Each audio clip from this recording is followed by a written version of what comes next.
plants the seeds. Free kick's not gonna do it. Sonic, one more conversion to win this whole tournament. Healing, is he gonna do it? And he does it!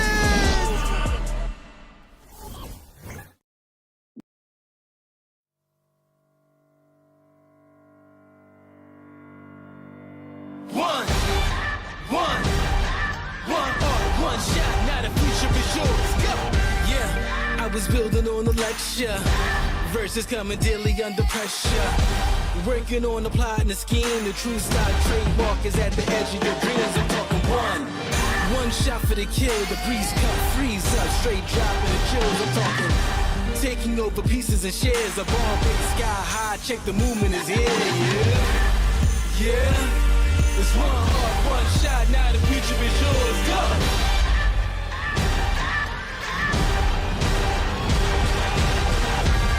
I'm turning dreams into reality. In the lab with the formula and chemistry.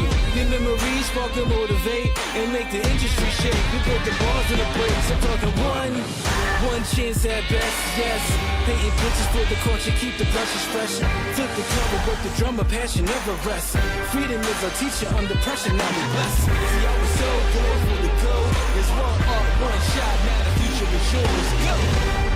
Yeah. It's one art, one shot, now the future is yours. Go!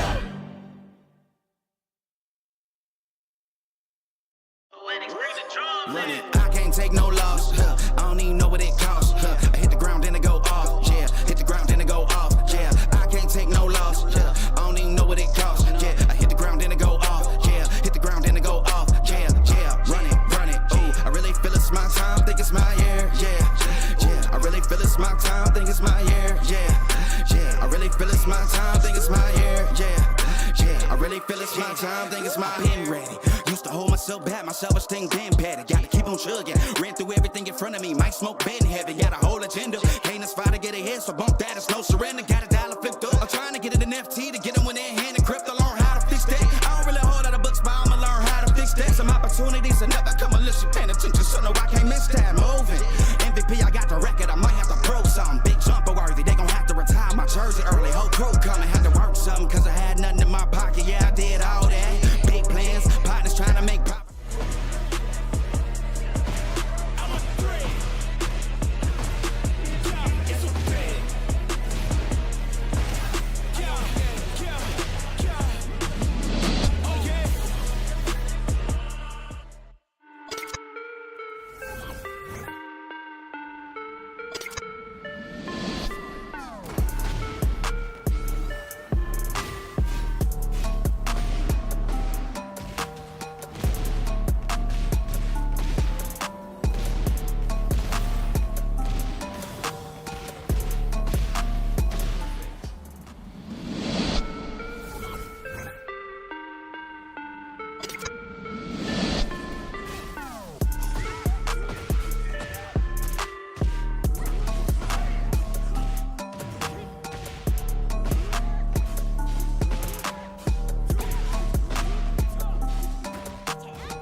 get it. I reinvest, stack and put it back in it.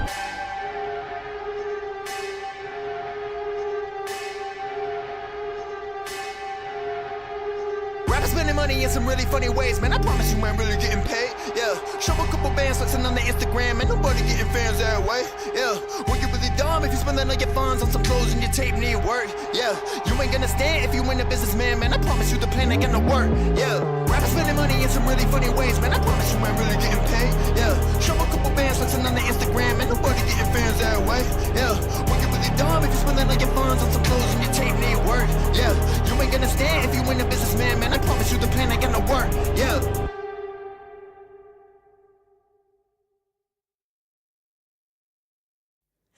Don't be afraid of the dark. Be careful with stars. Not every light is gonna guide you, baby. Don't let them rain on your spark. Keep it close to your heart. All of the pressure's gonna drive you crazy. Close your eyes to the madness. In the morning, it's all gonna vanish. Don't be afraid of the dark. Be careful with stars. Not every light is gonna guide you. Yeah, when I blow up, I'ma soar high like Peter Pan. In real life, be living out my dreams. If I'm waking up, it's in a foreign land. Whole wrist covered up in ice. Dealership, never ask the price. I hit the mall and ball with my dogs. Yeah, I swiped it once without thinking twice. Cause this what I was made for. Man, I know this what I came for. On a big stage, couple thousand people, and they do whatever I say so. Have chicks that color of the rainbow. Yeah, chains on me like Django. Be a long way from my tank low. Cause my Tesla charge for them bank rolls. And I'm grinding, money on my mind. And I'm headed to the top. I won't stop until I find it. Write my name in diamonds, but all these lights are blinding. I wonder, is it worth it? Feel like I'm losing my mind. Yeah, remind me. Don't be afraid of the dark. Be careful with stars. Not every light is gonna guide you, baby. Don't let them rain on your spark. Keep it close to your heart. All of the pressure's gonna drive you crazy. Close your eyes to the madness. In the morning, it's all gonna vanish. Don't be afraid of the dark. Be careful with stars. Not every light is gonna guide you.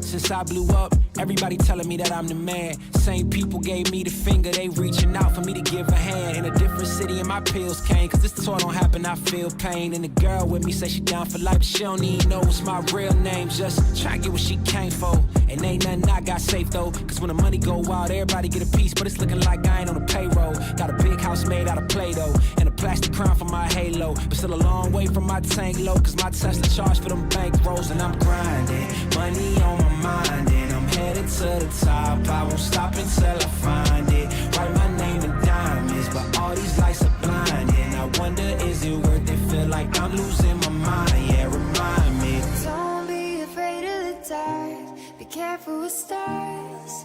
Not every light is gonna guide you, baby. Don't let them rain on your spark. Keep it close to your heart. All of the pressure's gonna drive you crazy. Close your eyes to the madness. In the morning, it's all gonna vanish. Don't be afraid of the dark. Be careful with stars. Not every light is gonna guide you.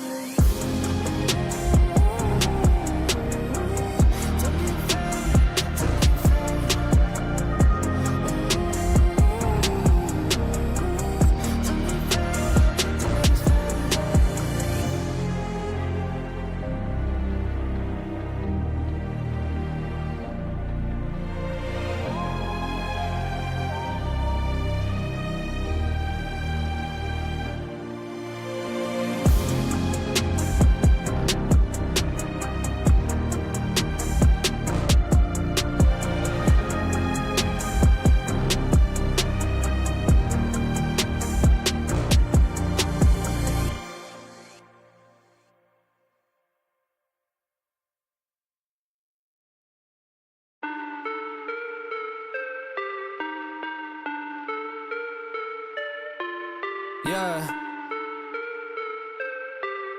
Yeah. Look, back and I'm better than ever. I think I got a vendetta.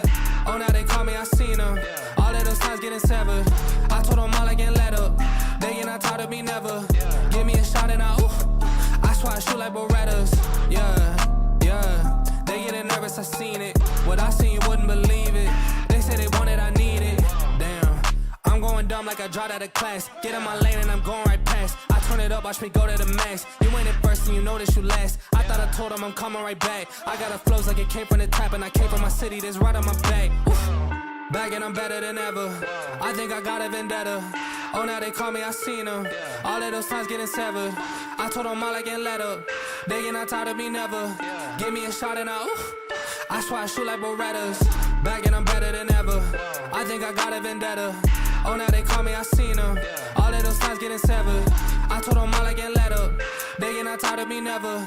Give me a shot and I swear I shoot like Berettas. That's how I shoot. Lately I'm driven like I'm on the road. They in my lane, dog, I told them to move. Now that I'm popping, got too much to lose. Look at the numbers, got nothing to prove. I'm in the city, just me and my crew. Told me I'm sick and I know that it's true, but I'm still gonna boss like I got a flu. Yeah, run it up, I told them that I'm coming back. So let me get all of that. Time is now, I'm coming around to get a check. Said I need my taxes back. Over time I'm getting mine to get in line. And it's with no respect that I told them all about the ball, getting chips. Feeling like Kobe Shaq. Back and I'm better than ever. I think I got a vendetta. Oh, now they call me, I seen them. All of those times getting severed. I told them all I can let up. They get not tired of me never. Give me a shot and I swear I shoot like Berettas. Yeah.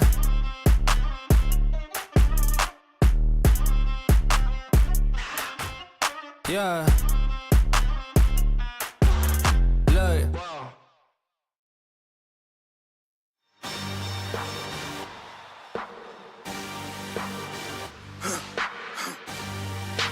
For the victory lap though. Whoa.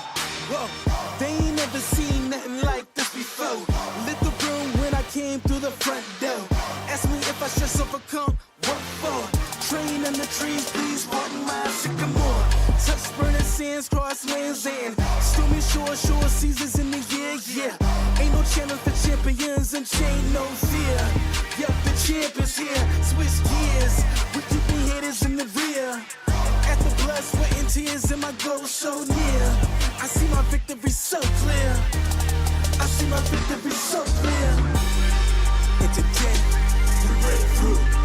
And today, we break through. And today, we break through. And today, we break through. And today, we break through. And today, we break through. And today, we break through. I know it's lonely at the top, but that's not by speculation. But the position that I got, I climb too high to fall, but too hard to drop. Stop clocks on the speed bag. Every yell under pressure, no jet lag. This is greater than trophies and saluted flags. Titles of fame, the cost is paid. Yay, I carried the cross I made. Dealt with the dealer, baby, the hand was played. New level, next stage. Learn to lead it to legend. Now tell me what's my next stage, yeah. I said the champ is here, switch gears. We keeping haters in the rear. At the blood, sweat, and tears, and my goal so near. I see my victory so clear. And today, we break through. And today, we break through. And today, we break through. And today, we break through. And today, we break through. And today, we break through. And today, we break through.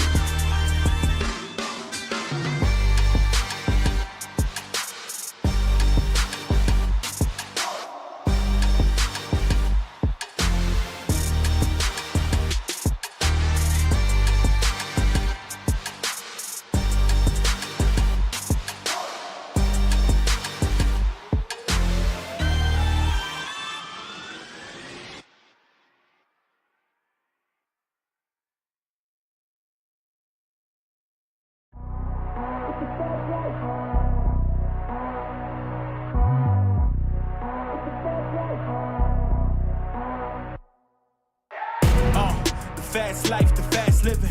They see the ambition, they know I'm past driven. Look, we are not the same, this is not a game. I've been swerving through the city in and out of lanes. Yeah, cause if I see it, then I want it, then you better know I got it. Ain't no options, I'm about to do the damn thing. I'm an outlaw, you can never catch me. I'm in first place, you can never. These are the moments, only got one life. This is your moment, whether wrong or right. You're your own enemy, your own enemy, your own enemy. Yeah. When I fall, I keep running. Feel the pain, but I love it. Yeah. You know I'm built for it, you ain't gotta ask twice. You ain't by that fast life, 100 on the dash with the cash light. You ain't by that fast life, big dog status with your stats like.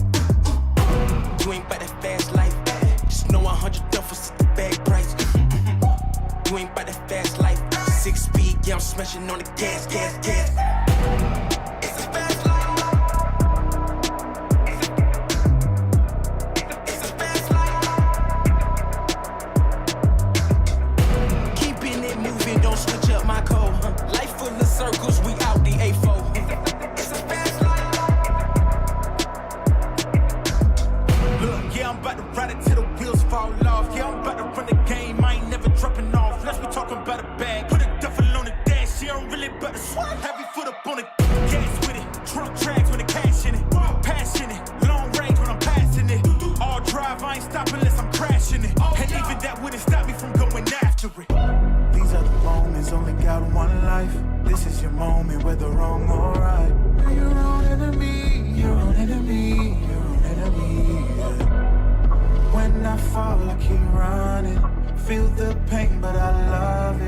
Yeah. You know I'm built for it, you ain't gotta ask twice.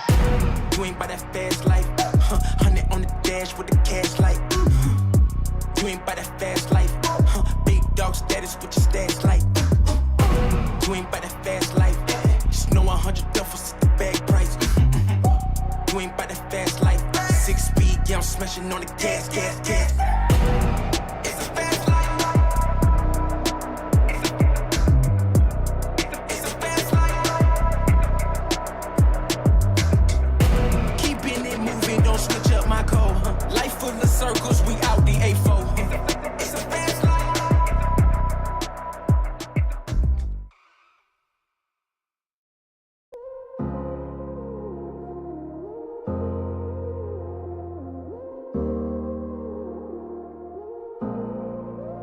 Don't got no heart, I got an icebox. Brand new roller, swipe out the G-Shock. Moving slowly, I know the street hype. No more double, go ahead a detox. Yeah. Came from the trenches, they ain't showing us no love. Thugging in the city, all we wanted was a hug, yeah. We on the block like every night to catch a buzz. Get the cash and take my family out the hood, that's a must. Was a hood baby with no soldiers. Bad past never left my mind, it's taking over. No, I should've died, that's why it's hard to stay sober. Glad to see the sun, but my heart getting colder. Life's so crazy, what we been through. When you die, the only time that they gon' miss you. Tell my mama no more tears, no more tissue. Ooh, just some hood baby with some issues. Hood baby from the struggle. Long time had a hustle. Glad we made it through. I'm just glad we made it through. Hood baby from the struggle. Long time had a hustle. I'm glad we made it through. I'm just glad we made it through. Pull up in that rain, see me ballin', yeah. 30 piece on my wrist like I'm Harden. Either they love me or I'm a target. Cause the ice on me is flawless. I've been busy and picking up when you callin'. And on purpose, I hate the fact we ain't talking. But anything that you need, dog, I got you, I mean that. All this pressure make it hard not to relapse. Build up aggression, make it hard for me to relax. To the hood, baby, ain't no way that I'ma lead that. My dogs need hope, step it up, I gotta be that. Cause life's so crazy, oh, ain't been through. I'ma love you way before I gotta miss you. Hold this mama by my side, gave her some tissue. We were just a hood, baby, with some issues. Hood, baby, from the struggle. Long time had a hustle. Glad we made it through. I'm just glad we made it through. Hood, baby, from the struggle. Long time had a hustle. I'm glad we made it through. I'm just glad we made it through. Just some hood, baby, yeah. Just some hood, baby, yeah. Just some hood, baby, yeah.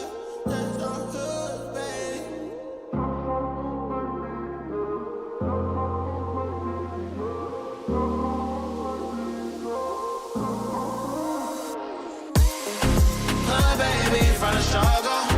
Long time had to hustle. Okay, we made it through. I'm just glad we made it through. Hood baby, from the struggle. Long time had to hustle. Okay, we made it through. I'm just glad we made it through.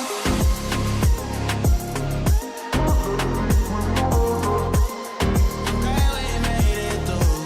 I'm just glad we made it through.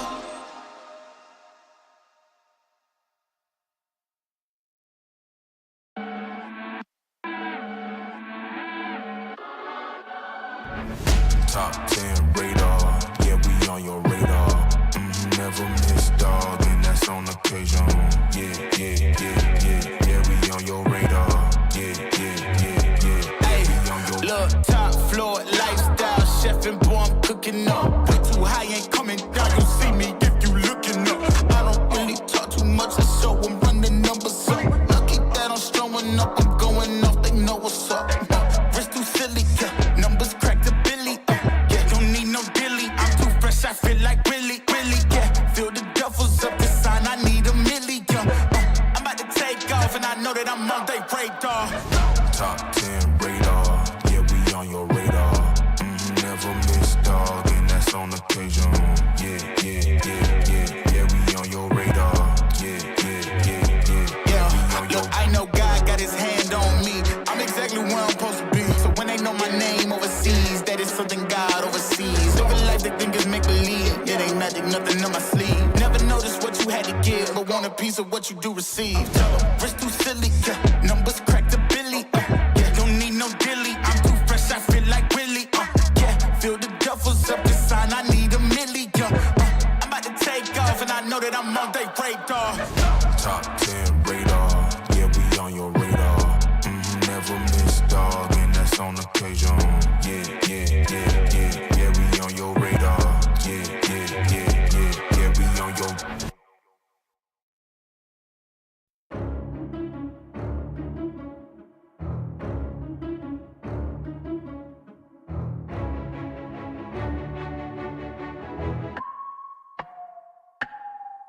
Whoa! Who knew I would make it this far? They hated, they never believed me. Yeah, I would never drop the ball. I know I make it look easy. Yeah, Mayweather with the defense. I don't care what a critic got to say. I got them picking up the pieces. That to me, you really playing with your life. I'm about to come and run it all back. I'm the new era, about to snap back. You ain't fitting for it, cause you all cap like. Hold up, I shoot my shot. Wait, hold up. I'm really about to run this go up. You know it's all net when it go up. Ain't got no other plans, you don't need to understand, ayy. We on overtime, you don't need to understand, ayy. You just show them how to do it when you don't know what to say. Tell me how you plan to win if you plan to play the same. Moving fast, already gone, yeah, but you bringing me back. Try to double cross me, dog, just let me relax. Stop assuming what we doing.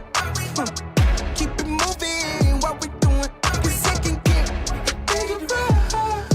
Cause it can get dangerous. Cause it can get dangerous. Ay, please don't play no games with me, I promise I'm too much. Ay, I can never let up even if you had enough. Ay, this ain't for the faint of heart, we always playing rough. I had enough, it ain't luck. I needed a vision, I needed ambition, I needed a mission to beat in submission with no intermission. I see the collision, the crash in the distance ain't coming off track, no. Now when they ask what's the motive, don't talk like the show. They all about to see what I mean in the moment. I gotta keep going, I'm shaking the dice and I'm keeping it rolling. They already know. Ain't got no other plans, you don't need to understand, ayy. We on overtime, you don't need to understand, ayy. You just show them how to do it when you don't know what to say. Tell me how you plan to win if you plan to play the same. Moving fast, already gone, yeah, but you bringing me back. Try to double cross me, dog, just let me relax. Stop assuming what we doing. Keep it moving, what we doing. Cause it can get dangerous. Cause it can get dangerous. Cause it can get dangerous.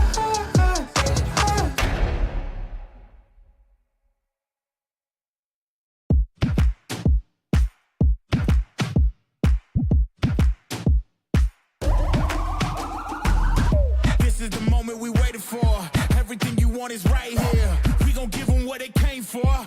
gon' take it up from last year. Shooting my shot, boy, I'm long range. Me and the team on the same thing. Stayed down, never switched up. Only thing changed was the game. I'm in the zone now. Nothing can change what we on now. When I pull up, know it's going down. Foot on the gas, ain't no slowing down.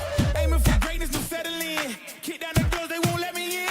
Taking no else, yeah, I gotta win. Watch me kick down the doors, they won't let me in. Who running the game now? Foot on the gas, can slow down. No, my team, we holding it down. We know we running it now. Watch the game change. Watch the game change. Watch the game change. Watch the game change, yeah.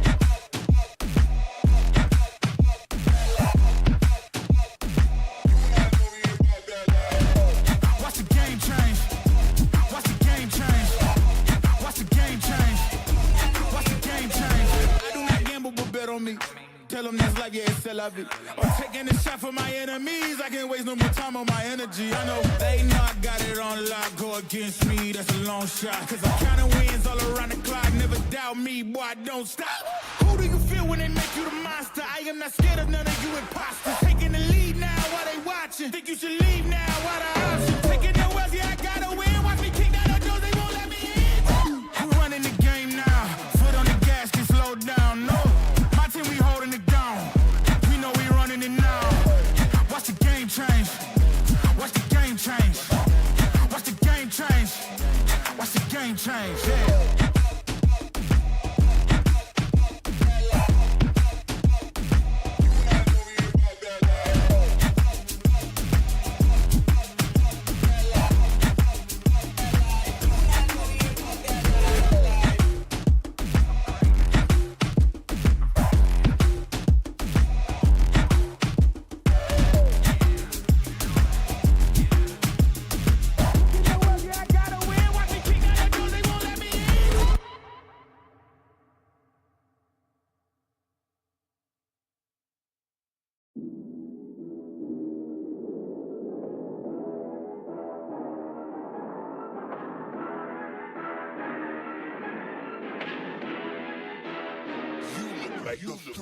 Really, y'all don't know this, y'all in danger. I'm a threat. I'm a gamble with your life, cause you know that it's okay. It's okay. You know I ain't letting up, my foot is on your neck. Take my word for it, it's a promise and a threat. Really, y'all don't know this, y'all in danger. I'm a threat. I'm a gamble with your life, cause you know that it's a bet. It's a bet. You know I ain't letting up, my foot is on your neck. Take my word for it, it's a promise and a threat. I ain't never really wanna flex my gifts, but I think it's my time. Let me check my wrist. You can never get my shine, I'ma keep on grinding till I reach the tip top. When it's just in my jeans and I ain't looking back, cause I'm feeling like Chris Cross. They can never slow me down, but they need to hate me, now I'm feeling like Chris. Rock with the team, cause you know that we winning, we with it, we going, we flowing again. I might just go by a Benz, I might just blow my advance, whoa. I did it all for the feeling, alive but I'm making a killing. I'm gonna break every ceiling, cause I need a million, but I don't need your money, you can pay me in respect. Cause once I do it big, what's to follow is a check. I need 100 bags, nothing more, nothing less. And the ops feel away.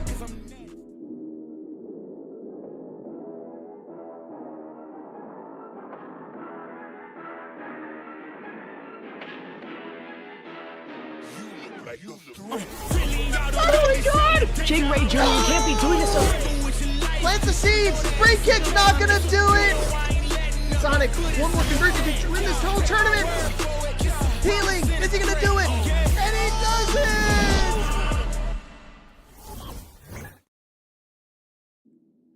It has been 6 months since the arena first opened its doors. Many fighters entered, all seeking to claim a title of their own. Well, let's up the ante. Welcome to the Breakout Series Champions Circle, a new way for competitors to prove their Tekken prowess. Going into 2025, competitors from across North America will compete in an online circuit for an ever-rising winner-takes-all prize pool. For Season 1 of the Champions Circle, the prize pool will start at $75. This prize pool will increase each month, capping out at $750 in October. This prize pool is standalone, meaning it is separate from the weekly pot. Season 1 of the Champions Circle will start on January 9th in week 30 of the Breakout Series Tekken 8. To qualify, competitors must win 6 events within 11 attempts. If a player does not achieve this after 11 attempts, the player's victory count resets to 0 and they must once again climb up the ladder. The Champion Circle is a new addition to our fighting game series, where players competing in Breakout FGC Tekken 8 events can prove they are the best.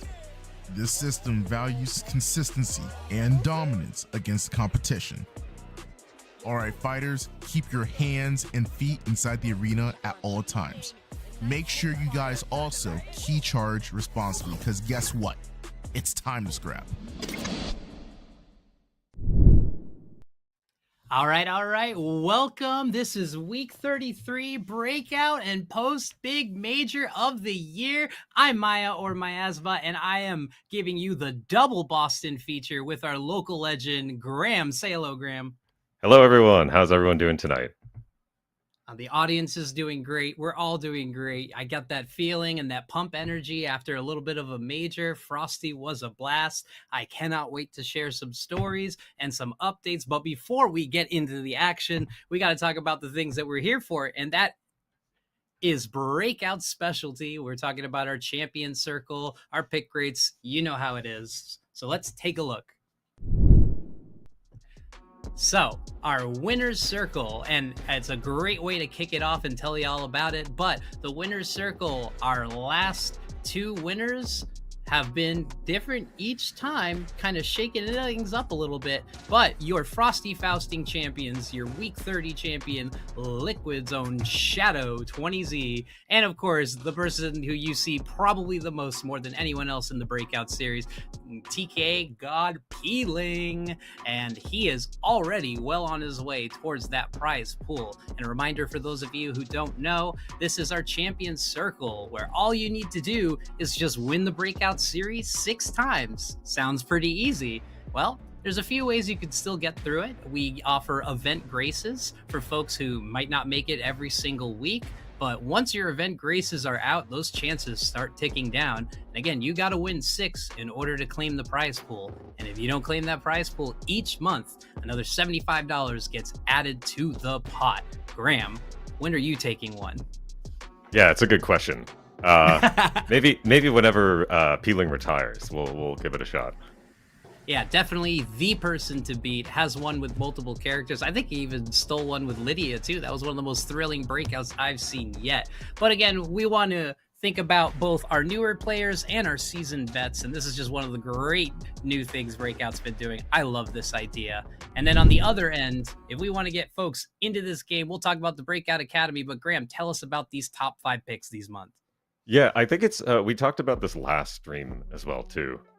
Shout out to anybody who's rejoining us from last time. Xiao Yu being a big pick here is pretty much just one person. We've had a few Heihachi picks. I think Asuka, again, it's also only like 1 or 2 people. But these are, it's interesting. I actually should ask you as well, because like this top 5 is not what people would refer to as the classical top 5 of characters. What are your thoughts on that? I mean, when you said one person, I think in the middle, I think of 3 different people. If I think of Asuka, I think of Raw Arena. I mean, I'm a little biased, Anya, even though she hasn't been in the Breakout series. And of course, the legend, King Ray Jr. also did great at Frosty. And when you think of Shaheen, I also think of multiple people, but there's only one name on my mind, and that's Rhythm. And of course, Panda, I got to give it up to the person I just lost my exhibition to in the last game of the last set. Good old Breakout's own King Servbot. What an amazing Panda player. But yeah, that Xiao Yu, just stocks moving up and up. Oh yeah. Very strong character overall. Now, Graham, before I get into all my Frosty rants, how was our local? How was the scene holding it down in Boston? Yeah, it was a really good time. We had a pretty good showing, a lot of really fun games. For anybody who's interested in watching any of the Boston Tekken local stuff, we do stream it every other week. We stream our monthly competitions as well. You can usually catch us on, well, actually, last time we streamed on Traveling Controller, but we also have /Boston Tekken, twitch.tv. Come check us out. It's a lot of fun. And yeah, kind of much like Breakout, we split our stream time between Street Fighter 6 and Tekken. So it kind of just works out every week. And, you know, this is your one time that you're breaking through in the bracket and there is a stream, or the one time you might not have maybe a good weekend, you're not on stream, so no one saw it, so it didn't happen, of course. But I've been really excited to get back on commentary after Frosty and all the action. But I'm not going to hold y'all up. The other thing I wanted to shout out is something that's very near and dear to my heart. So we're doing the winners, the Champions Circle, to shout out our best performers. But there's also the Breakout Academy next Saturday. Don't forget to sign up. Anyone who is, I believe, blue rank or lower. But the Breakout Academy is a great way to get advice, get used to some stream matches, and get some valuable competition and feedback from the best. I know we've had legends such as Leapfrog, we've had Breakout Zone, King Servbot, and of course we've had yourself and a few others kind of hosting out, giving tips on it. How was the experience? Yeah. So I was able to do last week with Leapfrog, and it was a ton of fun. Highly recommend anybody. You cannot have ever reached Tekken King. We try to do our research on this. You can't have ever gotten there. It must be Bushin or below.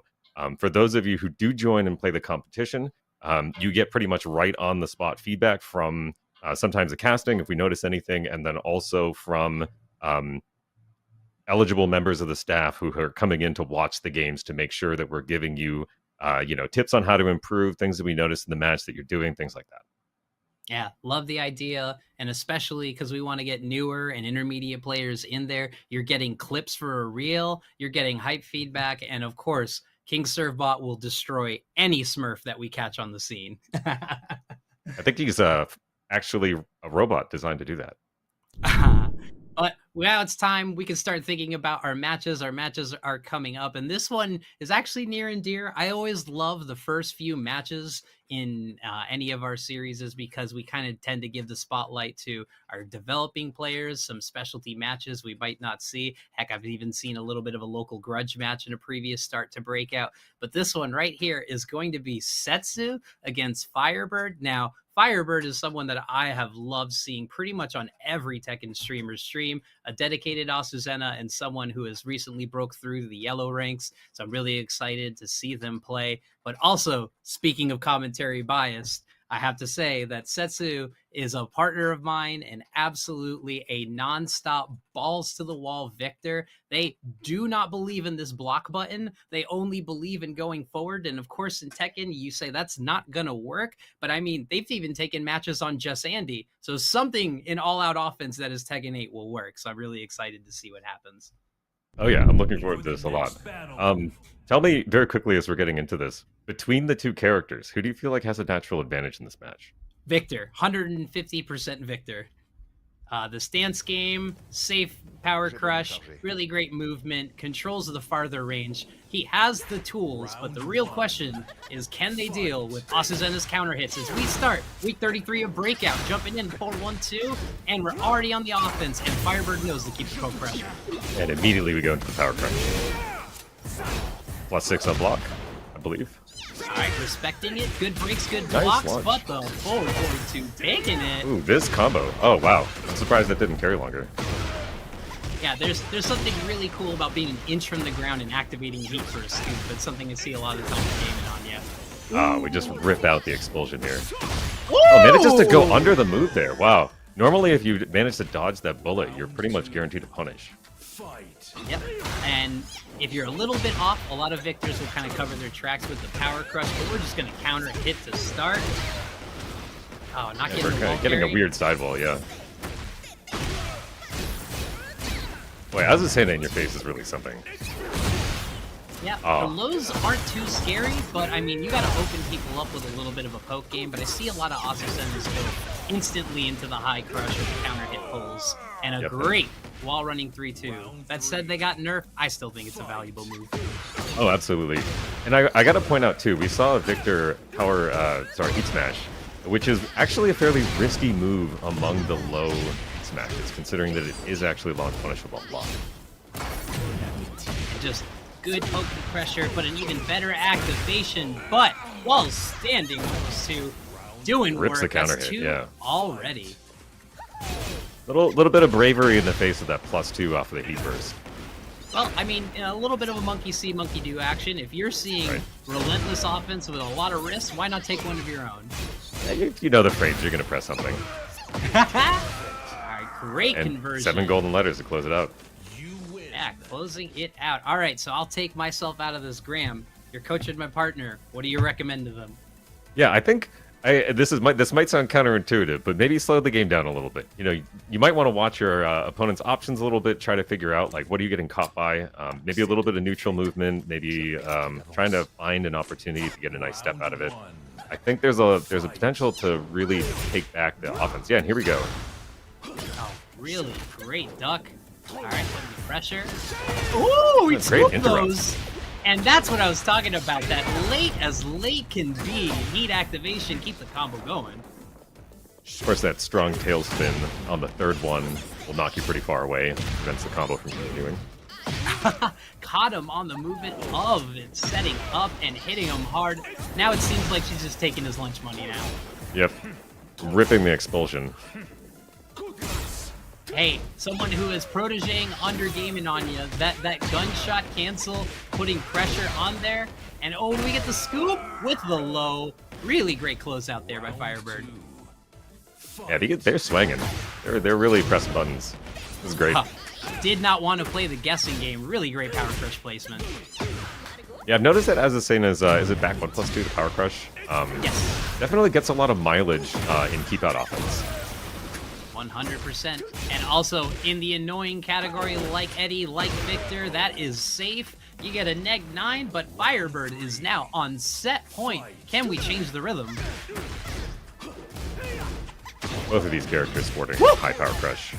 Sorry, I just had to get to that right there. And the late activation, they got that on lock. All right. Makes the Hell Sweep mix up. Good block into a nice mechanic button. Ooh, while running 2, the 2-2-2, you know what to do. No punish on the 4-4-2. And unfortunately, this gets caught enough on to launcher. close out? I think they've got a it combo is. for this one. All right, Graham. I gotta say, your Metafy is coming out soon because I genuinely believe that was great advice. But again, if the victor is going for the offense, the victor will stay on the offense. And there's absolutely. a lot to learn. And also the first time in bracket meeting an Azucena. And, it's advice I've gotten from Speed. It's advice I've gotten from Ends. Anytime you're not sure about the matchup, anytime you're not sure what to do, the best thing you can do is run your offense as we look at the replay. Tell me what you saw. Yeah, I think that the bones of this were pretty good. You know what I mean? You want to keep the pressure on, especially like you were saying, if the matchup is a little uncomfortable for you. I think that Firebird kind of knew a lot of the setup options coming out of a lot of these situations, and just knew a little bit of the faster buttons for the options. Yeah, I loved it. And definitely just knowing how to keep the driver's seat, kind of keeping that high-low mix-up, just simple stuff until the tiny cuts turned into a big conversion, as you saw there. And yes, Librador, we're looking for it. We're just going to rip it. We're feeling the offense. And, that's kind of a Tenno thing that we see locally. Sometimes he's just feeling the pokes, and he'll just step back 3. And you would know how good that feels as a Hwarang main yourself. Oh, yeah. Yeah, that's the classic. It's like pulling people into offense and then walking back a little bit and taking you back. 100%. And, I always wonder why I don't see Just Frame skyrockets more in those situations, but there's a lot on the line when you put on that back 3. But any advice for your matchup against Azucena? How do you shut her down? Yeah, I think there's a lot of interesting options, I think, from, Azucena's stance, from the pressure. I think Victor is uniquely blessed with being able to keep a, range 2 offense going against Azucena, which makes it really hard for her to, get in and do her stance mix-up, stuff like that. I think we kind of saw, like, again, there was the up 1+2. There were a few other options to be able to go and take the turn back from, bad situations there. But I think range was probably the solution to the problem. I agree with that wholeheartedly, and not that I need to give Victor's more chances, but that power crush wasn't really challenged or poked low out of it. That's something that works, and until they either throw you or low you, there's no reason, or duck you, there's no reason to avoid kind of using that as the pressure tool. And with a little bit of experience and a little bit of timing, that, okay, I'm neg 9, I can't really sidestep, but if they're doing anything slow, I can either take that step then, or I can just wait my turn. Yeah, and to your point, I think like if we're talking about Victor having an advantage in the matchup, that back 1+2 from Azucena is pretty much the exact same range as Victor's Hell Sweep. Well, his low sweep, I should say, the one that guarantees a combo. And so it is a situation in which it is a high crushing move. It would be a great setup for it. It's probably an opportunity to walk up and just kind of throw that out and see what happens. I would agree with you, and that reminds me of the most important game in Anya move that you should learn as a Victor main, and it is a timing of a well-placed down back 4 that pays the bills. Yes, absolutely. It's a super strong move. There's a reason why it's a strong stagger. It gives you a lot, so finding how to use it in the right places is definitely valuable.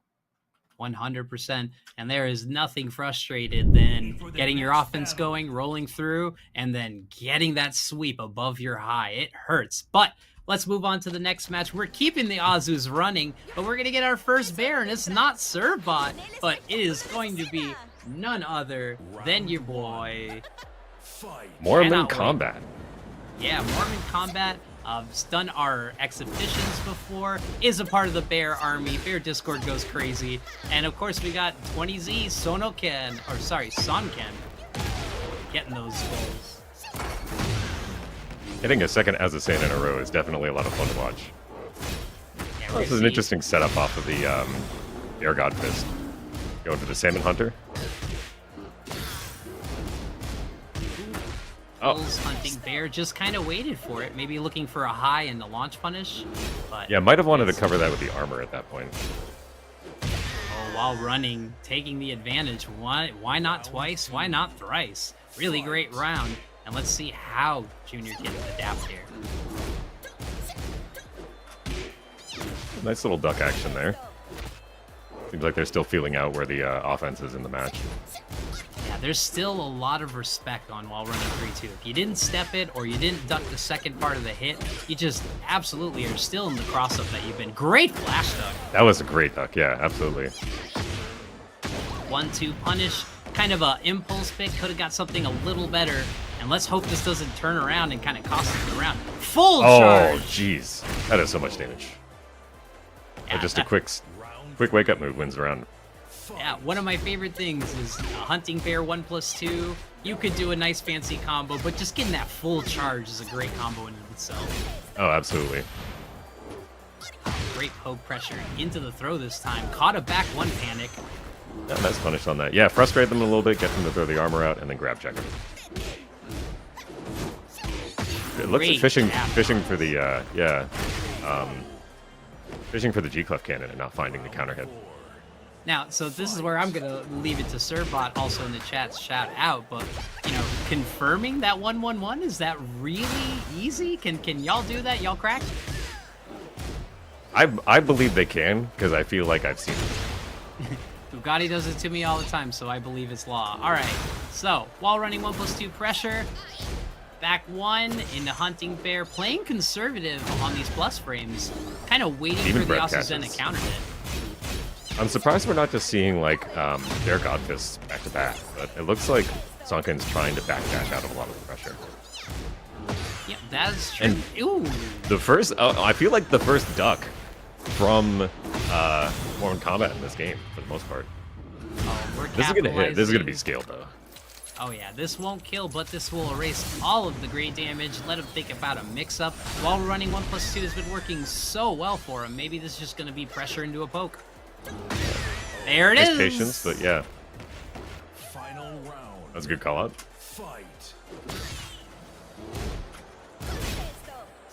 A bit of low sweep action. I'm noticing that Mormon Combat really isn't ducking a lot of these low-high and mid-high moves. Yeah, it is kind of a mind game in the sense of you can see the start of it, but Azucena has a lot of coverage, or maybe a riskier, especially in like her forward mix-up and a lot of her back 2-1 stuff. Oh, the cancel out of the heat there. Yeah, I think, I mean, Azucena has a lot of mids to cover those low highs. And there goes the raw G-Clef, yeah. Oh, and that hurts to cost you the set as he kind of took a lead and then kind of lost it to 1,000 cuts until, you know, Sonken felt good enough to rip the higher reward stuff. But I mean, that is a textbook example of small Tekken until you work it to the big Tekken game. Oh, absolutely. And I think for people who are wondering about that last G-Class cannon, like pretty much every bear is going to rip that when you're basically at no health the last round. Bear little fun slipping, runaway action, and yeah. crawling away from it. She tried chasing him down. Showing with off that some knee. character knowledge here, yeah. Woo! Oh, and the charge version definitely high crashes. Little sign of life from Mortal Kombat here. Goes for the Oki instead, yeah. That is an Oki setup I need to roll back on the replay. Uh-oh, I'm learning. Yeah, it looked like it really got the counter hit because of the step attempt afterwards, too. Oh, yeah. And of course, the sadder thing is your hitbox is one size, but when you step and press, your hitbox gets wider. Oh, absolutely. I mean, even trying to walk instead of step changes your hitbox. Good poke. Hasn't been using it too much, but used it when it worked well. I'd say more mids just to kind of check the hunting bear, especially because she's in the 12-13 range. Yeah, it's definitely risky to go this aggressive against a bear in heat, but seems to be working out for Sunken. Yeah, I like a little bit of changing, maybe not changing playstyle, but definitely changing pace. Yeah. I mean, this is if you're in lead like this, you're challenging your opponent now to like keep up with your pace and do something. Oh, but the down back for the sweep, it counter hits, and this is gonna hurt. Yeah, Another big setup. And going straight into the guard break. That was really smart, and just goes for it again. Mormon Combat's scaring me. These are mix-ups I didn't even see Servbot do. I do not know how to get up now. Yeah, those are super true power. Rips the hop kick there. Yeah, Tekken block for sure.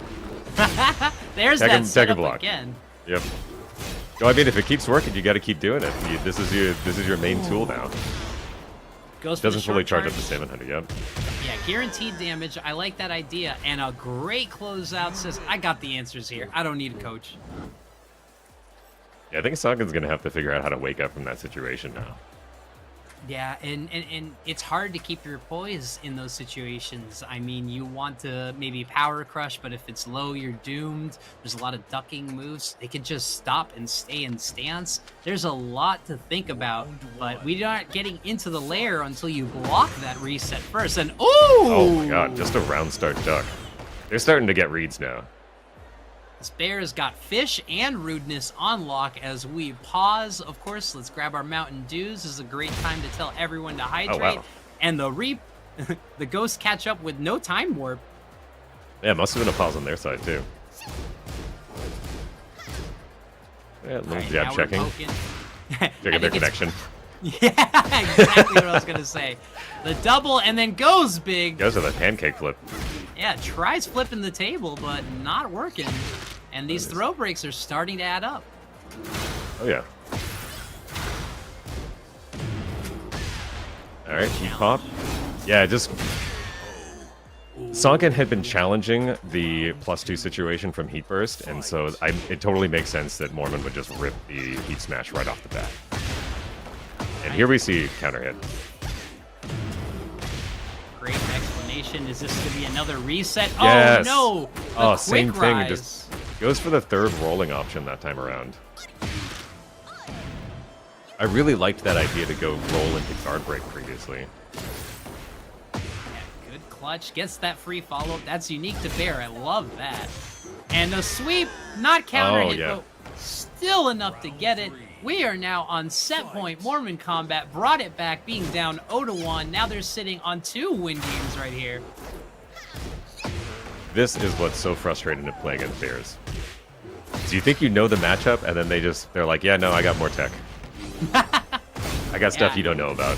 I just need to find out what it is. I went for the launch at that time. Isn't that launch punishable? Yes, it is, but I mean, it's all about the mental stack and dealing with things. That's where these throw breaks come in, but Sonkin answers back beautifully. Yeah, absolutely. Only launch punishable if your opponent launches you for it. Speaking of which... Oh, going for the harder combos. I see you. It's like Mormon was trying to set up maybe a ground Oki situation with a Heat Burst. Besides better of it. I know from watching a little Kaiser labbing, it is a huge liability to go for those specialty bear upswings, you know. Whether you're going for the low swipe or the mid, there are universal answers. And of course, the almighty wall standing one as we get into a final round. Final round, yeah. This is This for has been a all great of match. Bear Discord and all of my counter hits. Ooh, we got Alright, Bear good. Discord. Sorry, Bear Lovers in the chat. We got playing, but no one loves the Coffee Queen herself. That was launch. Oh no, don't let that be the match. Bravery Again, to interrupt. Challenging the, getting some chip out there, but pretty dire situation for Mormon now. Uh-oh. Just presses on another string. The follow-up, but you know, time runs out, and the less health you have, you get rid of a lot of these options you have to respect. The back one goes away, the heat is gone. What do you do? And kind of, what was that last round? How did that turn around? Yeah, I think we kind of saw Sunken realize that the less that Mormon gets to play, the easier this win is going to be. And basically just threw out a lot of short options and wasn't really finding a way to get his momentum back afterwards. All right, great breakdown. And again, looking at the replay, it was a nail biter. Could have went either way, but the Azucena pokes really put it down. And then game 2, the Bear went to town. They showed us the Oki traps. They showed us some stuff that even I had never seen before. And the throw breaks really starting to become an issue. That was But so sick. that right there. Oh my god. And got the 7 letters on that swag. Loving it. And then at the end, it was poke, look for it. How can I turn this around? All right, there is nothing crazier than the Coffee Queen needing to swing and then took a lead in that final round with all the momentum. Sunken Jr., Pulse's own. What a great match. And that is an Azucena I have not had on my radar. Definitely on it now. That was sick to watch. That was a lot of fun. Yeah, and I'm sure DFF, you could tell us, I'm sure they play other characters with a prowess like that and only a Tekken god, Azucena. That's not even my real main. That's not even my real knight. I am probably going to have to hit the lab after the stream is done because there are definitely some cool things in there. I think like I've seen similar types of setups like to the ground spike into roll into guard break from that Oki situation. I saw, so for instance, like Law has one, like if you hit a bound, you can do Dragon Hammer into DSS slide, which is another one of those where if you do the quick recovery, you end up getting hit by it anyway. So there's some really, really cool stuff out there like that, but like those situations you never want to be in, right? It's like so demoralizing to get hit by that. Yeah, that's kind of what I was showing people as they were learning 8 and kind of figuring out ways to extend things. So you're in a close match, you've already used your heat, you're both playing a Tekken 7 round with no heat, and you get a combo, and you know it's not going to make the wall carry, you know that it's not going to get the kill, so you think, okay, I could be creative, I could set up for my last mix-up, or my last opportunity, and that's where you see really creative artists and people who are kind of flow charting move away from those who are trying to win, you know. And if you are trying to understand that concept, doesn't matter what character you play, anytime you tornado someone, you have the ability to knock them down immediately in some way in front of you and create an advantageous situation. You know, maybe you get them, you know, stomach down, head first in front of you, where pretty much you're getting a free follow-up or a free mix-up on them. But then there's also the ability of a quick rise. You know, if you're a Brian main, you can stand up and knee them with zero respect, you know? Oh yeah, there's a lot of really, really cool setups out there, including some fringe ones, like, well, maybe not so fringe if you're a main. Like, for instance, how Jun has is it the Izumo grab? No, is it Genjutsu? It's a Genjutsu grab, right? Where you, they put you in a position where you can then forward 2 afterwards. Yep. So, yeah. You know, both in Gen and just kind of doing a ducking evasion too. Like whenever you're in the Zumo, you do up 2. You know, the animation for the Hell Sweep is the same as the 2, and it's the only power move that she has that becomes unsafe on block. But we're going to keep the Pulse train going. One of my most frustrating matchups. We got Lars going up against I Only EWGF, rocking the good, honest Kazuya. I don't know. Are you going to make a call here, Graham? What are you thinking? Oh, I'm not super familiar with how these two characters even match up. Like, what are your thoughts on this?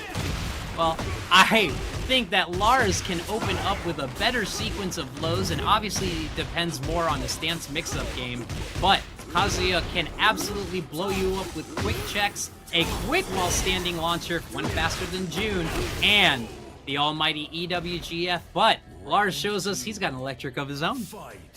Yeah, I feel like this is potentially very difficult for Kazuya to kind of chase down Lars and do a lot of damage, but we're seeing it work already, and a pretty good combo to start with. And took the words out of my mouth. Against the wall, I'd like Kazuya any day. In the open space, Lars is going to do Lars things.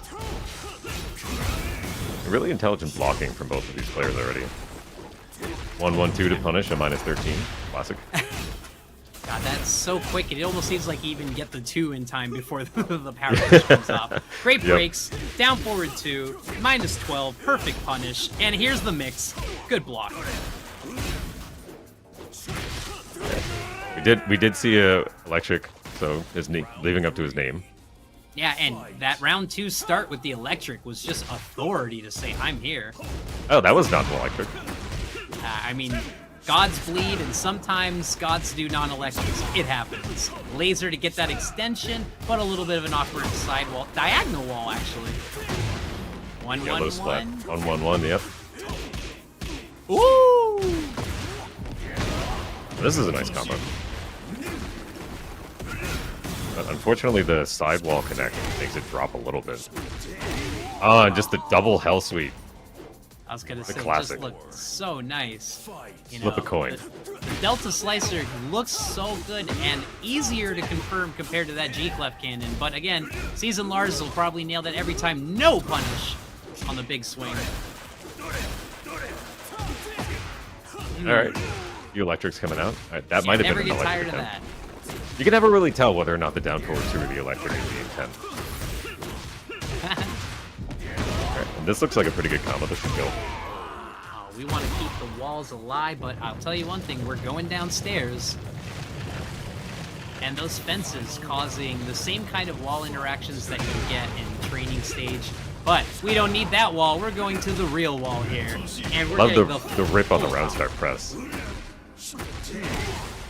Yeah, against the wall, so comfortable hell sweeping. That was the third one, until of course he changed it up, and 7 shining golden letters, only electric, shows us the way. Not still electric, it's only electric.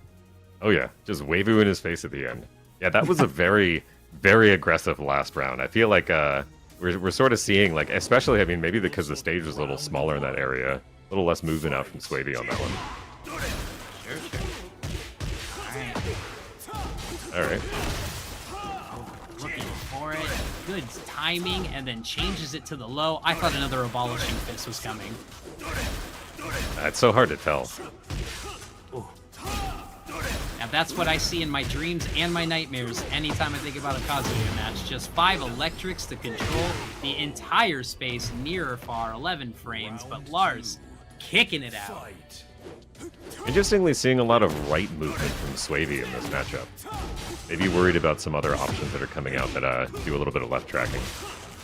Yeah, maybe not seeing as much coaching in, you know, our brackets and at Frosty, but I am seeing a whole lot of coaching in the chat. Shout out Breakfast. Trying to get that man motivated and back in to close this round out. Activation, wants to fight fair, and a trade, and catches the handspring, but no follow-up. That looked like he could have easily picked that one up. Oh, trying to be saucy with it. I thought an Arc Blast was coming, but again, really great patience and just using the normals. I don't gotta use anything fancy. On his gameplay. Woo! There's the abolishing fist. I was waiting for about a day for that to catch off. I love the 1-1-2 to knock to the wall. That's something I'm keeping. Yeah, that 1-1-2 has a lot of pushback on it. I'm kind of taking notes here. Delta Slicer again, just working off and confirming it every Raw time. mix. Throw break. What's your wall situation here? 10-3? Back nice against the wall, no movement, instant hell sweep. Uh-oh, he's feeling himself. He's 1 away. Just stature kicks him down. Oh, great start. He read it, but 1 frame off on the punish. Uh-oh, and the hell sweep. And the abolishing fist. He's in his head. Get in there, Swavey. You can do it. Doesn't pick up the rest of the combo there. Went for the 3rd electric. Maybe that wasn't a good idea. Shades of Keisuke. Oh, 1-1-1. and the Delta Slicer pulls it through. Again, Magical hits it every time. And what's the mix? Woo! Step back, but misses the confirm. That's only counter hit, baby. Oh, what's the mix-up? And Rager. Oh, this isn't gonna kill. Yeah, he's gonna kill with this. All right, so now he's gonna bring it to a final round. And again, the stance mix works so well that step back was perfect. Baited him just like he wanted, just the wrong punish. All right, survival point for Swady. Let's see how this goes. All right, now we got dueling chat. Let us know who you are rooting for, because we got fans on both way, and I'm feeling the action. I kind of want to see this keep going.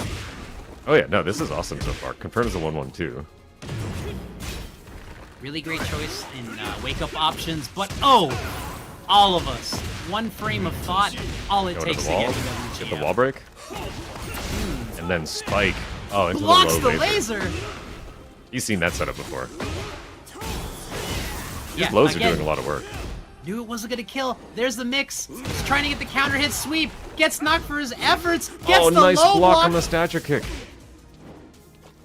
Yeah, predictable Neutral. in the lows to close out. We all get Oh. nervous, but the wall standing for Swavy saying, I'm not done yet.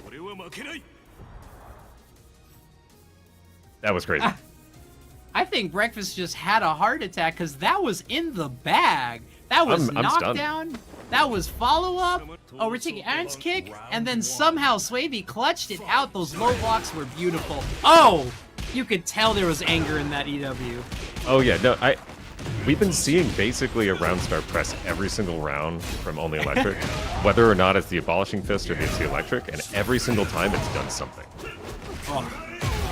And this causes such mental stack issues. Again, Only Electric has gone double hell sweep, crushed him with the mid, run up, pause, another hell sweep, but Swavy unaffected. Nice low block and there. finally Doesn't get the blocks it. launch off of the hell sweep though.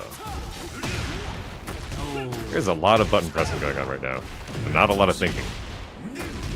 I will admit, I am a dirty masher. I would have kicked him 3 times already. I'm the same boat. I'm in the same boat. You get the intensity of the match kicks on. You know what I mean? We see the Kazuya Junkyard come in. Ooh, goes for the legacy combo. No low parry, full block, and pressing on the advantage. Uh-oh, Only Electric on set point here. Oh. Woo! Just raw orbital there. Yeah, there was First a time we've little seen micro that. step in there, and that was perfect. Yep, low wall splat doesn't really get a combo off of this one. Nice grab Yeah, break.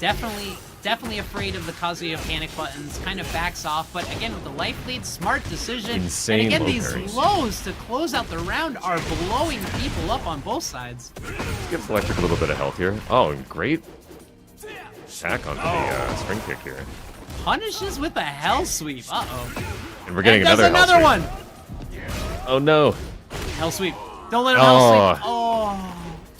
And that That's is tough. a legacy string we have been dealing with for a while. That is something that just one replay will get corrected. Swavy will not fall for that mistake again. Look out for those low parries after the 1-2 string starts. He's gonna go home and do 100 reps of that. I love it. And, you know, in the same way I lost a match against Mormon Combat a month ago, I had to just practice, always confirming my launch on G-Clef Cannon. But looking at the replay, what did you see? Yeah, I gotta say, number one, the hell sweeps were doing a lot of work. I don't think that Swavy really ended up launching them, so they became pretty free to use. Yeah, it wasn't until game 3 till we saw a hard block of it. Yeah, and Electric really got a lot of mileage out of taking advantage of the round start. Really, really interesting from both of these guys. And you can tell that they really want to beat each other up. This is crazy. Yeah. And as we saw on Twitter, InVeins was talking about how, you know, Electrics are kind of more so as a counter hit tool, more so than what we used to think of it as that traditional space keeping, your zoning tool and everything, which it still is. But now with the speed and with how much people have to play tighter and better with their pokes, it just becomes a 1 frame slower blow up for your jab. It's crazy to be in a -2 situation, which is basically neutral in this game. You know, +1, +2 doesn't really mean much, but it is if you're going to press a button against any Mishima. Oh yeah. Yeah, that was a fun match. I think like I was curious how Kazuya was going to stand up to Lars, but I guess like even though Lars has a lot of evasive tools, he does eventually need to go into your face. And having a really strong get out of my face tool in the electrics really does seem to matter. Yes. And, with knowledge and everything, it becomes the situation of learning the matchup when you can actually press. For example, against Lars, if he's going for 2-1, you kind of have to hold most of the mixes that you'll get out of that rolling into stance. But, there are a bunch of times where he can raw and just go into Sen or Zen and absolutely just get a quick mid check. And there are times where he's feinting so that he can switch stance up. And all of that time, he's not blocking. If you ever feel a Lars is about to stance mix on you, you could just mid launch with anyone's down forward too if they got him. Oh yeah, yeah. I think it was very interesting seeing it progress too because it didn't seem like Electric was really doing much about the Lars low harassment, um, which I feel like is kind of a strategy, right? Because like if they keep throwing the lows at you, you have opportunities to find frames to go and fight back, like because a lot of those lows are kind of slow, right? Sure. And especially out of his normal stance mix where he's already crouched low, he's moving towards you, a button is coming out. The low can actually be fuzzied to a parry or a block because anything high outside of just a quick jab or his quick one finisher, there's just not a lot of things that you could really do until it takes a lot of frames for him to pop up. And of course, Orbital just magically placed twice, making me a fan. Yeah, I would have. It would have been really cool to see the orbital as a response to the wave dash pressure that we saw throughout the match, because it seemed like for the most part, slower options were coming out. Yeah, and also the one out of stance too that has him step back and leap. That has a little bit of Xiaoyu properties, the little AOP skill. You could mid all you want, and that's still not gonna hit. He's gonna compress his body like a mouse fitting under a door sill, and then suddenly fly in the air and get you with that counter hit orbital. It feels awful. It feels great. I thought I covered all my bases, and I still got blown up. That's basically all my Lars matches. Oh yeah, we had some real Naruto rounds out of that. There was definitely a lot of anime moments when it came to the Oh, and movement. especially just a Lars rage art, total anime moment, and Kazuya, of course, giving the kick on everyone. But June always looks like a rude anime boss moment, Even the voice actor, a legendary voice actor who's been over 100 different villains. You can name the game, you can name the anime. It's kind of like the Japanese Troy Baker situation. If there's an RPG, he's in it. Yeah, I'll have to go look up some of his previous roles because I'm pretty sure I've probably heard quite a few of them. Yeah, and the Lars matchup is one where I feel like I study the most, and then I feel like I've learned nothing compared to a lot of them where I'm chipping and recognizing things more. Now, it almost turns into the more I study Lars, the less I feel in control of the match, and the more I feel that pokes will bring me out of things. Oh yeah, yeah. Lars is one of those. I feel like one of those matchups where you feel like you've got it figured out because you play against somebody and then like you manage to land some down forward twos and critical moments, and then you play somebody else and you're like, what the hell does this character do? There's so much variance in like how people can play it and play aggressively with the character. That is very, very. I feel like it's very hard to get a guaranteed game plan out of it. That's very true. And a lot of breakout mainstays, Sense Sonic, Night Purifier, a lot of great Lars players, they all play different. They don't commit to just one style, and they kind of prefer moves that are maybe not optimal but make it their own. It's something you see also with Claudio mains. There's a lot of breakout Claudios that we see all the time, and it's a completely different cast of tools. And it is great to see such a small amount of moves compared to the rest of the cast. Claudio is one of the smallest move sets, along with folks like Shaheen. And just to see a completely different play style out of it is really cool. But again, we all sidestep hop kick, or we all get sidestep hop kicked. Oh yeah. Yeah, it's hard to beat the fundamentals, right? The basic tools are really, really strong. Good fun D's games. All right. Well, this past weekend was Frosty Faustings, and I'm so hype. I had such an amazing time. There were 2 Tekken tournaments. There was your main bracket, Congratulations to Shadow. Congratulations to my number 2, and I felt for him so much. I was rooting for the Capybara the whole time. Booster Blast with the Xiaoyu. While I am not in their skill level or their tier, I just felt that the drag switch on the losers bracket was just not the pick, but I get it. You have 3 very intense matches with Shadow. You run through losers. You just need to change up the pace. That's exactly what he told me.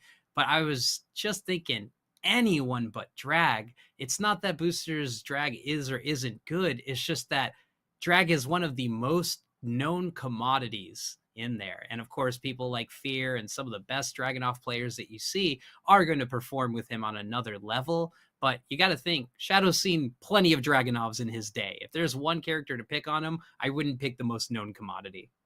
Okay, so I have to ask you this because I've been wondering this myself. I kind of feel like there's been a drift in a lot of the top level players towards trying to pick up either secondaries that are maybe not as top tier as the mains that they play, or just kind of floating around between characters a little bit.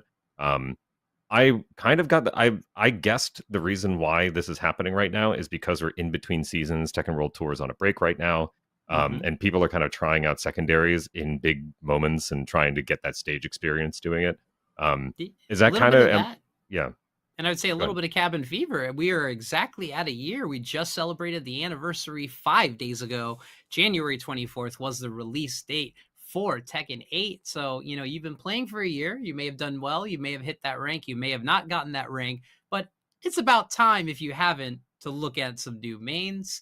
It took about 8 months for me to really dedicate to a character that wasn't June. So I know that feel. And especially if you're a top level performer, going to all these tournaments every once in a while or on an online, heck it, it's Clive time. Heck it, it's Shaheen time. Why not learn that character you always wanted?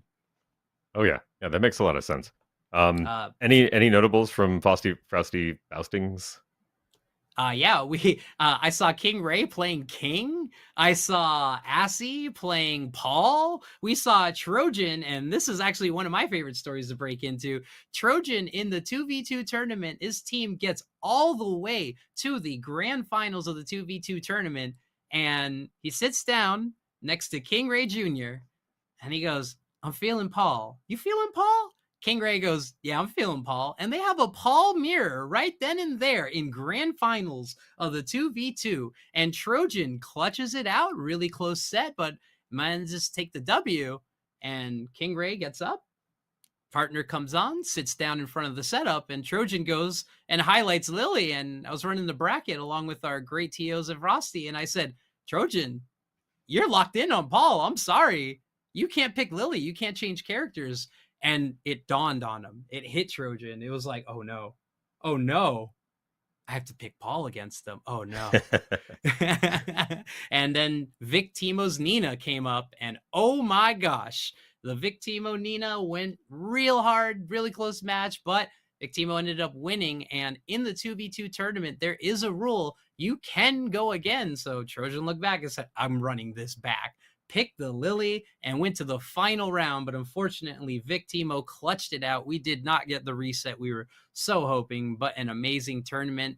And again, other great performers. We saw Anya and Booster Blast, I believe, make it 3rd or 4th place, but couldn't beat a legendary Eddie that absolutely turned it out. Team Torgles, lots of fun. And one of the most annoying Clives with the simple stuff in the I Love Bees team. Really great player I got to play some games with, just showing me the power of 1+2 if you don't know the counterplay. Gosh, Clive, totally legit character. Oh yeah. Although I think let's talk about Clive for a minute, because I think he's kind of been brought down to earth a little bit with the prominence nerf. I disagree. Okay. I think those so were explain. mandatory changes. I think those were things where, I'm sorry, back 1+2, being almost safe depending on the distance before the patch, that was huge. And yes, prominence being safe in any which way. I hate to make the generic joke, but turned it into Soul Calibur essentially, where you really didn't have to play neutral as much. And honestly, Neg 12 isn't that much of a punish, especially from it. But we'll talk more about it. I got 3 more stories to give you, as we got Real Nasty Beetle going up against newly signed Sean Dude, the Lily of Magical Stepping, showing it off for Crown. This is great. And oh, this is going to be a counter hit to kick us off. Yeah, this is an interesting matchup already. I mean, anyone who can make Jin look slow is a good character to me. Oh yeah, and Lily's sporting basically the best step in the game, or close to the best step in the game as well.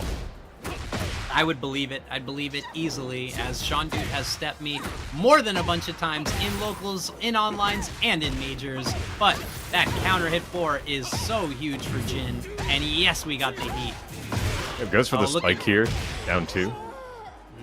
Yeah, I was gonna say, is he gonna heat dash that? No, he just decided to take the mix and the poke. Good first round comeback. Yeah. We saw Real Nasty Beetle actually last week as well too, and had a pretty good showing. Oh, really? Play anyone of note? How'd that go? I'm trying to remember the matchups offhand, but yeah, ended up, I think, got sent to losers by maybe. I'll have to look at the bracket again. It might have been P-Ling. It might have been somebody notable as well. We're probably looking for the reset. Yep, and didn't pick the instant aggression. Changed the timing up already, and hits it with the low 4. That was Real Nasty, just like his name. Yep. Noticing a lot of these setups for the Spike Oki, which I think is a pretty classic thing for Jin players, especially on the big stage. I think we were talking about this before, where like on a large stage like this, you're pretty much going to go for spikes off of the tornadoes. Oh! We get all the way to the wall with this. Absolutely. 7 golden letters to close it out. Absolutely beautiful. Perfect. Like you called it. Real Nasty Beetle carried away with the protagonist combos. Yeah, I guess Mark be surprised because we didn't really see that much movement out of Sean Dude yet. I think maybe a little just one-sided on the offensive side. We'll see how this goes for the second round. Oh, rip that second hit. Did it again. This time we confirm it. Keep that pressure. And there's some steps still warming up. Sean is feeling the rhythm. Yeah, Sean might be finding the timing a little bit here. Side step hop kick. It is just a button sometimes in a Lily player's mind. Yep. And is this going to be good enough, or are we going to have to take a little bit of a reset? I think we're getting a spike here. Yep, and then we're going into the Scourge. Yep, just like Too Tough said, Jin got plot armor, and that is so true. Pro tag damage is a real thing. Oh, instantly trying to keep the pressure, steps the God Fist. Or sorry, the electric. Yep. Yeah, Jin has so many counter hit options. This is crazy. 2-1 could win a tournament on its own, let alone the press frame situation. And Real Nasty Beetle is on set point. But running away with this one. I mean, when a Lily's behind, there's one magical button that I call Sidestep Matterhorn. Oh, I thought you were going to say Define Step, but yeah, sure. I've seen a little bit of mix coming out for Sean Dude. I think like it seems like he's finding a little bit of range now. Feeling comfort, and yeah, the up-close game is always going to be in Jin's favor as we get our first sidestep hop kick in the clutch when it mattered, and even getting the fancy buff hits. Does this kill? Yes, it does. Really great stuff. Sean Dude, not shaken. I think Sean Dude seems to be wanting to play a little bit farther away from range 0 here, which is a good idea. Oh, an insane parry. Absolutely read the timing, and that is busted. The Demon Paw, huge conversion, can confirm it on the heat dash, and we're gonna get wall on this? Yeah, but the low splat just doesn't guarantee anything. Hell sweet. 2 grabs. Dollar store wall combo. Back turn, whiffed hit, blocks it just in time. Really great clutch. We're not dealing with sidewalls. And this is, okay, so this is I don't really feel like this is a BM rage art. I mean, like, okay, probably could have cleaned out with something with heat, but, like, this is the guarantee, right? No, there is no shame in it. We're in a tournament. I would never fault anyone for using it, but especially awkward sidewalls when you work so hard. Just take the damage and take the reset in your head. Oh, that didn't Unfortunately, hit. that combo doesn't connect, yeah. Oh, there it is! There you go, there's your Matterhorn. That was a great opportunity to use it off of the, Oh! And I call it the Trojan special, but every Lily main needs to know the importance of the sidestep Matterhorn. And like we called it, turned it around. We were at the end. We were thinking about what we were doing next match, and now we are running all knotted up. Yeah, that was a great usage of the feisty rabbit to get out of this situation, too. Oh, I don't know. Sean has been starting rounds off like a Brian Fury main, absolutely looking for that mean counter hit kick. Yeah, unfortunately kind of seeming to use the same option pretty much every time, which makes it an easy read. Well, they're not getting blown up for it. No, which is surprising, but...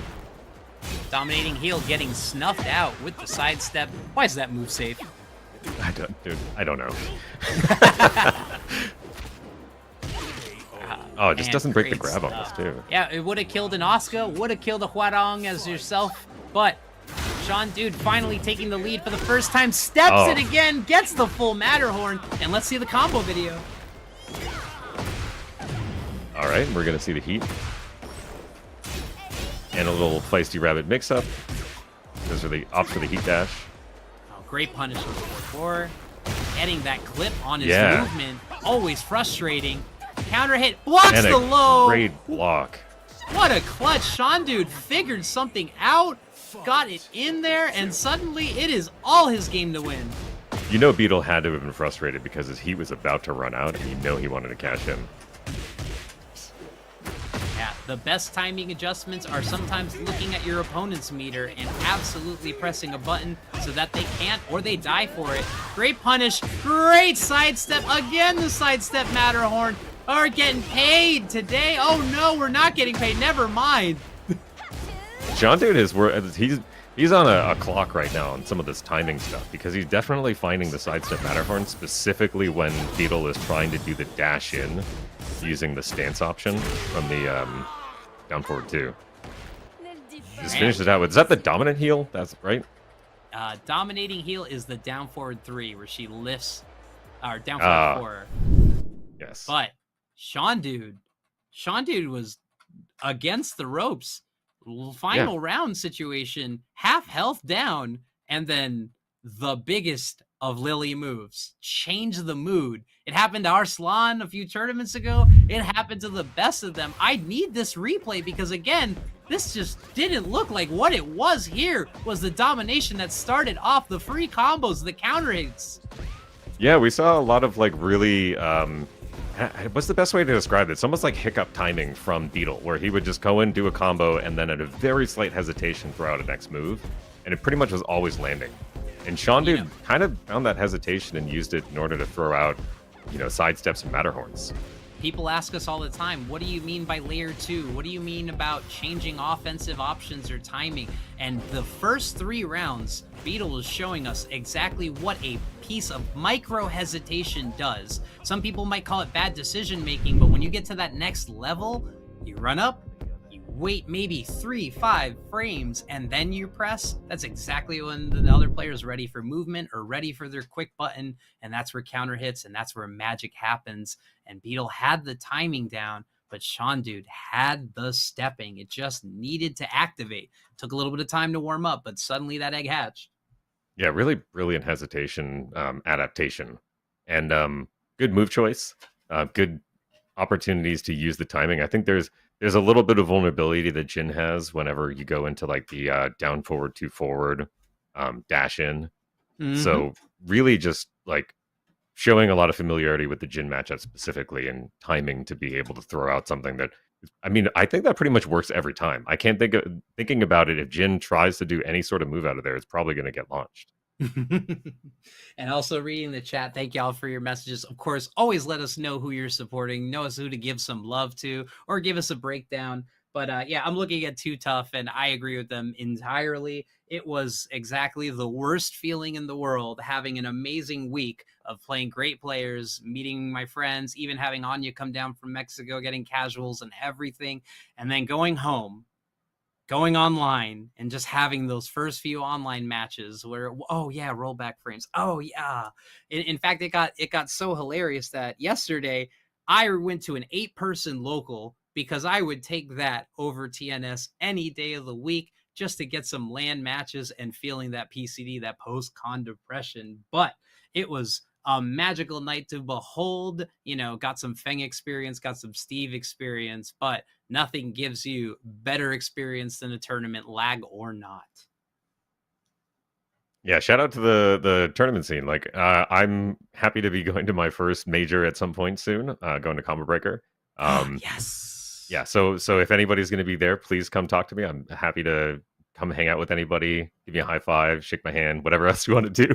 I'll probably be shaking your hand, to be honest. Like, and basically anybody who's going to probably beat me in the game. But I'm happy to go out there, meet a lot of people. For those of you who are interested in taking the plunge, I would highly recommend doing it. Like, the scene is super cool. There's a lot of super cool people out there, and you can always find a way to have fun.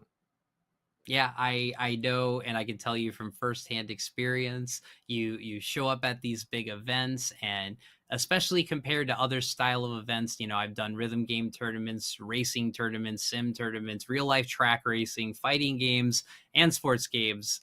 There is nothing like an FGC major, or even just a good sized local, if not a little bit of a regional tournament. It's just a great vibe and lots of opportunities to get casuals, and a great way to find yourself leveling up. Whether you played one person a night or you got through on the bracket, it's worth the experience. I encourage everyone to check it out, but I'm going to encourage everyone to check out this matchup right here. We got Crown Zone Wyatt, the Claudio of Frustration, going up against Slowpoke, who's been really popping lately. Oh, a little mispunish on the abolishing fist there. There's a running to pressure and gets the confirm on it. That's a little bit of a wall push, but ooh, trying to interrupt that second hit. Static hit. Takes the heat dash. This is probably going to go to the wall. Oh, I like that adaptation. Ooh, that didn't work. That surprised me, but the poise and the great duck punish. Wyatt, always ready for a mishap. Oh, just a counter hit off the bat. I love that back 4-3-2 wall combo. It just looks so cool. Yeah, also a big fan of the late tailspin out of 2-1-2 from Claudio. Really, really fun to watch. But the Vogue round start set the pace as we got 7 shining golden letters. Wyatt running away with it. Oh, it just rips the electric. Oh yeah, and hearing about the hype, maybe a little bit of a team battle, Too Tough Gaming against Crown. Maybe we'll see that in the future. We'll let you know if we see any news on it. Really hyped for it. All right, the running pressure stuffed with the 1-1-2. Turns it around, says, I can do that too. Peas him. Serva. Claudio's got aura. Abolished any buttons that you wanted to press there. No wall carry, a little bit off on it, but just keeping the momentum. This has just been one-sided fights in both directions. Nice little jab check after that from the +2 situation. Didn't trust that he was going to let him take his frames. That hits grounded. Oh, that is new tech for me. We see a down back 1+2 exchange with a down back 2-1. Oh, rolls with it, does not get it, and that's what we're used to. Close to the wall, you better guess that mix for your life. Hell sweep working out. A nice little duck and punish at the beginning of the round here. And again, we're not seeing the down forward 2 getting punished properly. What a magical flash dunk. 3-2, or sorry, 4-2. Oh no, it's 3-2. Getting in there. There's some punish. Oh, there we go. There's a punish, yeah. I actually don't know what Claudio's best 12 frame is. Oh, there are enough Claudio mains in the chat to answer that one for you one time. But Wyatt keeps it cool, makes adjustments, and finally we get a little bit of back and forth action after wild and crazy perfects traded in both direction. And I think we're going to get a venue change, a fit change maybe? Yeah, who knows? Maybe a character change. We're going to see. While we're waiting, do you know the name of Claudio's down back 1+2? Aside from Yeehaw? I don't know the name of it, unless you do. Oh wait, no, it's one of my favorite 2DX songs, Blue Moon. Yeah. It's Blue Moon. Very cool name. Shout out to the 2DX fans. That's a distorted song that just got removed, but Blue Moon, an amazing 10 for y'all. Hopefully everybody in the chat gets to learn something new today. Down back 1+2 Blue Moon. I do remember 2-1-2 is Circle of Judgment. Circle of Judgment, remembering yes. that. Yep. And then, what is it?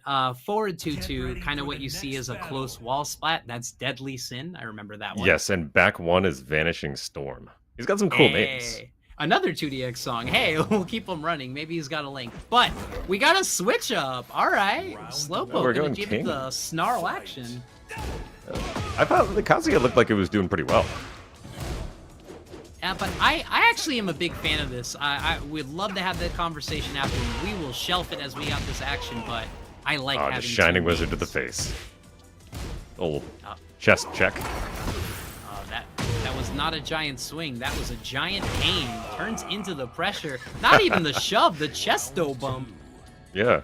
Hits him with the double pits to chesty. I like it. Does it do more damage with the shirt off? Goes to the hop kick. Nice little got punished for that. Counter hit confirm gets the dash. I've never seen the boot as an plus on heat activation. Montel, you better give me the secrets on that. Yeah, that's some interesting tech going on here. Oh, White's ducks have been absolutely on point. And it looks like it sidestepped the first move too. So that was a sidestep attack. Very calculated. Bang, bang, bang. It does burn some of the heat. I've heard people argue about whether or not that's good to use. Oh, it's gonna break. Yeah, Heat Smash guarantees that it will break every time. There's the Circle of Judgment. There's the wall splat. Full carry. Bang, double shoulder. Shoulder. Oh. Showing off some nice optimization. Okay. You see the King mains in the chat are definitely excited about this matchup. Oh, do we have Snarl Gang in here yet? I don't see Ash yet. See a Snarl or two. Spike down. Bang, Looking bang. for another one. Good Nice little pressure. spike. Get a lot of chip out of this situation too.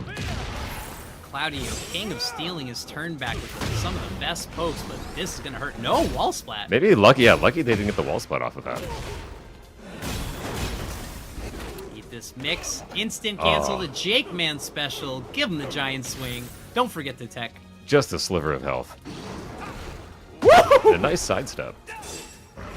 And that drop kick has a huge hitbox. It's actually really easy to get caught on the back of your leg on that. But Yeah, that was a really excellent step. Slowpoke looking pretty smart with the king change. I saw in the chat, we were like, what are you doing, bud? And I think it's looking pretty nice. Yeah. That situation with the giant swing at the wall is so scary because even though you don't get the extra damage off of the wall situation, it looks like the 1+2 grab you need to break to not get thrown against the wall. Yeah, you also have to think of the player too, because if it was against Little Majin, it would have been an instant Shining Wizard. Yeah. True gets All right, let us know who you got in the chat, because there's definitely a rivalry going on. Uh-oh. That was a great duck. Smack it. Great. You want to keep the pressure, delete your heat. Little late on the punish. Oh, is that a generic? I've never seen that grab before. Yeah, that's a generic one throw, which I believe can be broken with both 1 and 2. I think might have just been a little bit of a pressing in the middle of an action. Great giant swing. That's the first one. Muscle armor into the forward neutral too.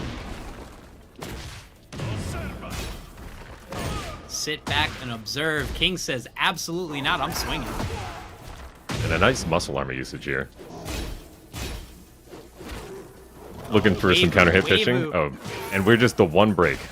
I like it. Instantly going for the easier guaranteed damage. We don't need to set up an RDC yet. Too early in the night. No, I think pretty much most kings are gonna at this level they're gonna go for just that guaranteed damage. But I think that's kind of the nested mind game. We've seen me get hit by our RDC because you wouldn't do the silly act. would you? Right, exactly. You wouldn't do the funny grab. That's when the great true rock, breaks. paper, scissors mind game hits. Alright, let's see how White can adapt the base style. Being down 2, Oh, but there as you we've go. seen all night, the people who are down 2 with their tournament on the line suddenly come alive. Nothing With the scarier sidestep than hop. someone who has to swing. Yep. It's gonna This break. go through the wall again. Yep. And you get to that next wall with this. Yes, you can. Oh yeah, easily. Gosh, I love that. Nice spike and the resplat. And it hurts because you see the sidestep, you think the sidestep 4 is coming low, and then you just get mid-crushed, and Fort 2 guarantees the second hit, so it hurts. Vanishing Storm. Doesn't duck the second hit of that. Oh, giant swing, that's gonna be huge. Nice tech. There's a little Weibo in the base, too. Insert grab game at the grab game. Holding my breath. Oh, whoa. Little neutral jiggle here. And a great duck under. Wow. Ooh, Cash out with the blue moon. We just knew it was going to come down to this. We have been hype all weekend. This has been hype all breakout. This is your Wednesday night, and we are on another final round. This has been a sick match. This is awesome. Rip that yeehaw. Wow. Ooh. Great break. A nice break. The stomach crusher, crushing stomachs. Finally guesses right on the Shining Wizard. Oh, he thought it was going to scoop. Oh, Go this get is so the- tense. Oh, what do you do? Oh! Running 2. Don't die with heat! Oh no! And the Vogue action, and like we said, the quick pokes, Claudio #1 of showing you some pressure, and then immediately ducking and giving you the quickest poke of your life. That is how he closed out multiple rounds and eventually closed out the win. White absolutely adapted their style when the match was on the line. Crazy. My hands are sweating. That was crazy.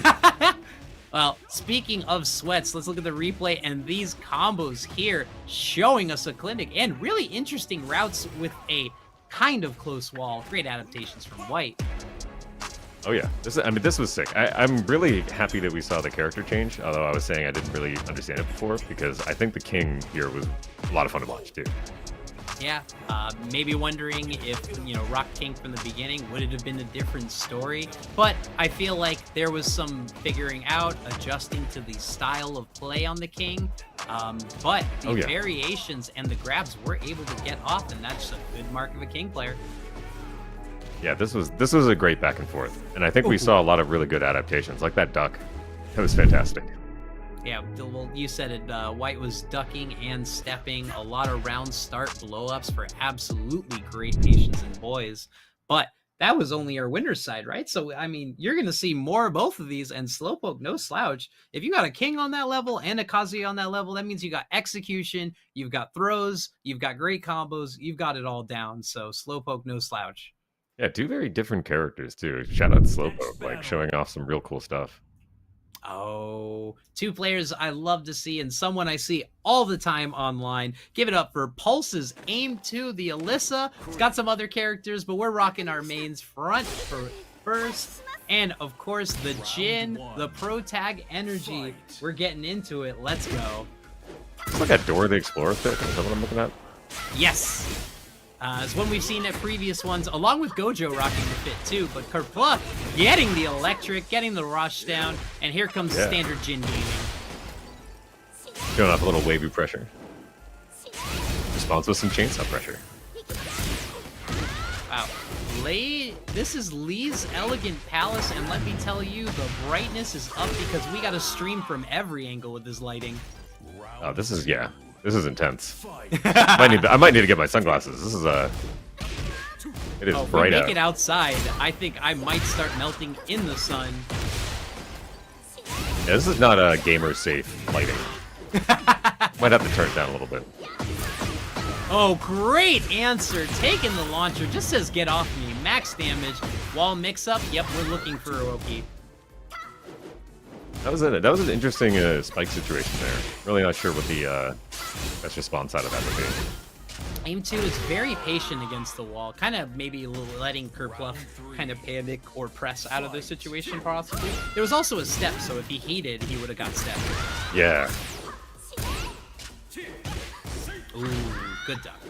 At least he's just casually telling you to die. Oh, and a nice kick. Friendly robot girl telling you to die in the nicest ways, unlike everyone we play online. Little spike action. Yeah, stay on the ground, you're going to get hit with that. Oh, didn't finish the hell sweep. hesitation. A tail as old as time. That laser scraper into a cancel, little 4+. It's been there since Tekken 4, but it is still frustrating. Yes, both these players still kind of feeling the matchup out a little bit. Oh, the 2-1 into the immediate parry. I'm not really sure about that read. Yeah, there's a lot of just like confidence in a giant rip from aim 2, and it worked out the first time, maybe not the second time. I don't think there's a way to get this launch into the wall to get the wall break from it. If there's Jin, there's a way. Yeah, I was gonna say, if there's anyone who can do it, it might be Jin. Mama Kazama taught me that sidestep 4, and I just used it until it won me the round. Alright, I think if you're aim 2, this is where you break out some of the trickery. Oh, And here we go. great. Everything coming up Millhouse here for aim 2. Oh, nice cancel. Then I'm all set to go in with the chainsaw mix-up. I'm not even heating and I'm dominating with this chainsaw. Oh! Oh, great spacing. I told you, when you are back against the wall, aim 2 looks like nothing's going on. Looks like he's letting, go ahead, get out of the corner. Go ahead, step. And then huge blow up. And then that time, a huge step back and an even better punish. It looks like you're getting a stage change. Maybe blinded by the light a little bit.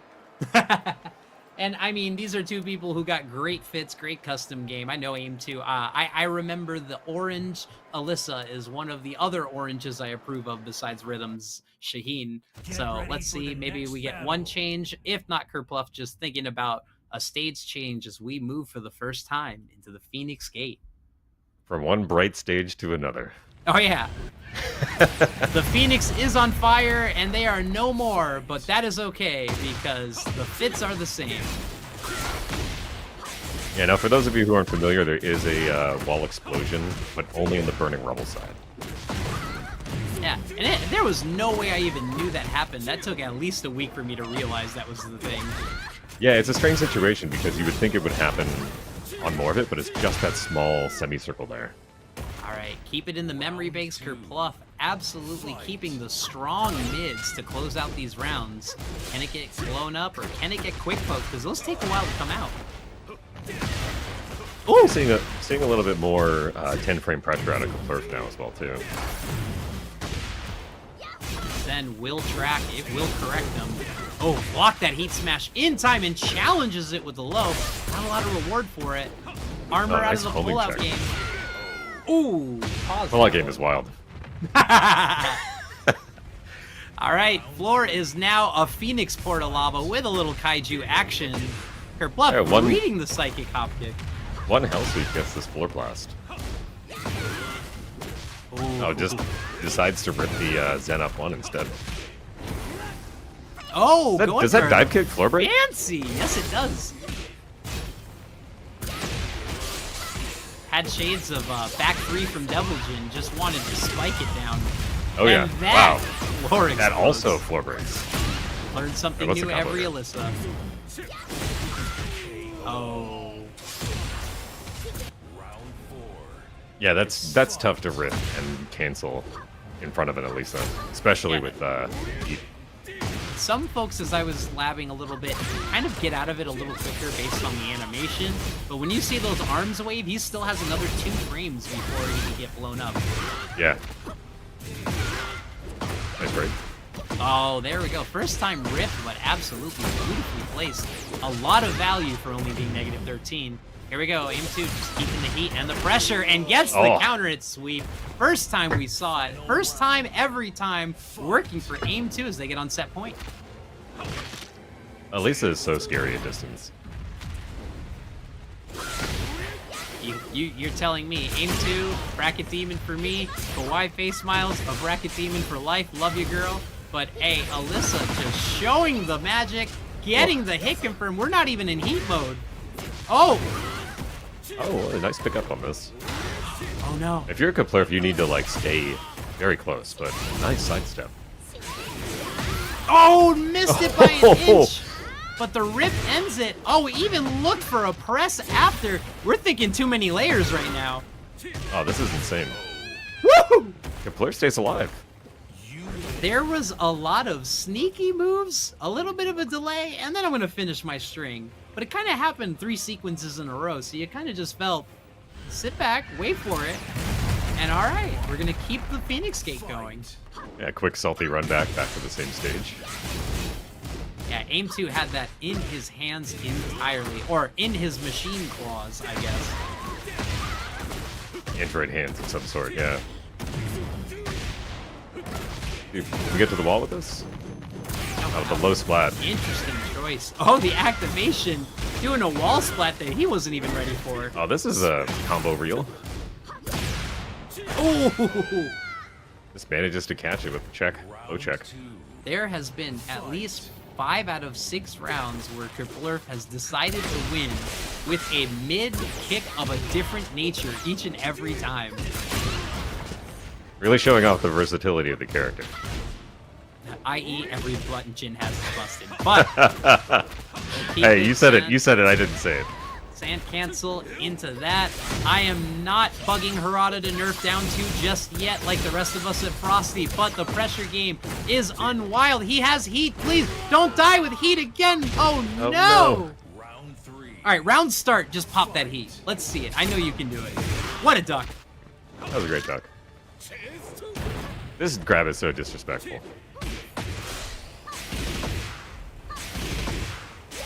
Low chainsaws twice in a row. That was interesting. That was a cancel into like up forward too. Was that?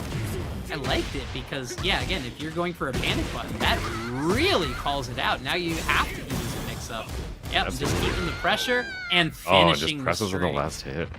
Hey, Aim 2 was thinking there's going to be a mid kick at some point, so I'm just going to press. Oh, and then he finished the string. Set point for Bluff. He was taking advantage of this ground. I'll go to the mid again from that. Good break. Yeah. Down 2. Oh. Maybe the he heard. scourge. Maybe Harada's out there laughing. But drop combo, keeping the dream alive for Aim 2, and getting the throw in between the mind here. Let's just start it up. Yeah, playing a little footsies. Oh, he does use heat. Maybe listening to the cast. That was median line so destruction smart. connects. Oh, that did. That looked like a full pickup for a second there. That is something I'm going to have to run in the lab. And Carfleur absolutely getting it done. And I saw Aim 2 go for a lot of armored activations in heat. When Alyssa goes for the chainsaws, she can eat some hits, has armor in that special thing in heat. But this time, Kerplurf was absolutely ready, did the up forward 1+2, punished it, multiple hits, and like you said, got that odd heat dash that was in a juggle state. Yeah, this was a really interesting match because it did seem like Aim 2 was really controlling the pace of the game. Even though each of the rounds were pretty close, there were a lot of key moments like this where there were just kind of knowledge checks that were coming out. And it seemed like Kerplurf did adjust to a little bit of what was making the matchup hard for him. Yeah, and just Aim 2 showing you that you absolutely have to be on point. I'm going to punish that empty heat. I'm going to punish your movement. Your dash block wasn't right. You get blown up for it. But the Jin strings and just the good pressure, almost always positive, almost always leading to a counter hit launcher, but just closing it out well and looking strong in that final round, which is what matters the most. Yeah, that's wild. I've never really seen that pickup at the end there. Yeah, I'm not sure about the recovery animation of it, but I do think it's really cool. A little sexy to do a down back 2-2, a little bit of a laser scraper starter, but if you let it go, is there enough recovery time for you to follow something up on there? Jin mains in the chat, they will always correct me, but I just always feel like it has a longer recovery if you don't rip, but we don't got time. We don't got time. We are in the Claudio match. Hey, Broken against Rises B Water, a Yoshi matchup. I am having and a little bit of light getting a speed little action. turbo, yeah. It did break the rainbow drop. And we're back to the normal state, it looks like. Oh, how nice of them to slow it down for us. That was the Tekken 9 great speed. step. Oh, nice little sidestep to get the pickup. All of us Bang, feel bang, that bang. dread when you see that step on your heat activation. You know it's coming. You know a good combo's coming. Circle of Judgment didn't end up connecting on that. Oh, finishes it. Could have been a liability. Could have been a flash bait for free, especially with the recovery time. No punish on the hop kick, but that's all right. We got the 4s on the floor. Good round right there.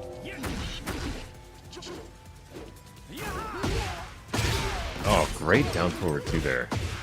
Excellent whip punish opportunity. I don't know whether or not that was a little bit of space play where he kind of was juking forward a little bit in order to try to pull a move out there, or if that was just a little bit of impatience from haybroken. Just relaunches with another pickup. The forward 1+2 to take to the wall. He didn't even use Tornado yet. Woohoo! And the tech trap. Do not tech. You are meeting your sword doom. Impossible to get out of. Starts the round with a Vogue. Thought he had the read. Woo! Two ships said I can passing in jump the a little night. higher. Just whipping in each other's faces. Yeah, 2 flashes in a row too. Took the words out of my mouth and the trauma from my prostate.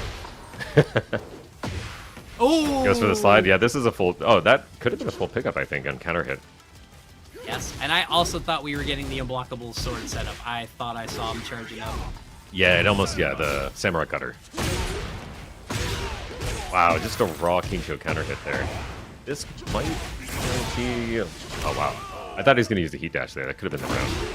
Yeah, I would have blocked mid 100% of the time in that situation, but that shows that he was ready. Jumanji absolutely evolving it, coming up with a different way. And you think, in most cases, an end-of-round scenario, they're going low. But yeah, with that heat and a free mix-up, +5, yeah, I thought the swords were going mid in that heat dash. All right. Second game adjustment. That was pretty fast. That was a very breakneck speed, but I feel like both of these players have been whiffing a lot. Well, I feel that Haybroken tried putting their offense out there and just got a lot of basic poke play until Jumanji felt comfortable going into more of the string pressure and saw, you know, the back 2 pressure absolutely working. But Haybroken really good at adapting. We've seen it a lot of times where Haybroken just comes back like a monster, but eats a down forward too. Looking safe, looking cheap, looking good.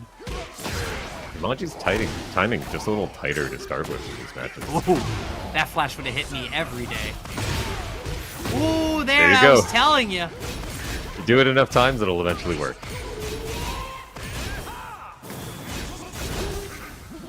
Does opt to go to the helicopter and tries to go with the flea. That was crazy. That was crazy, yeah. I would have pressed something. I don't know what to do there. Oh, gets the counter hit, full launcher. Thought he could get that interruption in time. Was the right answer, was the wrong frames. Look at the wall here. Goes for the shoulder ender. Back one, back one. Back one. Back one again. Oh, no, running 2 this time. Woo! Takes a heat I was dash. about to say back one just like you. Yeah, I think we were both thinking the same thing. Wait, is that guaranteed? You can't get hop kick off guaranteed off of the flash thing. I mean, it's a crumple, and if you do it instantly, it's still considered a standing state. Oh yeah, that's right. 'Cause he was in heat, so that was a that was technically a no sword flash. Yes. Ooh. Nope. We Nice got grab it. breaks. Well, Yeah, just woo. Oh, nice break. Just that standing kick. Oh, Oh, there it goes. The samurai cutter whips. And a nice Nope. jab check. That is fake if you get that on block. The 3 to the 4 into the helicopter stances, you can jab out of it. Doesn't do it this time. Oh, great patience. He's Both waiting these- for that flash. These players have played a bunch of matches and they're still feeling each other's timing out. Absolutely dared him to try. Nice guarantee. Good decision. It gets rid of any last-minute Oh. heat dashes or presses, and an absolutely devastating wall game. I mean, that's Claudio. Yeah, just rips the Vanishing Storm, gets a full wall splat off of it. And the Blue Moon gets blocked. Oh, I Ooh. thought he was going for PDK there. Oh, there, and blocks it. Trying the same down forward 2 timing that he did earlier, and this time it just whiffs. What a hop Oh, and kick. the no sword samurai cutter misses. Go to the wall with this one. Bang, bang, bang. Probably could have launched that flash. It's a little bit longer with the no sword stance. Yep. Been showing all match. We got those throw breaks. Not even worried. And here comes challenging it and challenging it again. Like I said, Hey Broken is known for absolutely becoming a different beast after the first game. And there's a lot of knowledge. And Jumanji's going to have to do the same. Learn a little bit, adapt a little bit, and change up the style. Yeah, you called it. It does seem like Hey Broken is adapting a little bit more to Jumanji's first options in terms of like spacing and timing. Kind of curious how this is going to develop, because it does seem like they are kind of alternately getting the reads on each other in terms of spacing and movement. Yeah, and just knowing every time when the 3-2, the Requiescat is gonna hit, like I just genuinely think that like a good Claudio player absolutely can confirm that every time, but a great Claudio player knows when to risk it, because you can duck launch that any day. But Hey Broken absolutely did it with authority and interrupted Jumanji's abilities. So again, let's see the adaptation on the Yoshi side. Either aggressive or back off. Ooh, waited for the Vogue. Wow. I like it. All right, just goes for the 1-1 out of it. Nice low block, but no punish. Tries to launch the flash, but misses. Oh, went for the full push. There you go. Yeah, this time ducks it. The tech was coming, and a sword, and a yo to close it out. That was a great wall adaptation there. I thought that combo was going to drop like 3 times. What a duck. Goes straight in. Yeah, this is a pretty classic combo. Dang, dang, dang. Oh, went for the down back 4 that time. Yeah. The down back 3. These options usually are quick reads for button presses on Get Up instead of tech traps. Right, right. Nice launch on that too, yeah. Yeah, I think actually going back to the basic Yoshi wall setups are going to work now that Hey Broken's trying to use the creative options. And I feel like we that's just only saw... minus 14, but he capitalized on it. I feel like we just saw that same exact exchange last round too. Hey, with the, yeah. Oh, again, we know to flash that. And just rips the heat smash. Yeah, Jumanji with a pretty decisive 3 rounds. Yeah, Deadly Sin is a huge liability against Yoshi. I mean, I could say in the same way, I'm a June main, a forward 2 into anything is an automatic flash bait, you know? So you either have to do something empty, but 3 different times, Hey Broken went for it and just ate the flash. And the even worse part is, in the time it takes him to recover, even if he pressed it once, can't really get anything other than a jab punish. So there really wasn't much risk there for Jumanji to do it. So great win. And the chat going off as a well-deserved win, as we saw some adaptation. But let's think about the beginning. What was the beginning of that match, Graham? Yeah, it's almost hard to say, because it kind of went breakneck through these 3 matches. And we saw kind of interchangeably both of these players getting a bit of read. That looked like he probably was anticipating the low coming out of the flea there. And super good shout. I mean, like, both of these players really kind of were figuring each other out as the match went through. So it wasn't really one-sided in any way, shape, or form. I guess until the final. Yeah, absolutely made me a fan. And again, after my Frosty and my Yoshi trauma, I am taking notes and looking at what good flash placement looks like, and what even better low placement and round closeouts. And of course, once he saw a setup work, like he said, he just ran it again the very next round. And it didn't completely work out, but it didn't get punished, which is a win in my book. Yeah, I feel like in that last set, it's the flea into, I think, is it down 1+2? The headbutt, with the low headbutt that can turn into a counter hit combo. I think if you block that, it's a traditional slide pickup where you just do like while standing 4 or something similar in order to get a float combo. And we saw that get missed like 3 times, and then the follow-up moves ended up getting launched. At least from my labbing, again, with my Dirty June main slant, the only thing I can get, because while standing 2 doesn't scoop and while standing 3 doesn't scoop, the only thing I can get is actually just her light pillar, which is up forward 2. So, and that also works on rolls, tech rolls. And if you even feel like they're going to be 1 or 2 frames off, you can down 1+2, which tracks any side roll in either direction. But again, really hard when you're thinking about a man crossing you up with relentless offense, automatic starburst safe launches, and of course, one of the craziest heat games in Tekken 8. So, easier said than done. Oh yeah, yeah. Unfortunately, Yoshi, pretty much the answer to anything he does is, well, you just gotta lab it, and so you gotta. It's one of those situations where if Yoshi players just have to find the one move you don't know how to deal with. Sure, makes a lot of sense. I mean, what has your experience been like placing maybe local Yoshis? Yeah, I think there's there's definitely a brain cell that a lot of Yoshi players share when it comes to how to do certain setups. Like, I mean, there's a lot of tech sharing that people have, and like people figuring out what works. I think every single player that I've seen has some sort of unique adaptations to the character. I like this kind of flea pressure because it does set up a situation in which you can't really press a lot of stuff back because so many moves just hit the sword and you get hurt. Sure, makes a lot of sense. And when you're in Firefly and you just go for the spin to win, I almost always see a flash after just to check if you're pressing. That's one of the most common Yoshi setups we see. But we've got DK Vengeance going up against Breakout's own King Servbot, your 4-5 winner against yours truly in the Endure champ. So I want to see the bear take it all the way. Oh, as the Zon Electric just goes wild. Oh, Servbot is a lot of fun to watch. I've had the opportunity to see a few matches so far, and he's got sauce. Not doing it. Good pressure. Jin showing why every punch is a good punch for him. What's the low poke? What's the closeout? And finishes the 2-1-4. 2-1-4 does so much work. I swear it looks like a high.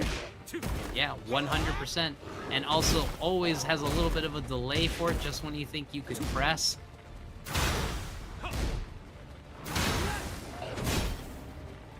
Yeah, King Servbot definitely should control the space more, unless you get into that full while running 1+2 mix-up. Yeah, it's hard because it's like there's so much kind of just space control going on here. Wow, great counter hit into the shooting star. Yeah. Also, Rapid Bear being a heat engager is wild. Read the button press, and we're not done yet. This is going to hurt a lot. Counter hit, almost no health. This is going to, look at this delete right here. Oh, that does so much one damage. combo. It's like 80 damage. Yeah, that's a full float combo. All right, yep. Keeping You knew you were going to see safe. the heat smash. Oh, no. Doesn't break the grab. And Unique a bear little get up fail. options, yep. And Oh, the hesitation, the stutter step, hesitation and the 4-4. Round 3. And we go directly to the last part of the stage. 2-4, good block. And Oh, that yeah, there we go. leads The hell to sweep gets the floor. All right, spike into the guarantee there. We got to stand up for wait for that one. Whoop. Hell sweep getting stuck. Oh, and there's the G-Clef cannon. I expect we're going to see a bit of that going on. Yep. A shooting star is guaranteed. It's a frame trap. We get a wall splat off of this. And good use of the Rage Art to just finish it off. I'm pretty sure any wall combo would have done this, but this gives you a little bit of space and breathing room to think about the match, too. Yeah, it's that causing that time delay, and you're both thinking about how you're really just even going to approach the next round. It causes some riskier, wilder things to happen. That looked like back it was supposed to be a basics. round start hop kick. I'm guessing that's what it was. Because why else would he be airborne that quickly in the match? Good last-second adjustment block there by Servbot. The back one getting blocked, but remembering Hunting Bear ducks under highs. Yep.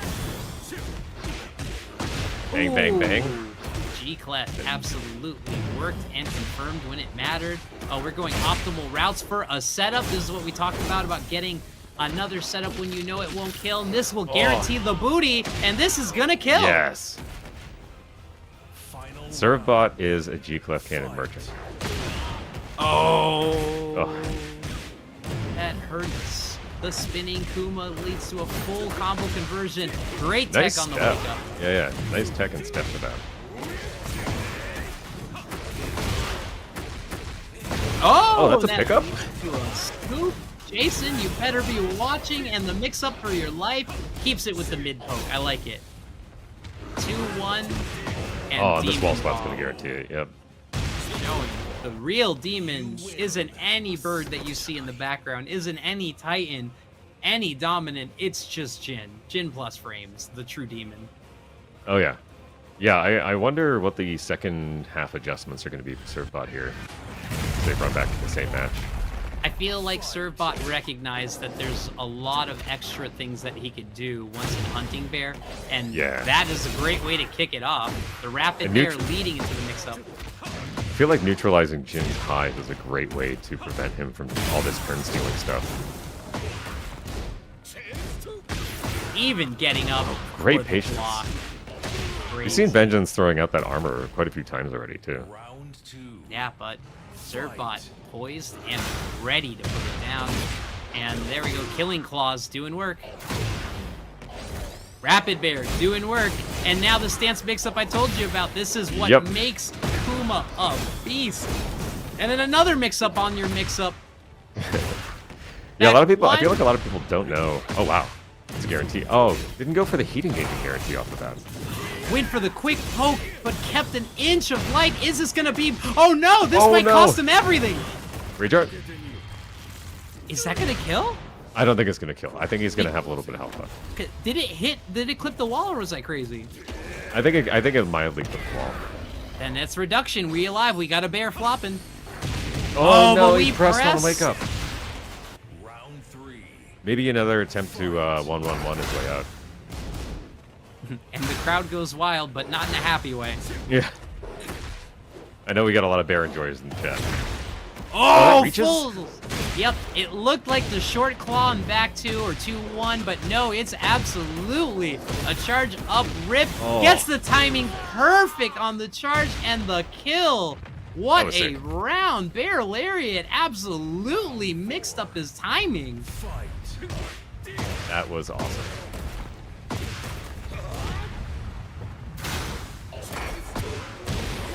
Yeah, Vengeance trying to build a little space and power crush in the some of these longer range moves for him. Finding the back one, and we scooped that. Oh no! Oh no! Oh, this is gonna get the floor. Does he have a combo to end this? I mean, heat dash. Right, heat dash. You can't throw the bear. Legs upside down, and now it is set point for Vengeance. What's King Servbot gonna do? Down back 4. It did work last time in the final round. So. Spinning Kuma became a flying Kuma right after. And again, another spinning Kuma, and tried to interrupt it, but I am Jin, I am your frames, and I am your winner as Vengeance takes it, punching their ticket into top 8. Great match by both of these players. I think it's hard. It's kind of like hard for me to say what went well and what went wrong there, because that was just kind of like a trade of blows. I don't know. What are your thoughts? I really felt, and we'll have the replay to back us up, that playing a poking game and a close game with Jin is not a win unless you have heat. And as soon as Servbot got into the stance mix or against the wall, Servbot became an absolute beast, pardon the pun, and getting the hunting, getting the bite, and everything guaranteed booty follow-up. But Jin just having counter hits, having great poke pressure, and of course, if I land one counter hit, it's your life. Yeah, this is crazy. I think to your point, like pretty much everything in Hunting Bear worked, and a lot of the pressure situations up close worked. It was kind of when they were playing a space game and trying to feel the neutral out that the match kind of devolved.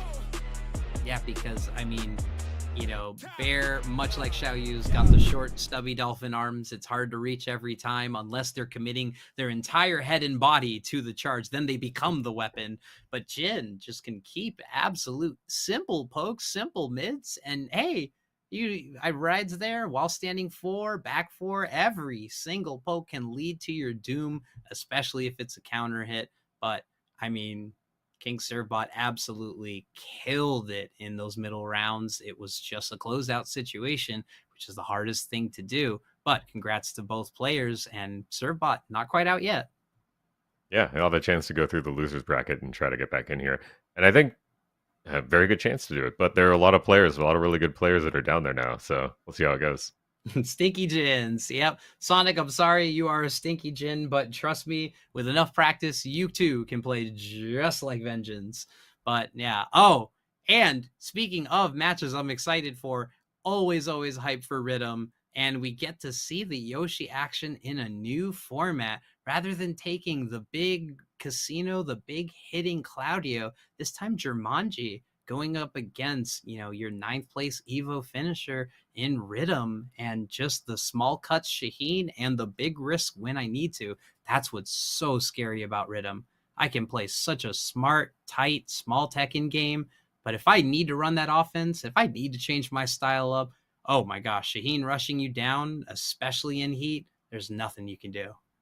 Yeah, and I feel like Shaheen has a few offensive options that kind of neutralize the scary parts of Yoshi's essentially defense, right? If you consider Flash to be defense, right? Because he's got the slide mix-ups, he's got a lot of opportunities to go and throw some stuff out there that might be a little confounding in terms of like space control. So this will be really cool to watch. I'm excited.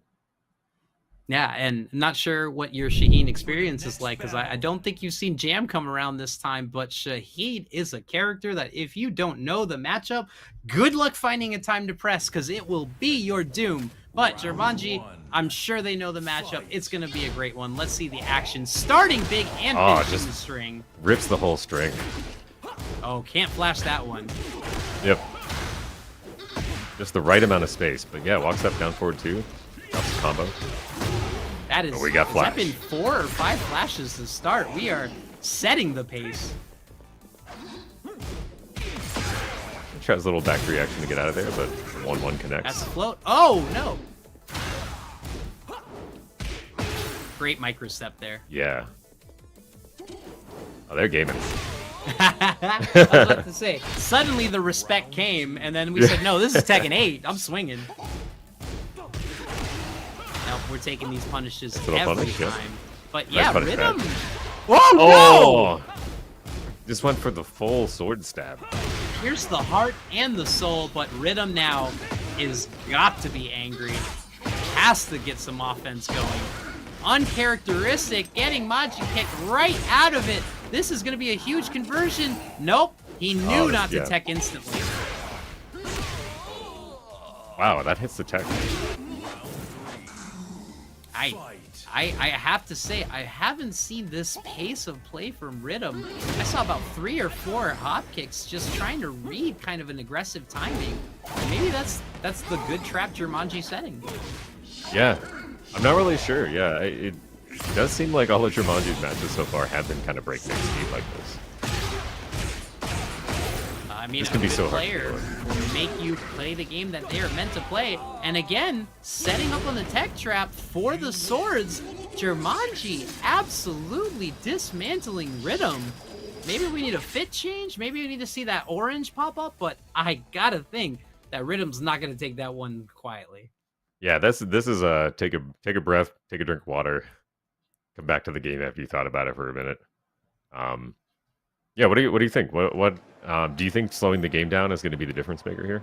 I mean, sometimes you can't slow the game down if Yoshimitsu is forcing options and forcing mix-ups, but Rhythm can poke him out of it, and if he can get him back to kind of having those hesitations and those flashes, that will give Rhythm all the pace that he needs to set up, but not a lot of heat aggression, which is what Shaheen can do when he wants to stay on offense.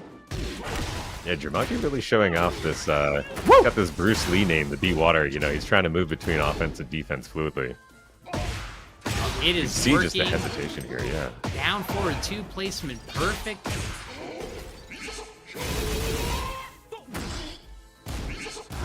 This has to be so frustrating to deal with. A nice slide to start some offense. I was holding my breath. I thought we were going to see, if not 1, if not 2 flashes, but again, Jumanji changing up the timing, and Rhythm may have won that, but there was a lot of hesitation after a commanding start. Yeah, the heat smash might be a weapon to use against this kind of flash timing. A great sidestep left into the launch here. Yeah, that's what I've come to know, and the forced fallout on that last wall hit.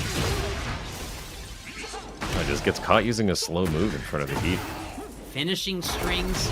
Rhythm is realizing, I'm not going to win playing slow, low pokes. That's the game he wants to play, but that's why he's a champion, changing up his style, going, all right, I'll press. Oh, the wall run. A little bit of flair. Clip that. Flip, punished, instant, and there's Nice. the impatient flash, hop kick, and another one, but a frame off. You can blame the online. Oh, good punish. Yeah. He gets that offline. Oh, we got optimal. Oh, this is a cool one combo. I like this. Again! And just samurai cutter again. Just like another time. Oh my. Band swords. Yeah, how are you bringing this into the Iron Fist tournament like this? This is crazy. I mean, we would have Where's had the to make TO? those. Yeah, we would have stopped that first Kunimitsu, we would have stopped that, and there would have been no Victor Gaming, and this game wouldn't be complete without Victor Gaming. Jumanji getting it back. That looked like the right punish, just a little late, eventually. Both of these players just feeling timing up close. Yeah, this is a game of frames offline, let alone online, where, you know, the connection works for all of us. No Tayaba, we're just keeping the mid pressure, keeping the plus frames, and there's the impatient flash. Rhythm went in the first 2 rounds and showed us what offense can really look like once he's frustrated, maybe, dare I say, a little mad, but absolutely having the poise once he was in the driver's seat to bait out multiple flashes. You brought up in the earlier in the cast the layer 2. I think we just saw a really good example of that. Yeah, and that would have been even quicker if it wasn't for, you know, just having to be a frame perfect hop kick on a lot of those whiff flashes. Just a little bit of online making it a problem, but Rhythm still closing out. Because if I miss a launcher on something I know clear as day, I'm tilted. And Rhythm just said, okay, I'll just do it again. Yeah. Yeah, I think that hop kick is also probably a very good solution to a lot of the Yoshi setups, right? Because there's a lot of delay in them, like the Samurai Cutter and some of the other Kincho moves are pretty slow. Sure. And so I feel like Claudio, same thing with a hop kick that's minus 13 on block. The second they land, that frame counter is starting, and I have seen many whiff punishes just when you thought you got it perfectly on time. Now, on the other hand, Rhythm might be reminding Jumanji that Yoshi has probably the best hop kick in the game. That is true. And, you know, I mean, it is unsafe, but it really isn't that unsafe for the reward that it presents, especially with his movement options. It's only unsafe if they punish it, right? Yeah, 100%. But hey, we got a game 1 unblockable, so anything is possible. It goes into stance here. Oh, wait, that works? That is sick. This has been nothing but clippables every time. Just absolutely came down with the sword. Almost looked like Link from Soul Calibur. I think that after that wall explosion, Jumanji just kind of stopped there at the end of that combo. I think he probably forgot he didn't have heat. I think he was trying to use heat to extend the combo to the wall, and he just stood there.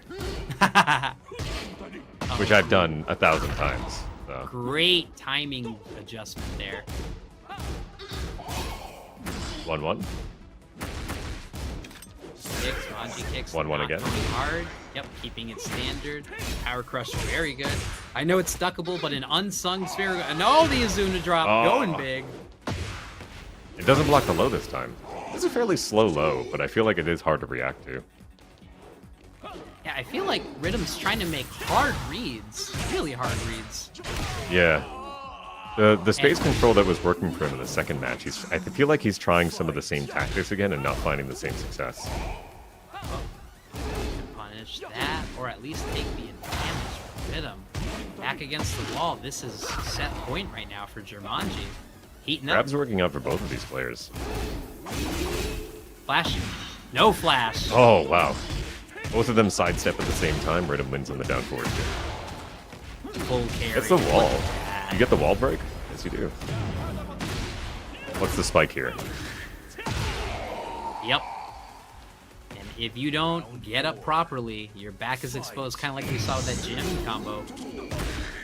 Round start heat is crazy. I'm wondering what the read is here. Turns into a float. Huge mix.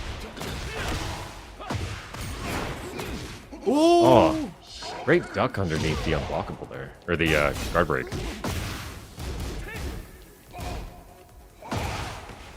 Wow. Keep out. Up back 3. The flash trade. Flash trades, yep. Kept his tournament dreams alive there. The spin. Gonna rip. Nice Nope, little gonna delay, play yep. patient. And the back 2-2 finishes it out. Wow, Jumanji absolutely changing that style to be patient. Says, I'm the one on match point. I don't need to go in. I got the life lead. Really great stuff, and closes out the win. And we talked about it a lot, how it is so hard to, it is so easy to get rounds in. It's so easy to maybe get a game in, but to get that final round when you're in a closeout situation against a fierce competitor like Rhythm, Jumanji absolutely making it look easy, or at least poised. Looking at the replay, it was wild and crazy kids to start, but as soon as we got through the foam cannon, it was an actual match. And then Rhythm this was said, so sick. I got offense too. Rhythm getting mixed a lot more because they were pressing a lot more. But in that final game, everything changed. Yeah, what do you do when you adapt to somebody adapting to you, and then they adapt to you adapting, they adapted to you? I feel like that's what we saw in the final. I know it sounds silly, but whatever game plan I had in the first game, I should go back to that. Because I can either variate on that, or make them think that I'm going for the same thing and absolutely do something else. Or, you know, it's Tekken. Go for a string. It'll always work. That was sick. What else could you say? That was a lot of fun. I feel like we saw a little bit of everything, a little bit of bag of tricks, a little bit of timing attacks, a little bit of like adjustments and defying expectations about what they were going to throw out next, right? Like Rhythm started seeing a lot of the flashes come out. I don't know, was Jumanji doing a lot of flashes to start with in order to like bait that kind of behavior out of him and then like stop doing it later? Like, we don't know. Like, Yoshi players, I feel like, get in your head more than like most other players do because of the amount of options they have. I'm curious. I don't know. I absolutely just have to give him even more credit than we already have, because like you said, you might place against a Trizzy who's got a more defensive and spaced out play style. You might go against P-Ling, which is more emotional based on what they're feeling and how much Ling they played that day. But I thought I had a read on Jumanji's play when we saw that first game, and it absolutely changed a lot. And yeah, I'm thinking about like 3 flashes in the first 10 seconds of game round 1. And I was like, okay, this is the kind of play we're looking at. But no, a lot of throw mix-ups, a lot of empty actions, stance drops, and, when it mattered, absolutely clutching it out and playing defensive with the life lead at the end of the match. Yeah, you have talked about, you and I have talked about before, the concept of having kind of multiple styles of offense and defense to be able to throw out during a match. And I think we saw some really good examples of that from both players, really, from both players. Yeah, well, I mean, we're not even done with the Shaheen action. We're definitely not done with the Jins. The Jins will go on forever. But another matchup we're going to see right soon is the Mayor and Karpluff. Again, Jin and the Shaheen. And the Mayor, local legend, also someone that I'm really excited to see after the recent leveling up phase. Let's see. And Karpluff already showed us how deadly Jin can be. It's cool to see Shaheen back-to-back like this. Nice representation. Oh, this is a little bit of a scruff, all right, to begin with. I gotta wonder, are we going to see some Kazuya action a little bit later? Really curious. From which player here? From Mayor. Oh, Mayor is a Kazuya player as well? As well, yeah. Is he like an elected position? It's like, how do you become the Mayor? Yeah, and in an international game like that, Slide gets the closeout, down forward 1, simple poke, simple pressure, really great closeout.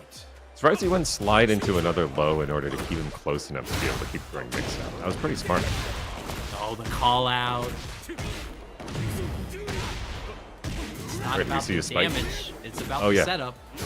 Yeah, we saw another Ogi setup there. Gaflurf a little more hesitant to throw out the Hell Sweep in the beginning of this. But Scourge connects. A lot of wave dashing. Movement, yep. The Superman punch, as we like calling it. The scoop. Yeah. and this is gonna hurt. We haven't even popped that heat. We getting to the we're wall? Ooh. Oh, we almost. It went for the surf at the end of that. Wonder if that's the only thing that could have connected there. Well, I trust in these combos, but I gotta believe you could have gotten a wall splat, even if it didn't really have a follow-up against the wall. Yeah, I think so too. Maybe even just a low splat, but then the wall OP would have been nice. Oh, thought he had a heat confirmed there. Whoop, the psychic. Oh, it goes for the grab. Down 2. Nice duck. I always think that that's not going to connect. Whenever I see that combo. Shout out AK. Wow, I'm a little bit hesitant on this call just because if you had heat, you I might have dash. popped heat first. Yeah. Yeah, you could have easily dashed that, I think, for the kill. But now it's my pressure. Ooh, tried to read it and eats one mix-up, and then your resources are gone. That is tough. Well, Yeah, it's that's interesting. only one round drop. So it's interesting to see what. Down 4-2. I was gonna say it's interesting to see because Shaheen really has like a very strong full crouch in your face mix up, very similar to Law, where like Law has up forward 3 and Shaheen has this Superman punch. So it's interesting to see them adapt to each other's offense like this, and we finally see the Hell Sweep come out. Easier said than done, just like your favorite website, caniblockdown2.com.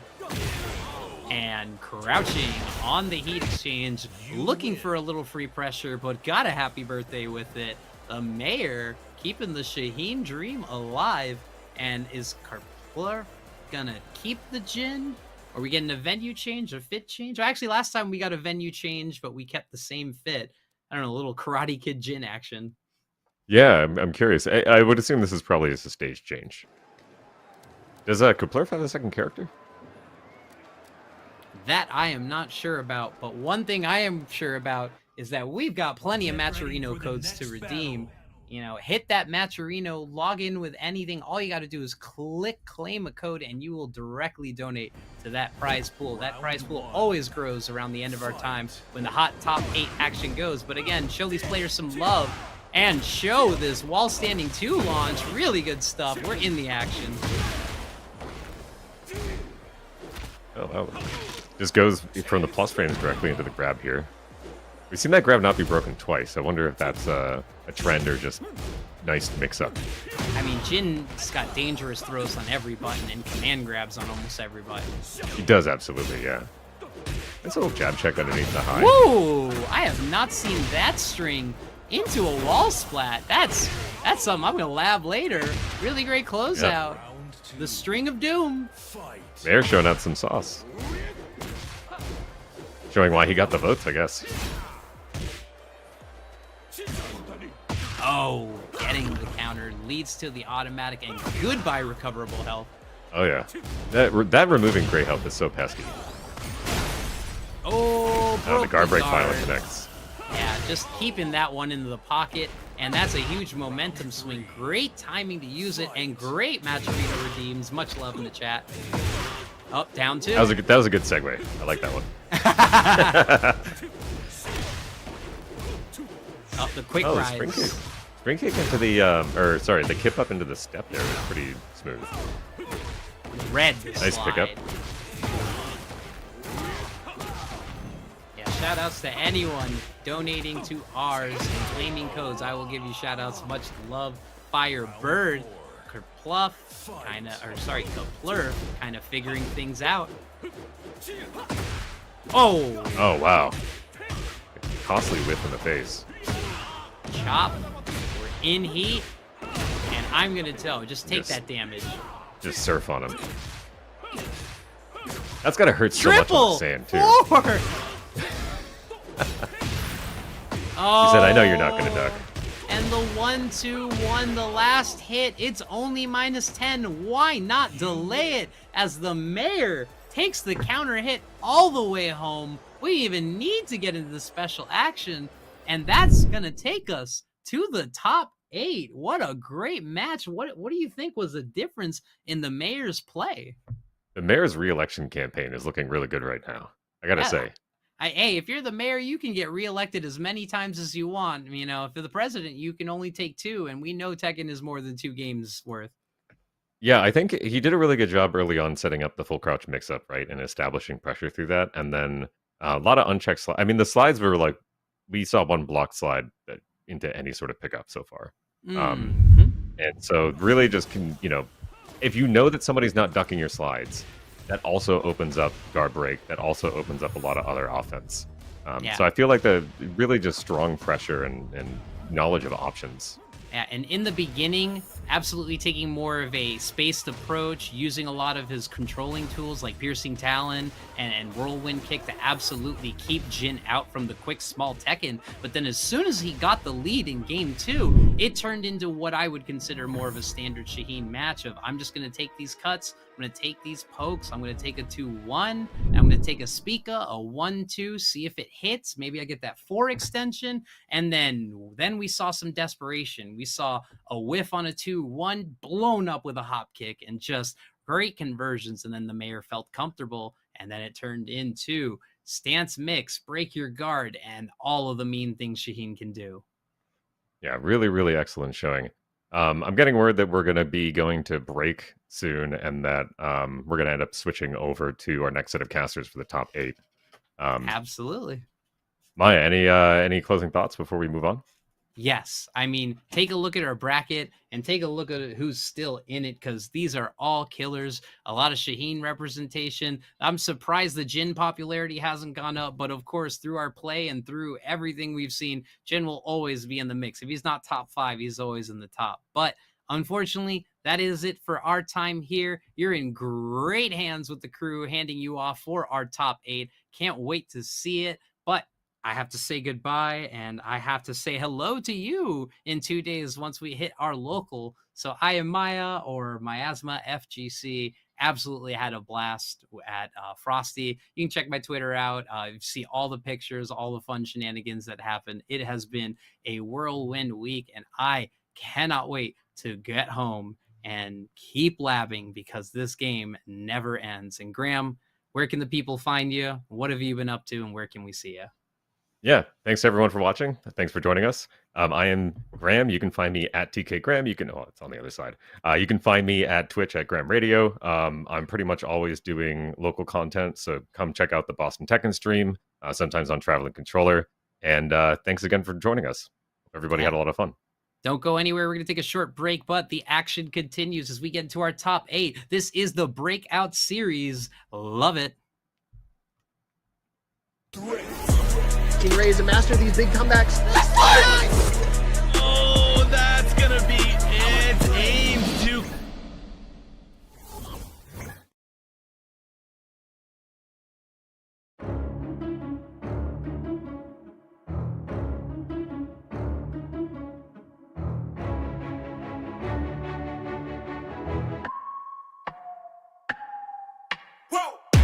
Who knew I would make it this far? They hated, they never believed me.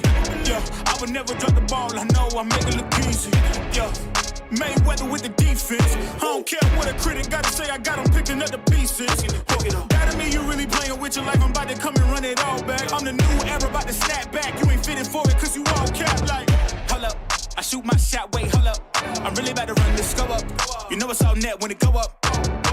Ain't got no other plans, you don't need to understand, ayy. We on overtime, you don't need to understand, ayy. You just show them how to do it when you don't know what to say. Tell me how you plan to win if you plan to play the same. Moving fast, already gone, yeah, but you bringing me back. Try to double cross me, dog, just let me relax. Stop assuming what we doing, keep it moving, what we doing. Cause it can get bigger for us, cause it can get bigger for us, bigger for us, cause it can get bigger for us. Hey, please don't play no games with me, I promise I'm too much. Hey, I can never let up even if you had enough. Hey, this ain't for the faint of heart, we always playing rough. I had enough, it ain't luck. I needed a vision, I needed ambition, I needed a mission to beat in submission with no intermission. I see the collision, the crash in the distance ain't coming off track, no. Now when they ask what's the motive, don't talk like the show. They all about to see what I mean in the moment. I gotta keep going, I'm shaking the dice and I'm keeping it rolling. They already know. Ain't got no other plans, you don't need to understand, ayy. We on overtime, you don't need to understand, ayy. You just show them how to do it when you don't know what to say. Tell me how you plan to win if you plan to play safe. Moving fast, already gone, yeah, but you bringing me back. Try to double cross me, dog, just let me relax. Stop assuming what we doing. Keep it moving, what we doing. Cause it can get dangerous. Cause it can get dangerous. Cause it can get dangerous.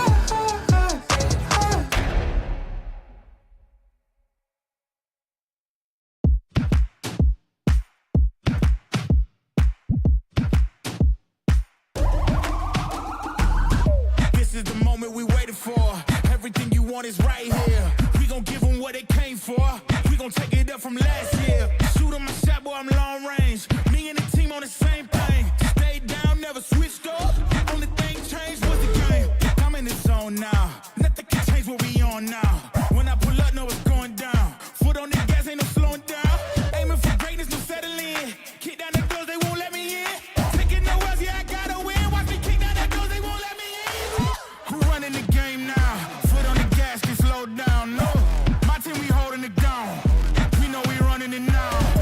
Watch the game change. Watch the game change. Watch the game change. Watch the game change. Yeah.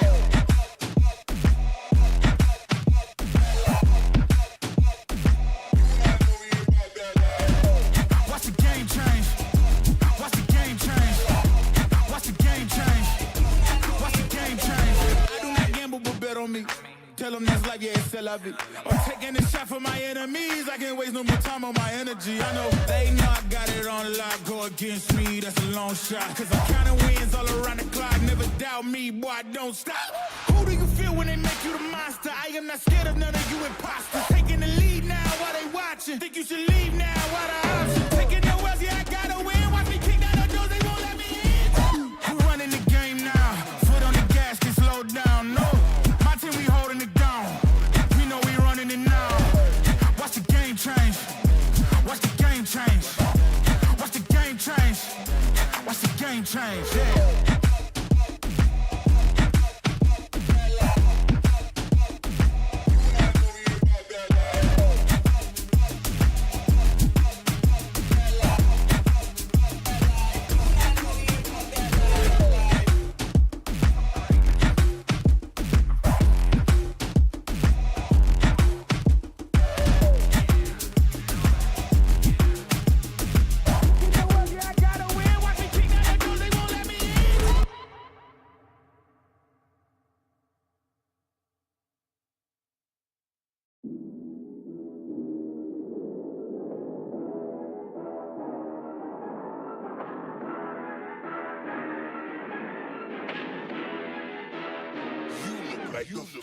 Really, y'all don't know this, y'all in danger. I'm a threat. I'm a gamble with your life, cause you know that it's okay. It's okay. You know I ain't letting up, my foot is on your neck. Take my word for it, it's a promise and a threat. Really, y'all don't know this, y'all in danger. I'm a threat. I'm a gamble with your life, cause you know that it's a bet. It's okay. You know I ain't letting up, my foot is on your neck. Take my word for it, it's a promise and a threat. I ain't never really wanna flex my gifts, but I think it's my time. Let me check my wrist. You can never get my shine, I'ma keep on grinding till I reach the tip top. When it's just in my jeans and I ain't looking back, cause I'm feeling like Chris Cross. They can never slow me down, but they need to hate me, now I'm feeling like Chris. Rock with the team, cause you know that we winning, we with it, we going, we flowing again. I might just go by a Benz, I might just blow my advance, whoa. I did it all for the feeling, alive but I'm making a killing. I'm gonna break every ceiling, cause I need a million, but I don't need your money, you can pay me in respect. Cause once I do it big, what's to follow is a check. I need 100 bags, nothing more, nothing less. And the ops feel away, cause I'm next, I'm a threat. Oh yeah. Really, y'all don't know this, y'all in danger, I'm a threat. I'm a gamble with your life, cause you know that it's a bet. It's a bet. You know I ain't letting up, my foot is on your neck. Take my word for it, it's a promise and a threat. Really, y'all don't know this, y'all in danger, I'm a threat. It's a gamble with your life, cause you know that it's a bet. You know I ain't letting up, my foot is on your neck. Take my word for it, it's a promise and a threat. I been feeling spectacular, flow so sick it's hazardous. Y'all still suck like Dracula. Sip this beat, let's back it up. And I don't care about critics, cause they talk too much. And I know that I gotta keep on grinding, finding myself. I ain't gonna stop until I know I had enough. Mama, I know that they see me. I'm popping these bottles just like I'm a genie. I'm glad that you made me. It's all in my DNA. I'm about my chips like I'm working for Frito Lay. Embedded bag on myself. I don't do it for my health. Every thread is a champion. Got the title, need a belt. I don't need your money. You can pay me in respect. Once I do it big, what's to follow is a check. I need 100 bags, nothing more, nothing less. And the ops feel away, cause I'm next. I'm a threat. Oh yeah. Really, y'all don't know this. Y'all in danger. I'm a threat. It's a gamble with your life, cause you know that it's a bet. It's a bet. You know I ain't letting up. My foot is on your neck. I don't take my word for it. It's a promise and a threat. Really, y'all don't know this. Y'all in danger. I'm a threat. Gamble with your life. Plant the seeds. Spring kick's not gonna do it. Rizzy, he's got to make his big comeback. Rhythm not having anything to do with it.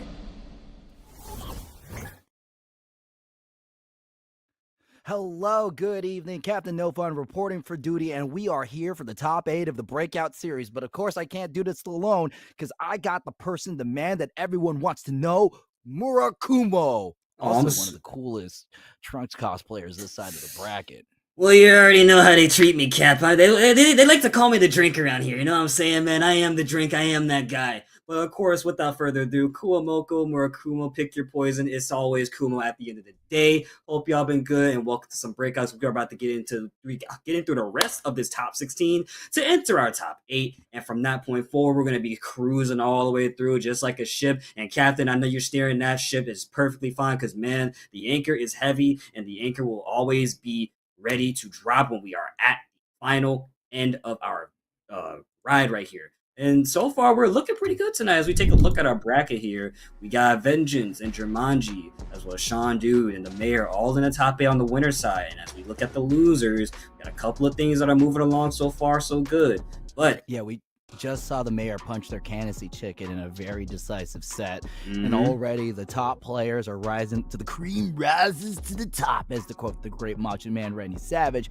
But as we know, things are going to need to fall off for us to get along with this ride. Ooh, yeah, you're not wrong about that, brother. But with that being said, what we're looking forward to tonight, I see Vengeance of Jumanji. That's going to be Jin versus Yoshimitsu. That's going to be a pretty interesting matchup with Shandu versus the Mayor. I saw the Mayor play Shaheen, but I don't know what Shandu was rocking for a minute there.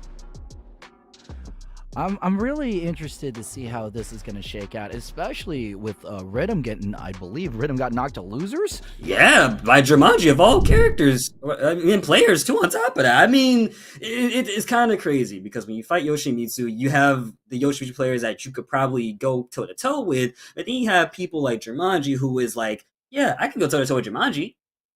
If they're not, just kind of throwing me off guard, you know what I'm saying? But that's the Yoshimitsu special. What more can we do about that? You know what I'm saying? That Yoshimitsu can just steal crud. How fitting for a ninja to be able to steal entire games. That is I'm really interested in how, as frustrating and strong Yoshimitsu is, he's relatively unseen in the upper echelons of Tekken. Right. Didn't really see him in TWT, didn't see him at Evo, but he's a pub stomper. Yeah.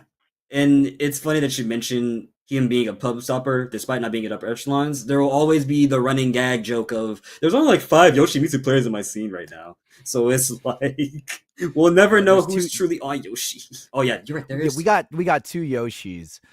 2 Yoshis, 1 drag, 2 guys who have a pocket drag. You got that one guy who's playing that one oddball character for some reason, picks a bear out of left field and somehow gets away with murder every time, Bear's the strongest. Hey, Bear the champ. Bears are top tier. Let's get that out the way, all right? You know what I'm saying here, man? Bears are top tier at robbery. Serious? At robbery.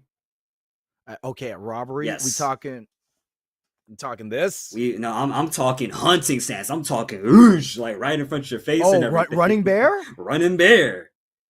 Running bear, that is plus. You just gotta hold that, man. You just have to. Give the bear like a little bandito mask or something around their face and just like I don't know, give like white eyes or something, just all white eyes. Make it look like Batman for all I care. And just Harada, can we get some bear customs, Harada? Please? Look, bear players don't got nothing. Harada, I met you at Frosty's. I should have asked you for some bear customs. Better be lucky. Everybody was asking Harada for stuff. And it was. Oh, but hey. Oh yeah. But hey, let's go ahead and ask the chat to are we still doing Matcherino codes? I believe so. As a matter of fact, let's not forget that we got some Matcherino codes, and I'm pretty sure we still got plenty more to go around.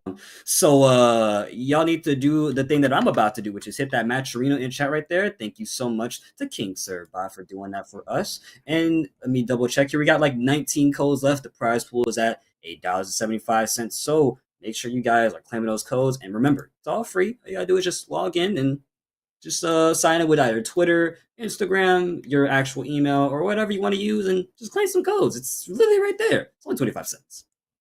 Literally 25 cents. Well, we will add 25 cents.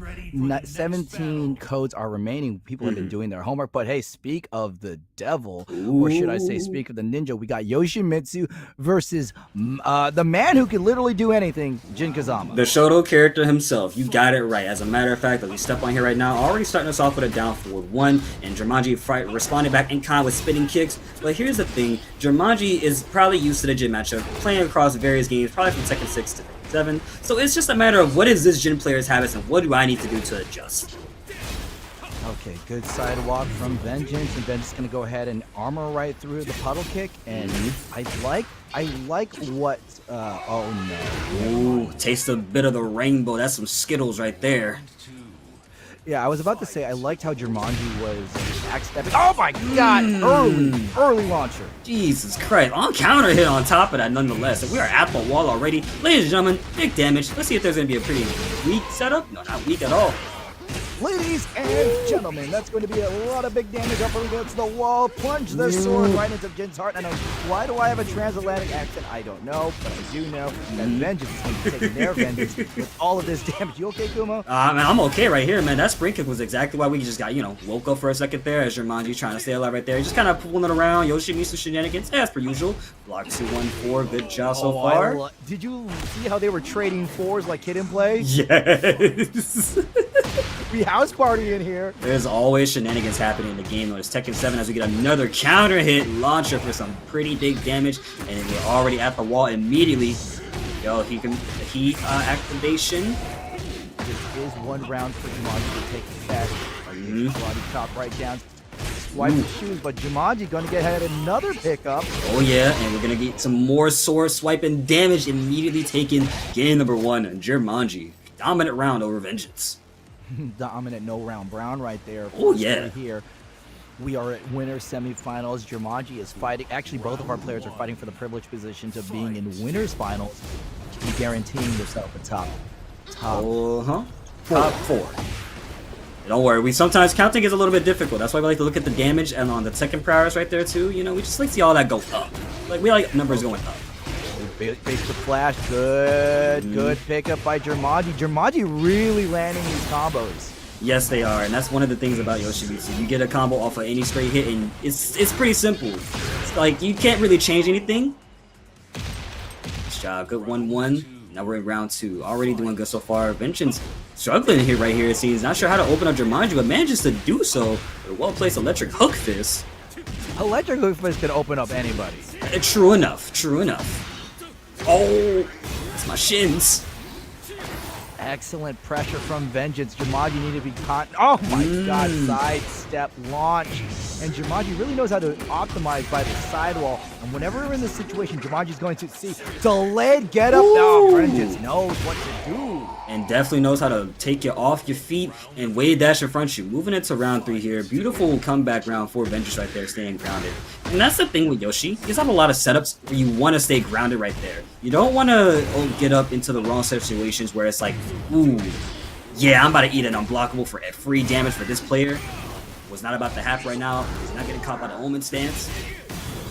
Dash, yep. Vengeance spending the heat dash, but Jumanji still going to press buttons. The challenge, the flash is not counter hit, but already Vengeance is up against the wall. Let's see what Jumanji's Oki setup is going to be. Oh no, still stayed grounded, and it didn't even hit them. See, Vengeance was lucky enough, and he's got to still block it out. Still at that wall, and that's the thing. Still by that wall, not going anywhere just yet, and Jumanji's going to make sure you hold every singular bit, but managing to escape with side steps, however, efficient for your troubles. Yeah, that was the standing 3, I believe, that little spinning kick. Oh my god, down 2 from Vengeance. Vengeance defense has been doing very well, but not well enough to overcome Jumanji. And Jumanji has such different timing. You saw a lot of those slashes. I can't remember the exact input, but Jumanji just did those so many times that it was like, all right, well, you're not going to do this right here, right? And just kept reading the timing. Oh, good pickup off the Timberland boat, to quote our fellow broadcaster, DJ. The right leg of the forbidden one, and the right leg of another one. Oh my god, okay, 2 rounds apiece, it's okay. Ooh. Okay, he chooses not to go for the heat activation there off of the counter hit 4, I understand. Vengeance can tie this up, or Jumanji can extend their lead by another game. And I think Jumanji is trying to keep that lead extended. You see that damage racking up. We like the numbers going up. That set us. Oh no, never mind. It didn't get him that time. Yeah, Vengeance got a little too antsy. Now they're up against the wall. The helicopter 3 going to get the pickup. And I believe Jumanji, one more interaction, and that's going to be a standing 4. 2-0 right now. Oof. Dominant. Not even an all-round Brown this time. So that on Vengeance end, the defense definitely helped out. Definitely got better defense right there, right? And I think Jumanji, once again, like I mentioned before, timing is key. Jumanji had pretty good timing and just knew exactly where to sidestep. It's coming up on the replays here. You saw a lot of sidestep launches. You saw the rainbow drop happen. You saw... Literally, we saw the rainbow drop happen. And this is going to be one of those checkmate situations that Jumanji was doing. And Yoshimitsu, with so many of those, it's like, well, how do I escape this situation? Do I stay grounded here? Now that was a really good delayed get up from Vengeance, and this is the time when they were starting to pick up. The adaptation was there, but it was a little too late, and this is going to be where Vengeance started to make their comeback. Right. Try to get away from the wall here, and did manage to do so. But there was a fish hook right there to unfortunately not give you any sort of like advantage. And this round right here was also really good with a hell sweep to end it off. But however, Jumanji coming through once again with a simple Rising's 4, and that's why they took it 2-0. We are at winner semifinals, so Vengeance will stay in the tournament to hopefully extract their vengeance, but they will be in the loser side. However, they did manage to go through a lot of the bracket before dropping a game. As always, with these things of double elimination, you want to make sure you lose as late as possible. Hopefully, never. Hopefully, never. Because the thing is, Vengeance was, if I'm not mistaken, he was already in winners round 1. He had a DQ, then fought Rallarina. 2-0, then fought Papilla, then 2-1 them. Then fought Trojan, a very strong Dallas, Texas player. Beat them 2-0 to make their way into top 16, which I was actually very surprised by. Trojan is, our wonderful Lily main and Paul expert for right now. And then he fought Serba, who we just seen a couple matches previously. And it took them out 2-0 and is, right here in the winner side, top 8. But like we just saw, got into the loser side of things. So we're going to be seeing a lot more adjustments soon. Let's go ahead and pay attention to the bottom end of our screen because we got Sean Dude versus the Mayor. Another I almost said Rashid. Another Shaheen. That it's always interesting to see 2 high-level players with the same character. Yes, because there's always a different way that they play amongst each other. Like, yeah, we'll see Joe Crush's. Yo, hold up. We got a raid, Kumo. Call it out. Call a raid? Who's raiding us? Unmei with the raid. Oh my goodness. Thank you. Dancing on us with the capo style. I love to see it. Thank you so much, Unmei. Shout outs to Unmei. Also, Zen, I didn't call him Rashid. I almost called him. It was a mistake. They both have wind powers and are highly acrobatic, okay? I had a little bit of a brain lapse. Fair enough. But see, here's the thing. One has a pretty cool rider kick on their rage art. But Rashid also has a rider kick with his level 1. Cut the mics. We gotta get out of here. Man, Cap. Not all wind users. Wind users. Scatter! Rashid and Shaheen would get along super perfectly. That's actually a matchup I would love to see happen because I think it would just be super fitting because they both have unique fighting styles. Rashid, one of the many turbulent wind characters that is just... One of the many turbulent wind characters of what? One? Just of the one. Yes, of the one. I'm trying to. Dude, I am so out of it. Hey, leave me alone, man. That's like saying Kuma, one of the many bear characters in the cast. Yeah, I know like 5 of the bears. They're just not here right now. They're all deceased. Unfortunately, they didn't make it past the. They didn't make it past the. What's the word? What I'm looking for? They didn't make it past the. What is it called? What is it called? What is it called? Auditions. They didn't make it past the Tekken auditions. Yeah. Yo, this actually 2024 was the year of the bear, and the year of the bear has been continuing to 2025 because remember, Raichu won with Kuma. Kuma, yes. And Wear and Tear Rust won Persona 4 Arena with Teddy, and just recently Mighty Joey won Frosty Fausting and Persona with Teddy. So bear dominance, okay? Ooh, you're the bear indeed for the fighting game community. That's actually pretty damn dope, I gotta say. And Teddy, one of those characters that a lot of people he's kind of iffy about, but I like Teddy. Teddy's fun. Yo, shut up. Teddy's the man. Well, okay, look, we're not here to talk about Nah, Persona I'm the and man. Okay, Junpei. We got the mayor with God damn it! I said it again! Shaheen! Chad, you got me messing up! It got you good with that one, just like we got another good 2 lows coming already. The mayor lower on the right. Switching around the side of the wall here. Sean dude attacking.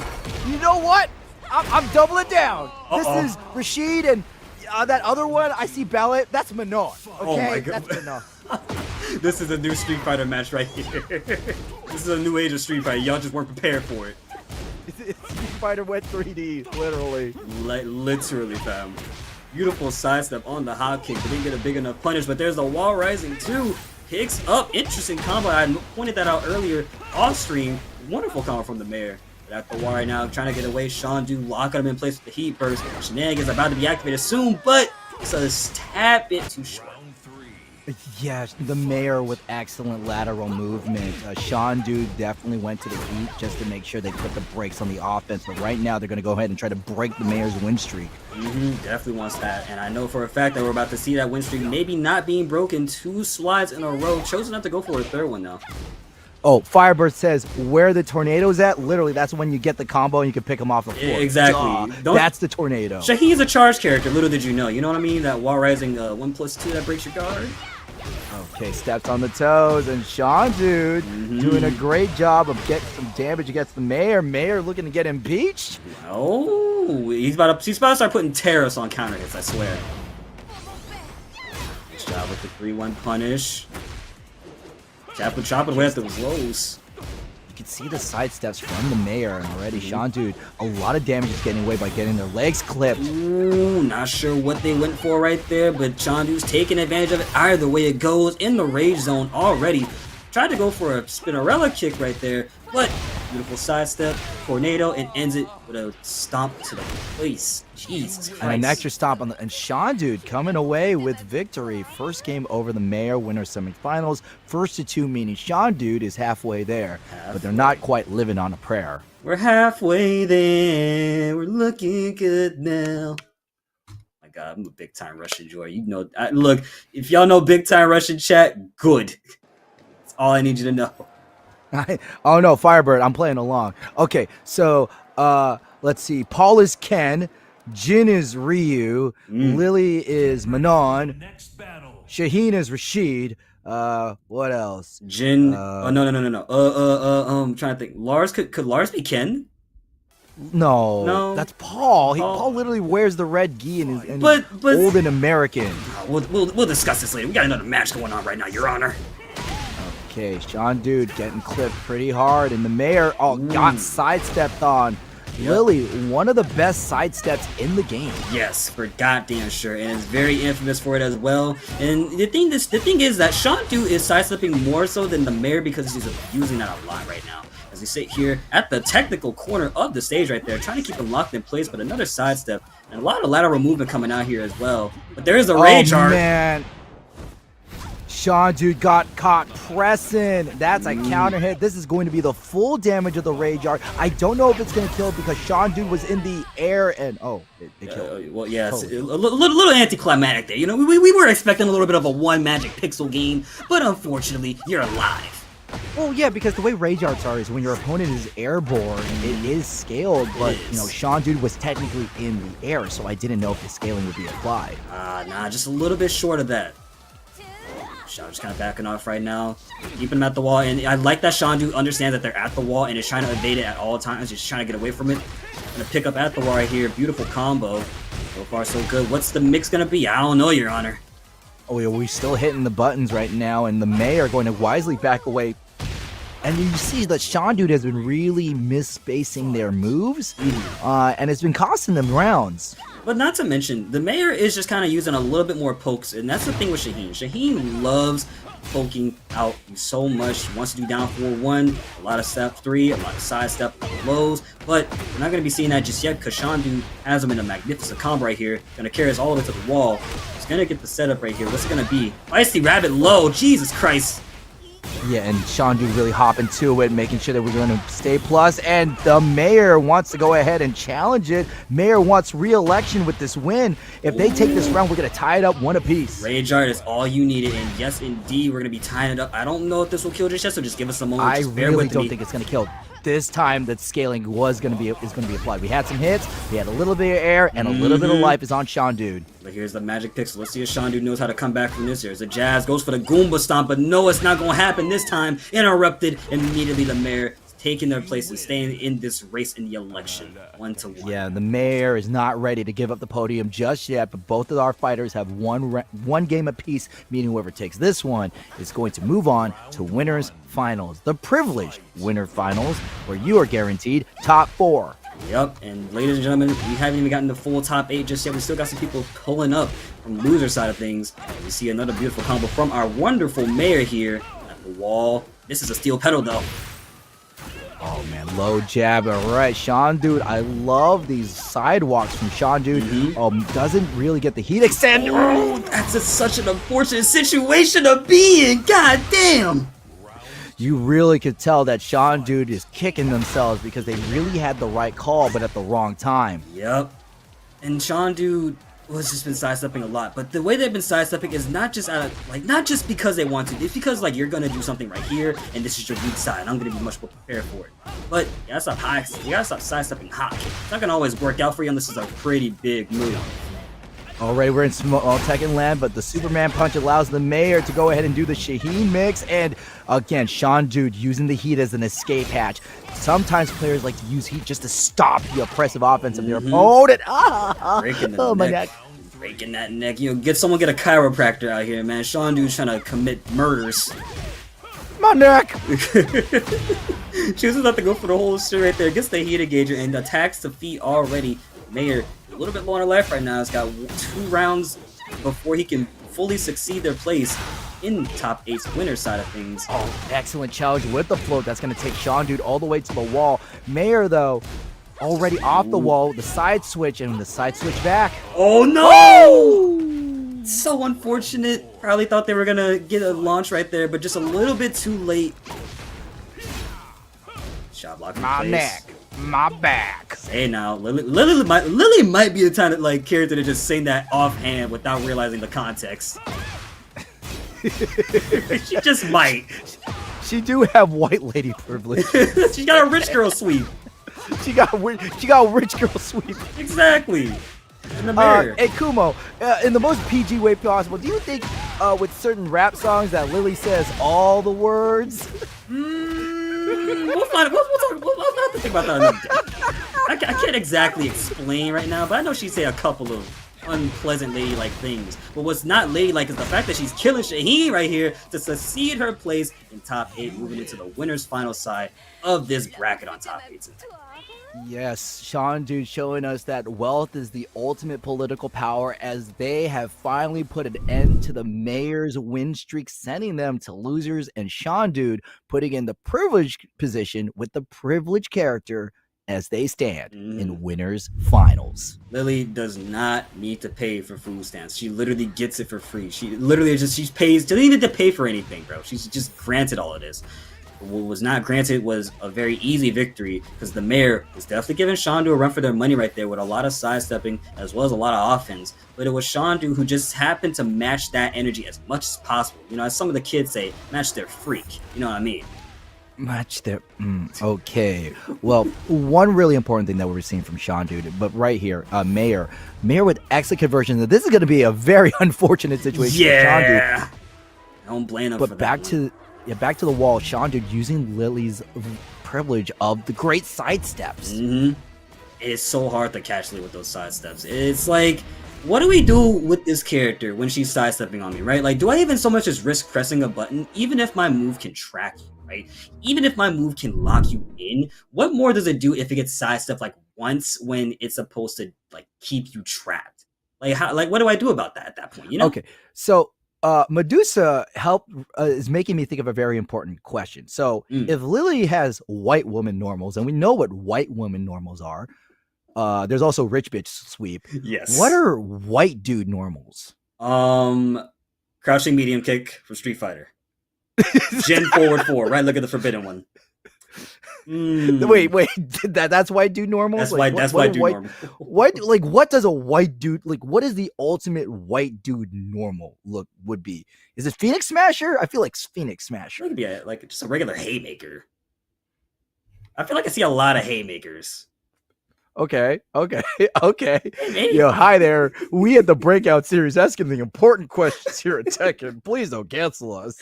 Listen, I'm just trying to figure out what are these white men normals. You know what I'm saying? Yeah, we know what white woman normals are.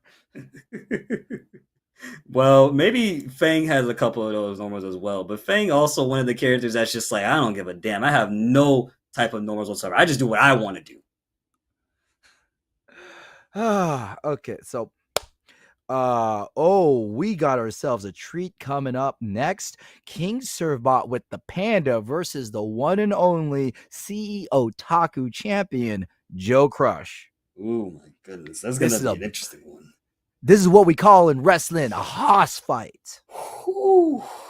I was just watching a lot of wrestling earlier at Frosty's, so this is gonna be like you said, a hoss fight. But what I'm thinking about right now is who's gonna rob who? Well, we do know that Joe hasn't really had robbery rounds as opposed to just him just stomping the heck out of you. Mm-hmm. Pandas, this is King Servbot as Panda, so we don't have access to Electric Bear Fist. Mm-hmm. What we do have access is to lots and lots and lots and lots of chip. Yes. Lots of chip, but Joe Crush also has the same thing as well. Not to mention Joe Crush's character, Jack 8. It's got a lot of range on it with 2-1. It's also got the infamous down 1, and not to mention Gamma How, one of the strongest stances in the game to me, because the moment you see the Donkey Kong activate, it becomes a whole situation that you just can't help but hate. Not to mention 10-frame heat smash. I was about to say the 10-frame heat smash, and you bring up a really good point with Gamma How, because the Gamma How is its own mix-up, not to mention it's armored. So if you just get caught hitting a button while Jack is howling, well, you're just going to eat something. Usually it's the 4. We see Joe Crush use that a lot. Mm-hmm. It has cost him games because people start getting wise and start ducking it, which is what you should be doing. Mm-hmm. But again, it's that little, we flipping a coin whenever Jack is flexing. Yeah, usually we'll just flip a coin, just guess for your life. You know, Frederick from Fire Emblem Awakening said it best. You'll pick a god and pray. I thought it was pick a garden tray. I thought it was pick a guy and, I don't know, take his J's. Yeah, pick a guy and slay. I like that. I like that. Captain, no bad ideas around here as per usual. Yes, that is the infamous joke among the Breakout team. Just like how it's not a bad idea to visit the Matcherino link. We still have codes that need to be claimed right now, chat. Please. We got an amazing community here. 63 viewers already. Breakout is becoming the premier Tekken place in 2025, and you can show your love to our players by clicking the Matcherino link and claiming those codes. It is free. Not to mention, this is all on a regular old Wednesday night. You guys probably might be off on Thursday. Some of you may not be off on Thursday. Either way, you decided to join us for some good-ass Tekken as we step into Servbot versus Jack 8. And I'm sorry, that's not landed. Let's not get mixed up here, Joe. Yeah, you had enough fun mixing us up today. see Cerebot. This is going to be a Haas fight again. Two really big characters. And Joe Crush, let's also talk about not only does Joe can play a good Jack, Joe knows how to customize a good Jack. Yes, sir. Look at the Hellboy custom. I haven't seen that in a minute as they go for a Hail Mary, but an unfortunate trade stands up already. There's the Gamma Howl, as we just mentioned beforehand. Now Cerebot got an unfortunate combo that's going to take us all the way over to the wall right here. Now we see Joe Crush's offense in play. You could also notice that the Gamma Howl shut down the running bears. Joe Crush used that as a way to call out Cerebot, as they usually running bear at a certain distance. Okay. Ooh, double barrel shotgun punch for the win. That was a call out. I believe Joe Crush knows when Cerebot is charging. And that's the thing. Joe knows exactly when to press, and he knows, like, you're probably going to press right here, and I'm going to press beforehand. Because guess what? My buttons are just a little bit more quicker. Oh my God, look at that. Look at the chip. Oh, Jesus Christ. But here's the thing. Joe still has heat. One good heat engager is all he needs. But a little bit more lower on his life right now. Cerebot trying to keep things uneven here. As he backs off. Not going to get with the wind-up punches. Cerebot does have the life lead. You're not going to really try to engage Joe Crush. Look at that. Standing in front of the Gamma Howl's face and not hitting a single button, but then Cerebot went for something big, but Joe Crush got something bigger. Yep, and this is going to be a pretty big damaging combo. Speaking of bigger, as we're at the wall already, going to go for the Tombstone Pile Driver. And there's the 10-frame heat smash. As per usual, with 13 seconds on the clock, Joe making it a 2-0 situation, and already can Cerebot get a round in? What a comeback from Joe Crush, and finally Cerebot ends his heat. And this is one of the reasons why Panda is so deadly, is because you could just stay in your opponent's face for the mix. Yep, and the mix is that I gotta sit here and hold another wind-up punch. There's the unfortunate grab you can't break, drill him in the face. I can't get a doctor for that. Oh man, now I need to remind I gotta go to the dentist. Ooh, well you're gonna have to after a combo this big. Pick your teeth off the floor, Cerebot, because Joe Crush got 3 rounds and a no-round brown. Oh my goodness. Yep, see, this is the Joe Crush with the Hellboy custom and the dominant round. That's one thing you can't hate about Joe Crush. Once they get started, it's hard to stop him, and he will not stop until you're dead. Until it says 3 rounds, my win. Remember, Joe Crush has been farming a lot of online tournament victories, doing extremely well at TNS. So Joe Crush is always well practiced, especially in these kind of settings. Always. You see Cerebot trying to get some start right there.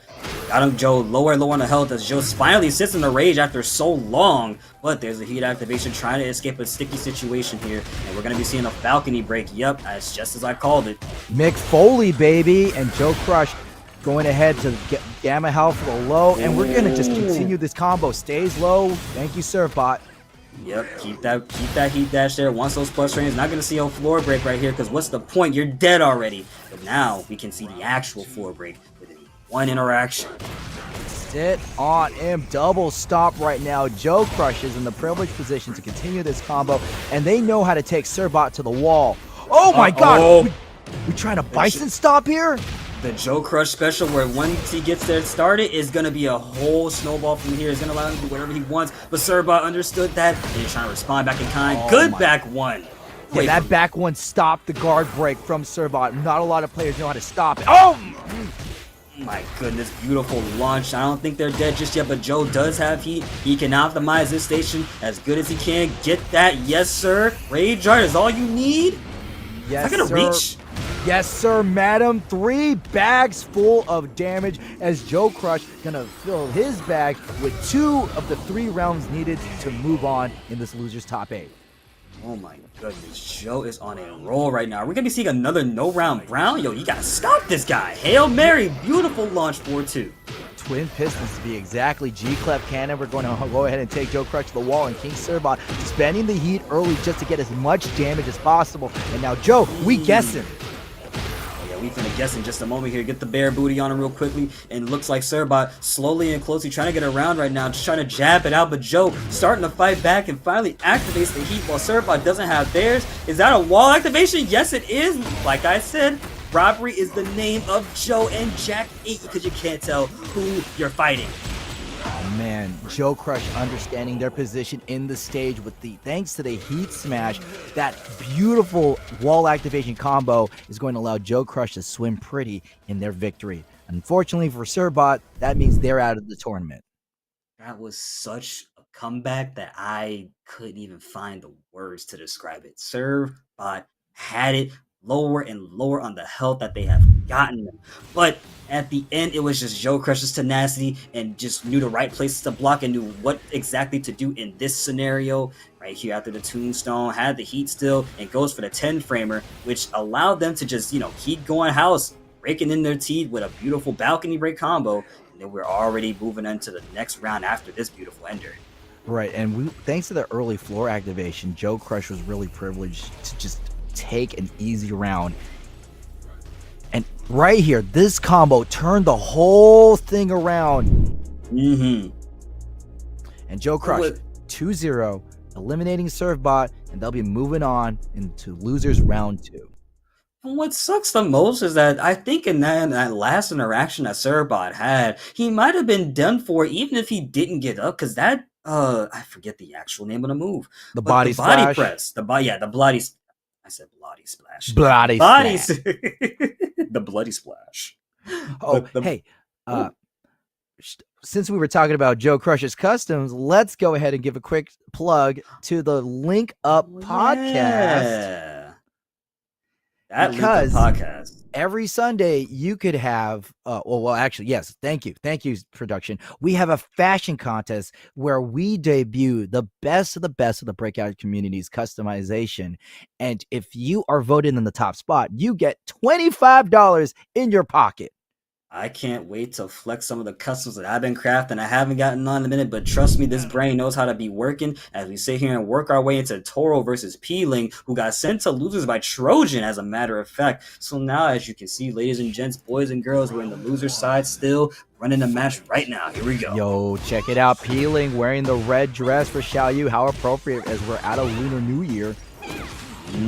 Beautiful Lunar Year. The snake, as a matter of fact, and Peeling probably gonna act like one with the way he plays Xiao Yu, taking rounds and just opening up Toro. My God. Yo, I didn't even have time to comment on that round. It was over so fast. It's the year of the snake, baby. Slithering my way into the victory.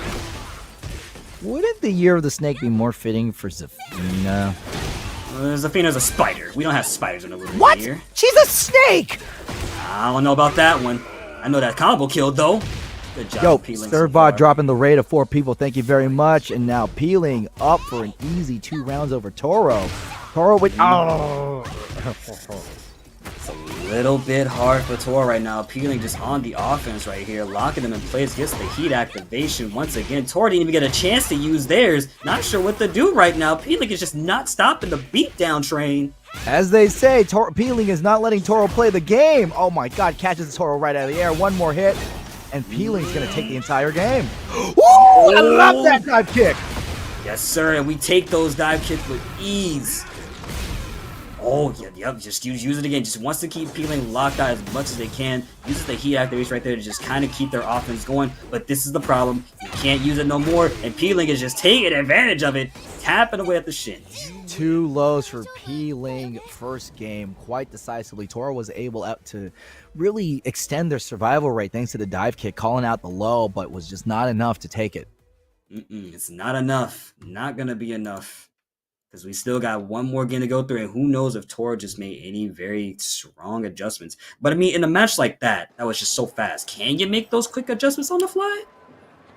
That is a very good question to ask, and unfortunately, Toro's going to have to make these adjustments very soon, very fast, and they need to be very effective because they are down 1 game. They lose 1 more. Toro is going to be like a bull charging into the bullfighter. I'm going to get out of here.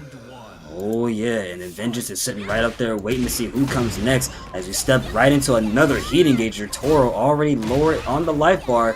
Uneven exchanges right here in health. I respect that decision, just pop it off. I get it. Okay, Toro. Oh my God. You can really see that Peeling is getting a lot of free damage off of these lows. And Xiao Yu likes to chip away at those lows. They're so quick and they're fast. You gotta be more prepared than you should ever be for a character that pokes at you with lows. Shot so far, steel pedal, get away from me. Oh, straight hit right we there. slowed it down. Okay, Toro can actually take their first round, and they do right now. Toro finally on the board. So far, so good. Toro, wonderful adjustments, and I think that right there all the slowing down is exactly what they needed. Toro just needed a little bit of time to watch healing. Another steel pedal on counter hit. Good job. Good job. So far, so good. We're going to be seeing the wall here. Oh, sweet. Activates the heat. Uh-oh. Beautiful steel pedal.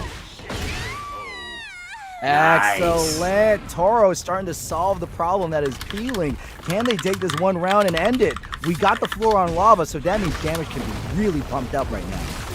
Could be pumped up as much as possible right here. Toro, beautiful block hell sweep from Peeling, however, couldn't even get nothing started just yet. Splashes the floor, lava has been erupted, and we're at the wall. Yeah, Peeling's starting to wake up right now, realizing that their easy victory is starting to be a little bit worked on. And Peeling, a previous champion for many breakouts as well, right? So this is a different type of upset. Oh my god! Kicking the dive kick right out of the air. That was the recipe for Jesus. Toro's victory, but it's going to be the signal of their defeat if this keeps happening. Well, Xiaoyu is Jin's supposed self-proclaimed lover or significant other, so he just wants to make sure I'm gonna he keeps him say in this. check. Xiaoyu can do better. Yes, you know what? She definitely could, because she's going to be avoiding another situation with beautiful Art of Phoenix and locking him down in place. Oh, the dive kick, though. Oh, no, you got to stop hitting that so much. There's a heat smash once again. No, yo, Ash, don't say Tekken ASMR. Don't you dare make me unleash that on chat. Okay, Peeling, hypnotist stance, go ahead and maintain the wall pressure. Did Toro press? That is a call out. Oh, did you see where that landed? Jesus Christ, what a call out for the ages. That's a generational ass call out if I ever seen one. Yeah, but Toro got popped right at the peak of a rising four in between. They ain't gonna be no little Mishimas if these two hook up. Playing out of his mind right now, Peeling with the queen of just evasion. Xiaoyu keeping him locked in place right there. Stance up and at the wall, eating this damage for free. Now you gotta hold a mix. And now Peeling one round away from moving on in the finals. And Toro up against the wall, and with the mid-check on the duck, Peeling gonna go ahead and continue the celebration of Lunar New Year as they are still in the tournament. Dude, I have to give you a movie ticket for how crazy that ass whooping was, man. Wait, why would you give someone a movie ticket for getting an ass whooping? Well, it's just too. It was like watching one. You know what I mean? Okay. Oh, wait up. No, run this through before I do something stupid. Okay, so look, let's see here. Look, it's the battle of lovers. Xiaoyu versus Devil Jin. Xiaoyu had so much oppression and so much love that she was like, I want to give you this movie ticket right here so we can go to the movies. Please stop being evil. I have to beat you up for you to accept this. Okay, but this was a really good showing from Toro. They really showed us that they are here to play the game. They know how to adapt and started taking round after round, but then Peeling, showing us why that they are one of the gods of Breakout. And in this reverse no round Brown is going to put a stop to Toro's offense. Yeah, and I like the fact that Peeling winded up turning up the heat as much as they could right here. It felt like Toro just didn't exactly know where exactly to find the right points to block at, and that's the problem when you fight Xiaoyu. You gotta be prepared for those small situations that wind up leading to these bigger snowball effects over time. She will take advantage of that as much as possible, and that right there is what solidifies Xiaoyu's place on the echelons for people who understand that character. Booster Blast at Frosty Frostings. Just real quick, I'm gonna have to do it. Tekken ASMR. I'll do my ASMR voice. You're right. Hi there, everyone. This is Captain No Fun, and bring you the sultry tones of the Breakout Series, as we are going to really show us the importance of the top 8. Ladies and gentlemen, top 8 Wait, right now. I think I could go even lower. Uh-oh. Right now, it's Captain No Fun and Kumo in the Tekken top 8 at the Breakout Series. We just saw Peeling do an amazing job of vanquishing Toro. It's a love interest, but I know you love to hear the sultry sounds of Captain No Fun, as when Captain No Fun talks like this, it's Captain, oh my god, I'm so wet.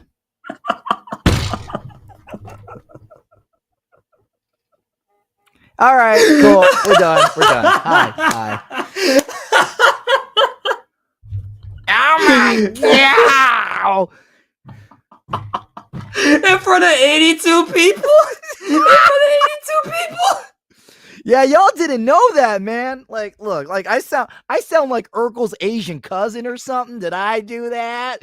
But then I turned into Stefan. Next battle. Anyways, ladies and gentlemen, we step into the next battle right here. Yeah, the Jack mayor. Okay, so Jack 8, Joe Crush versus the Mayor Shaheen. Remember, Joe Crush's brother Rhythm plays Shaheen, so you know Joe Crush knows this matchup. Yep.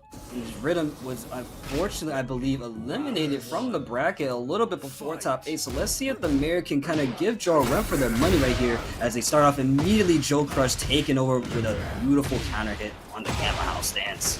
We really want to go ahead and watch out for what Joe Crush does. Gamma How. Oh my god, a Superman punch can stop a Gamma How. Oh my goodness. Up forward 2 from Shaheen. Jesus Christ, that's an already mayor trying to keep those taxes in place right here. But Joe's fighting back for the freedom of America, or for robots rather, actually.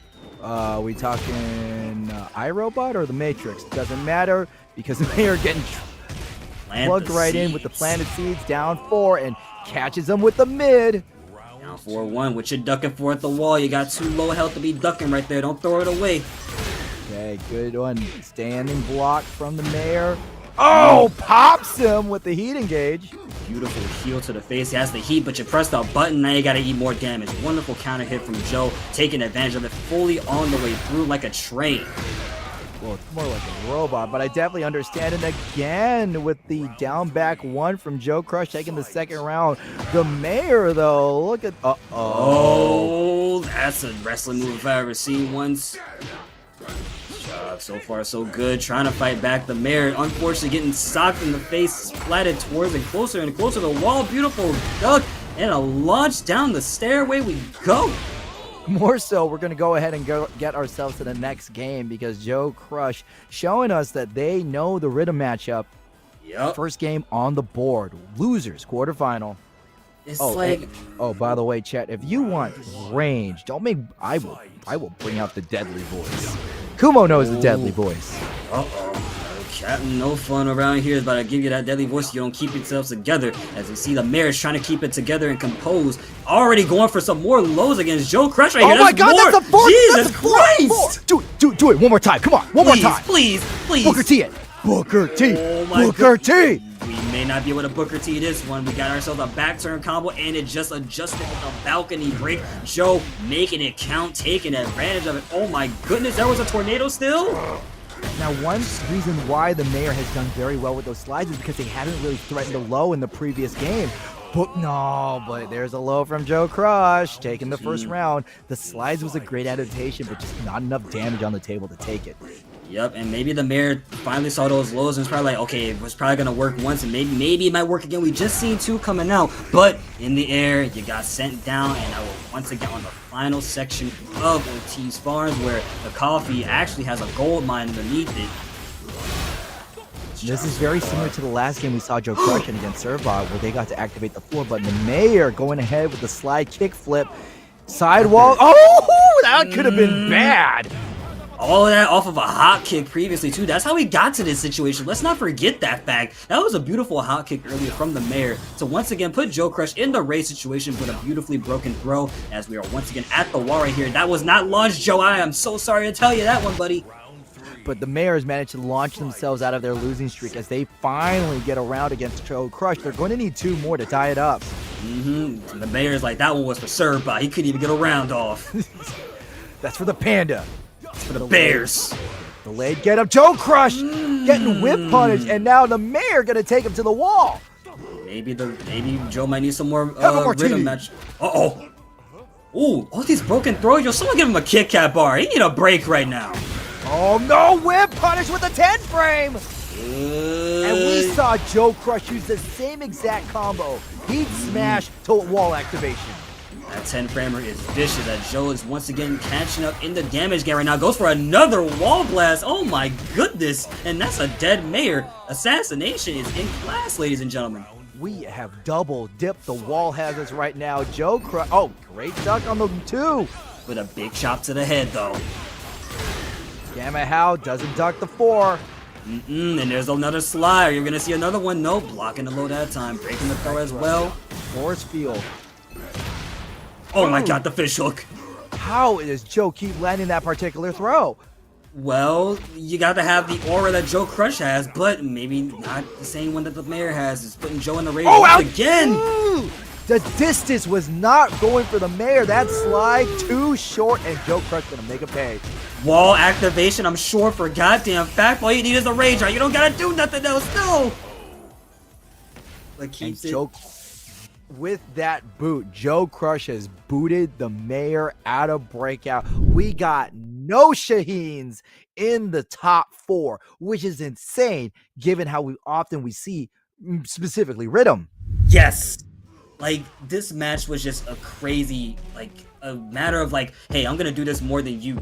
The mayor getting caught by a lot of usual Jack 8 stuff, down 4-1s, getting up at the wrong times, down 1s as well, right? And then Joe, with this beautiful victory here, out for the balcony break after a beautiful combo. But this is where the mayor turned up. There was at least 4 of these coming out. Like, look, see here, the third one. I love that gusto, but we see that the mayor in this particular set, one of those slides actually cost him the entire round. Yep, and that was so unfortunate to see. It's one thing to use a slide many a times, but it's another thing to use a slide and you don't have the perfect range for it. So, unfortunately for the mayor, have to eat an unfortunate float combo and die for it. Yo, this is starting to shape up in a really good top 8 right now. Joe Crush is in a rare feat in the losers section. So they're going to have to really want to climb up to win Breakout. But also, we got Peeling in the loser section, another Breakout champion, frequent Breakout champion. And that's also another lore battle as well. Peeling just fought Double Gen. Now they got to fight regular Gen. So it's going to be Battle of the Mixes versus Battle of the basic man, Jin himself, with all the tools of the trade. Yo, I think Jin's cool, but man, that Jin is the type of guy who eats chicken breast and vanilla ice cream. Jin Kazama thinks Friends is the epitome of late night comedy.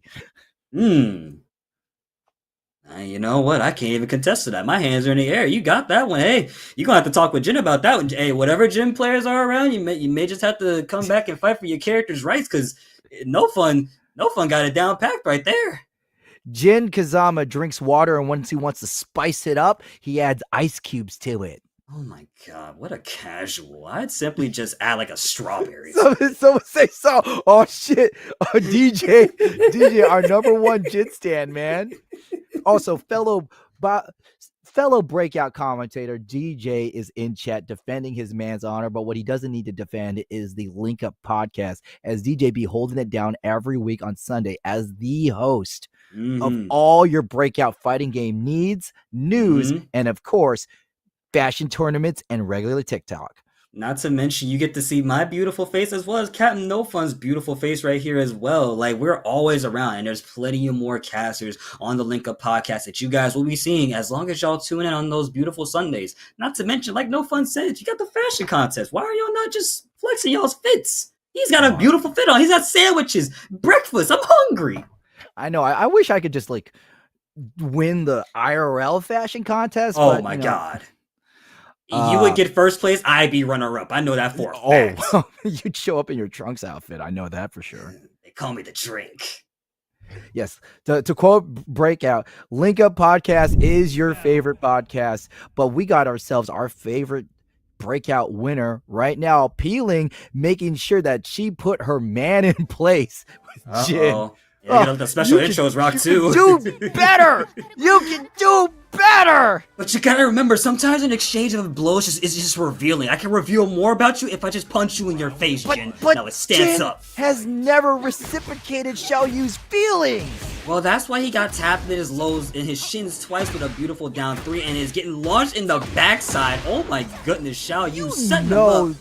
You know that when these two go on a date, if these two go on a date, Jin will do the moody anime protagonist walk away and leave Xiao Yu with the bill. Well, that's exactly why Xiao Yu hit him with a hypnotist mid right there, because she had to keep him in check as we step into round number 2 right here. So So far, so good. Peeling is trying to keep that offense. But here's the thing, you're fighting Vengeance, and this is not double Jin, this is regular Jin. No flash punches, no same hell sweep. It's all different from here. Yeah, and Peeling doing an amazing job just going toe to toe against Vengeance. Jin is the man of every tool in the box, but Peeling making sure that they are the Home Depot of tools, taking out Vengeance 2 rounds. And we are already in round 3 with a beautiful launcher back 3+4 to start us off, and we're going to be seeing the wall immediately with heat activation. Now Vengeance has got to play Peeling's game. What's the mix? I don't know. You tell me, because we're still getting mixed up with a low, and not to mention this round's about to be over in just one interaction with 7 gold letters on the screen. Beautiful. You said it, everybody. You know what, Kuma? We need to put like a 7 golden letters jar that we throw money in. That's my favorite thing to say. I'm just saying, like, bro, I love you, but in the same round you said, "What's the mix?" and 7 golden letters. Come on. Hey, commentator's curse, man. You know, God damn it! More like the commentator cursed at you. Get ready for the next battle. Oh my gosh, man. Well, not even unfortunately. Fortunately, Vengeance has got another shot at life right here as we head to the Urban Square in the evening time, where it is 10:13 in the Central Time Zone for me, but probably 11 EST for someone else right now, locking in place right here. What are we going to see adjustments from a Vengeance? Let's find out. Well, this round, this stage definitely has a lot less gimmicks than the Palace, as Times Square is probably one of the more honest stages. Yeah. That wasn't honest, a beautiful low. And you were right about the honest stages. Beautiful launch by Peeling, by the way. Because the thing is, this stage is a full square. There's no gimmicks, there's no wall burst, there's no wall blast, and everything that you have and everything that goes on right here is a matter of fundamentally and just pure, like, do you know this stage? Peeling gonna go ahead and easily finish this off. That round, and before you saw that we finally saw the AOP get uncorked. Down 2 from Vengeance, early lead. Now we got some Jin stuff doing. Back 2-1 coming through for Vengeance right there. There's another back 2-1 into the tornado, and we're gonna be seeing at the wall right there. The hell sweep finally comes out with a down 2 because you didn't get up on time. Perfect rounds. Man, you know that feels really good for Vengeance. Not only take a round, but to make a perfect. Not to mention the wave at the end. Like, I'm stomping down on you right now. Okay, pack it up. Peeling, pressing buttons, and the Timberland. Right leg of the Forbidden One. That's a 5-star Yu-Gi-Oh card if I ever seen one. XYZ summon this combo. No! That's Exodia, right? Yeah, that's Exodia. Don't worry. Oh this my god! Is why Jin is so good. That man's pressure is impeccable. And not to mention, Vengeance is up 2 rounds right now, but Peeling not down for the count. We've seen Peeling in these situations where they AOP! That's AOP indeed. Same situations, didn't avoid the heat burst, however, even with Art of Phoenix. Yeah, Vengeance pressing their turn and Peeling wisely backing away, but they're putting themselves closer to the corner, but still using the long-range normals of Xiao Yu to catch Vengeance. Shoulder charge! She's not a football player! Set hot! Oh my goodness. AOP again ducks the 1, but no counter hit, and now 2-1. And AOP is such a good round start because, again, your opponent can press anything, and we're going to be swapping sides as well with the beautiful grab and back turn combo. Get free damage as well. Peeling already making their mark here, trying to stay alive as much as possible, and is doing so beautifully. But there's Vengeance trying to come back. Vengeance spends all of their heat. Peeling spends their heat too. And the Hypnotist catches Vengeance. Whoa! Oh man, you felt the wind off of that one. No, wait. Yep! You're serious. Totally serious. Peeling was still in the air, and Vengeance just had just enough life to take that butterfly kick. But Peeling, considerable life lead right now. Considerably indeed, but here's the thing, it takes one good interaction just like that right there for Peeling to take it. Beautiful launch 2-0 over Vengeance, who unfortunately is going to be sent out into the bed tonight to go to sleep. What a great showing for Vengeance, going in an impressive competitive game against Peeling. Vengeance, you could definitely hang your hat on that game because you did well. You made it to top 8, and that's what matters the most. Shoutouts to you for that one, as Peeling goes on to fight Joe Crush. But as we take a look back at our replays right here, you saw that Vengeance was definitely trying to stay alive, and definitely had the patience versus Xiao Yu, but a couple of wrong guesses here, and that's exactly what causes a downfall. You guess wrong once on Xiao Yu, and it becomes just an unfortunate effect of, yeah, I'm gonna lose. I'm gonna lose. I'm sorry, I could immediately contribute to that one. Oh my goodness. And then Vengeance, though, definitely tried to stay alive and was able to get 2 rounds off at least. But here's the thing, you're fighting P-Ling, the master of trickery, the master of I know what to do here, and the master of you're not gonna stop my offense. Why would you stop my offense? I'm P-Ling. I'm Tekken God P-Ling. This is not Daijobu. Oh, wait, let me go ahead and let me just see if I could do this. Jin senpai, daijoubu.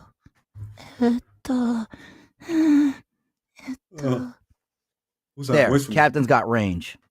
Yeah, Captain's got a lot of range. I'm impressed by that one, man. I love. You know what? If there's one thing I have to always say, I love the range that you have. 1 minute it's here, but next minute it's like it's right here at the top. So, well, no, it's not. It's not high. It's not just high. High is like it's high, and it's a special kind of breathy.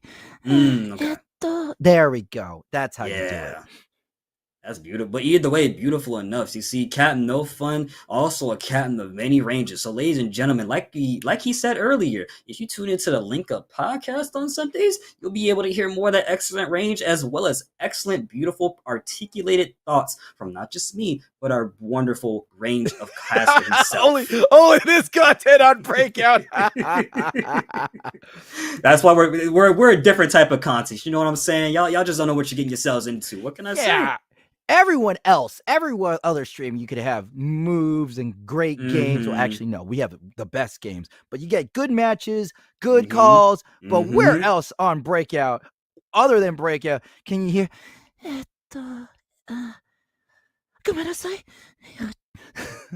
Like where else are you gonna hear people talk about the craziest white guy normals? You know what I'm saying? Yeah, dude? What is the white guy normal? Like we still haven't figured that out yet. I do think this is the wrong game. I do think this is the wrong game, but I believe that like Ken is white privilege personified in a fighting game. You know what? You're probably not wrong about that, because that man still has crouching medium kick, stand heavy punch, not to mention a beautiful Jinrai as well as stand heavy kick. He's got a lot of crazy nonsense. And speaking of crazy nonsense, Tekken 8 Gojo with the exclamation mark only breakout and instead of OnlyFans, which is, I like the play on that right there, my friend. You're cooking something. Can we get this guy in a booth real quick? Let me see what he's coming up with. I do say that if we were to continue with that voice, Breakout might turn into Bust Out. Oh, whoa, wait a minute there, ladies and gentlemen. I know you're not wearing the teddy suit right now or anything, but be careful now, buddy. Oh, Captain No Fun, one of the most chaotic commentators you'll encounter online and offline. But we are going to talk about this chaotic match as, again, Jumanji with the Yoshimitsu versus Shandude, who had an amazing upset with the mayor. And here's the thing, this is a different type of match right now. You're playing against Jumanji, a patient player, one with good timing as well, and one with moves that are actually probably going to track you. And well, sidestepping once again, probably catching on to Shandude's habits from watching the previous match earlier. I just realized, Kumo, how bland Jin is. Oh yeah, that man likes No. Jin is so bland, he probably thinks Kane's chicken has seasoning. I don't want to talk about Kings right now. I want to talk about I'm doing it! Oh, you son of a... How dare you talk about Kings? We gotta talk about the fact that Jumanji just got hit with a beautiful heat engager off the heat into heat dash and just got opened up with a beautiful low to end off that round. You're such a chaotic individual, No Fun. You're such a chaotic individual. How dare you? Jumanji, though, getting popped, and Shandu did a great job establishing the early lead, but the life lead is tied up, and Jumanji, early launcher, doesn't fully commit, though. Wow, a flip from that far away. Shandu just doing the craziest of call-outs right now as he hit the wall right here. He's gonna probably lock Jumanji in place right there. Job, so far so good. Beautiful flash. Yeah, but not exactly the full counter hit flash, as Jumanji doesn't get all the damage, but just enough to turn it around. And Jumanji, with rage, they can easily close this out. Well, they're gonna have to, because if they don't, they're gonna have to deal with a low health Lily with rage, and that's scary right there. And speaking of the devil, Lily is still alive. There's no KO on the screen yet. Didn't duck the QCF 3+4. Still at the wall, fighting back. Avoid the puddle, and they trade. 12 seconds left on the clock right now. What's gonna happen? No fun. Please tell me. I'm a little nervous. Somebody's gonna go for Rising 4. Okay. Oh boy, that fish hook down forward 4 on Yoshimitsu. Any character with a fish hook will save your life. Beautifully done from Germandre here, staying in this as much as possible, but getting caught by the heat engager instead, and getting their toes and their feet stepped on and swept off. Another launcher from Jumanji, but they got a lot of ground to cover. As Shandu's gonna get sent to the wall, how is Shandu gonna recover? Well, let's see, because they gotta hold a lot of chip damage. Look at the gray light that's building up right now. He's trying to fight it back as much as possible, but Jumanji said, no, thank you. Still continues their turn from the helicopter stance. And they're still in this as much as possible, but that wall might have just messed up a lot of things right there, or maybe not. Oh, maybe so. The Rage Art comes out. And oh no, Jumanji gets hit by the Rage Art, and this is definitely going to tie it up. I'm not even going to ask will it kill. It's more like, how bad have they died? Well, bro, I hate to break it to you, but Jumanji's in a pretty bad state right now. Is Muscle Man my commentator partner? I know who can tech bros. Mom! Well, unfortunately, Jenna's not here. It's Jumanji with the name letter J, as we get a beautiful 4-2-2 heat, or not heat dash, heat engager, whichever one it was, but it's gonna be patient and avoid the unblockable sword there, and at the wall once again immediately right there. Open him up low, and Jumanji is down a game. You know, I'm having fun with this Muscle Man voice. I'm gonna keep doing it. Man, Jumanji, he's going ahead and whiff normals. Why can't he be cool like me? Dude, we're like talking about Lily now. Is that your Mordecai?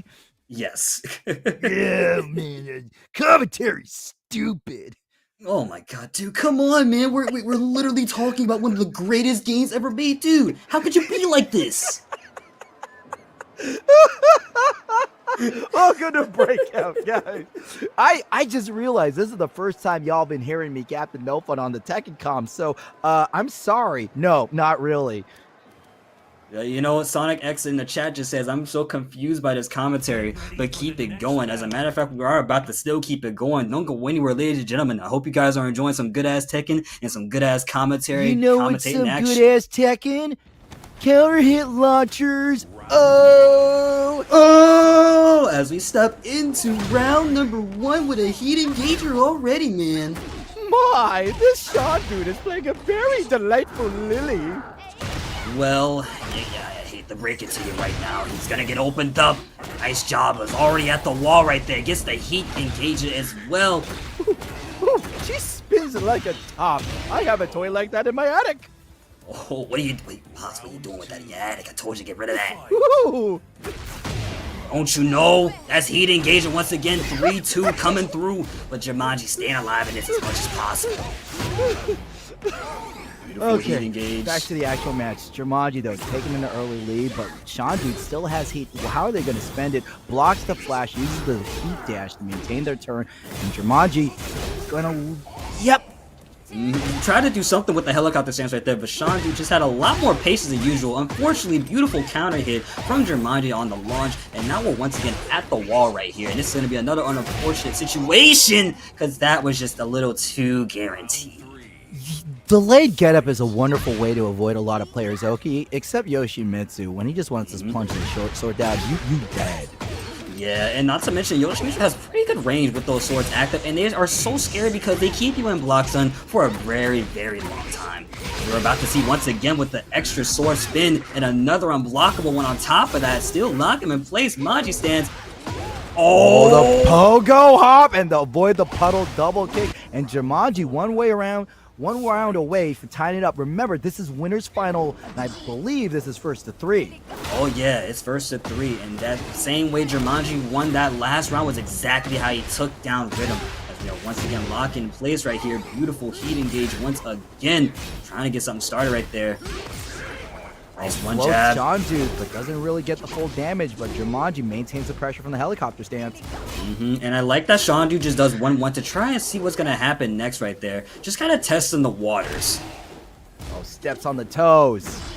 Oh, steps at Kicking the the shins. J's. Yo, He's not really even wearing scuffing J's. Yoshi's Nikes. Dude, with those clogs on she's got right now, I see. Beautiful, Clogs? You picked like the whitest shoe. though.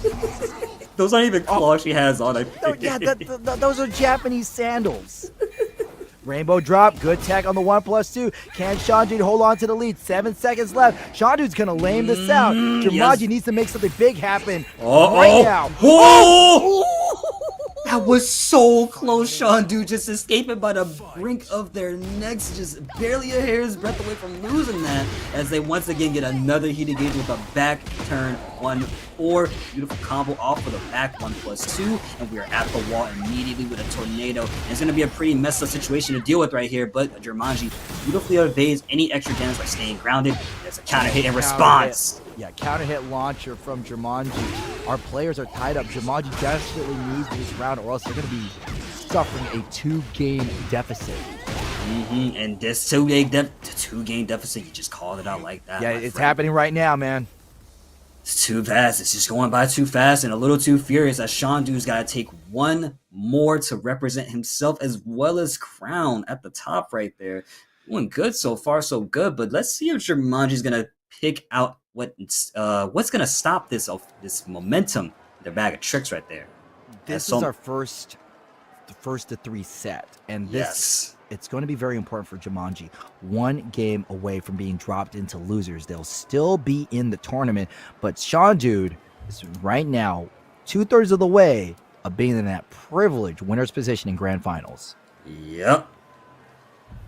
Now you gotta think here, if I was Jumanji, it's like, how do I stop this Lily from just doing what I want to do, but just a little bit more better? And I think what it's gonna take is just kind of paying attention to those certain habits that Shandu has. Sometimes Shandu pulls out some of the craziest moves at the craziest of times, where it's like, I didn't think you would do that there, but they did it there because it's like, you're not gonna be prepared for it.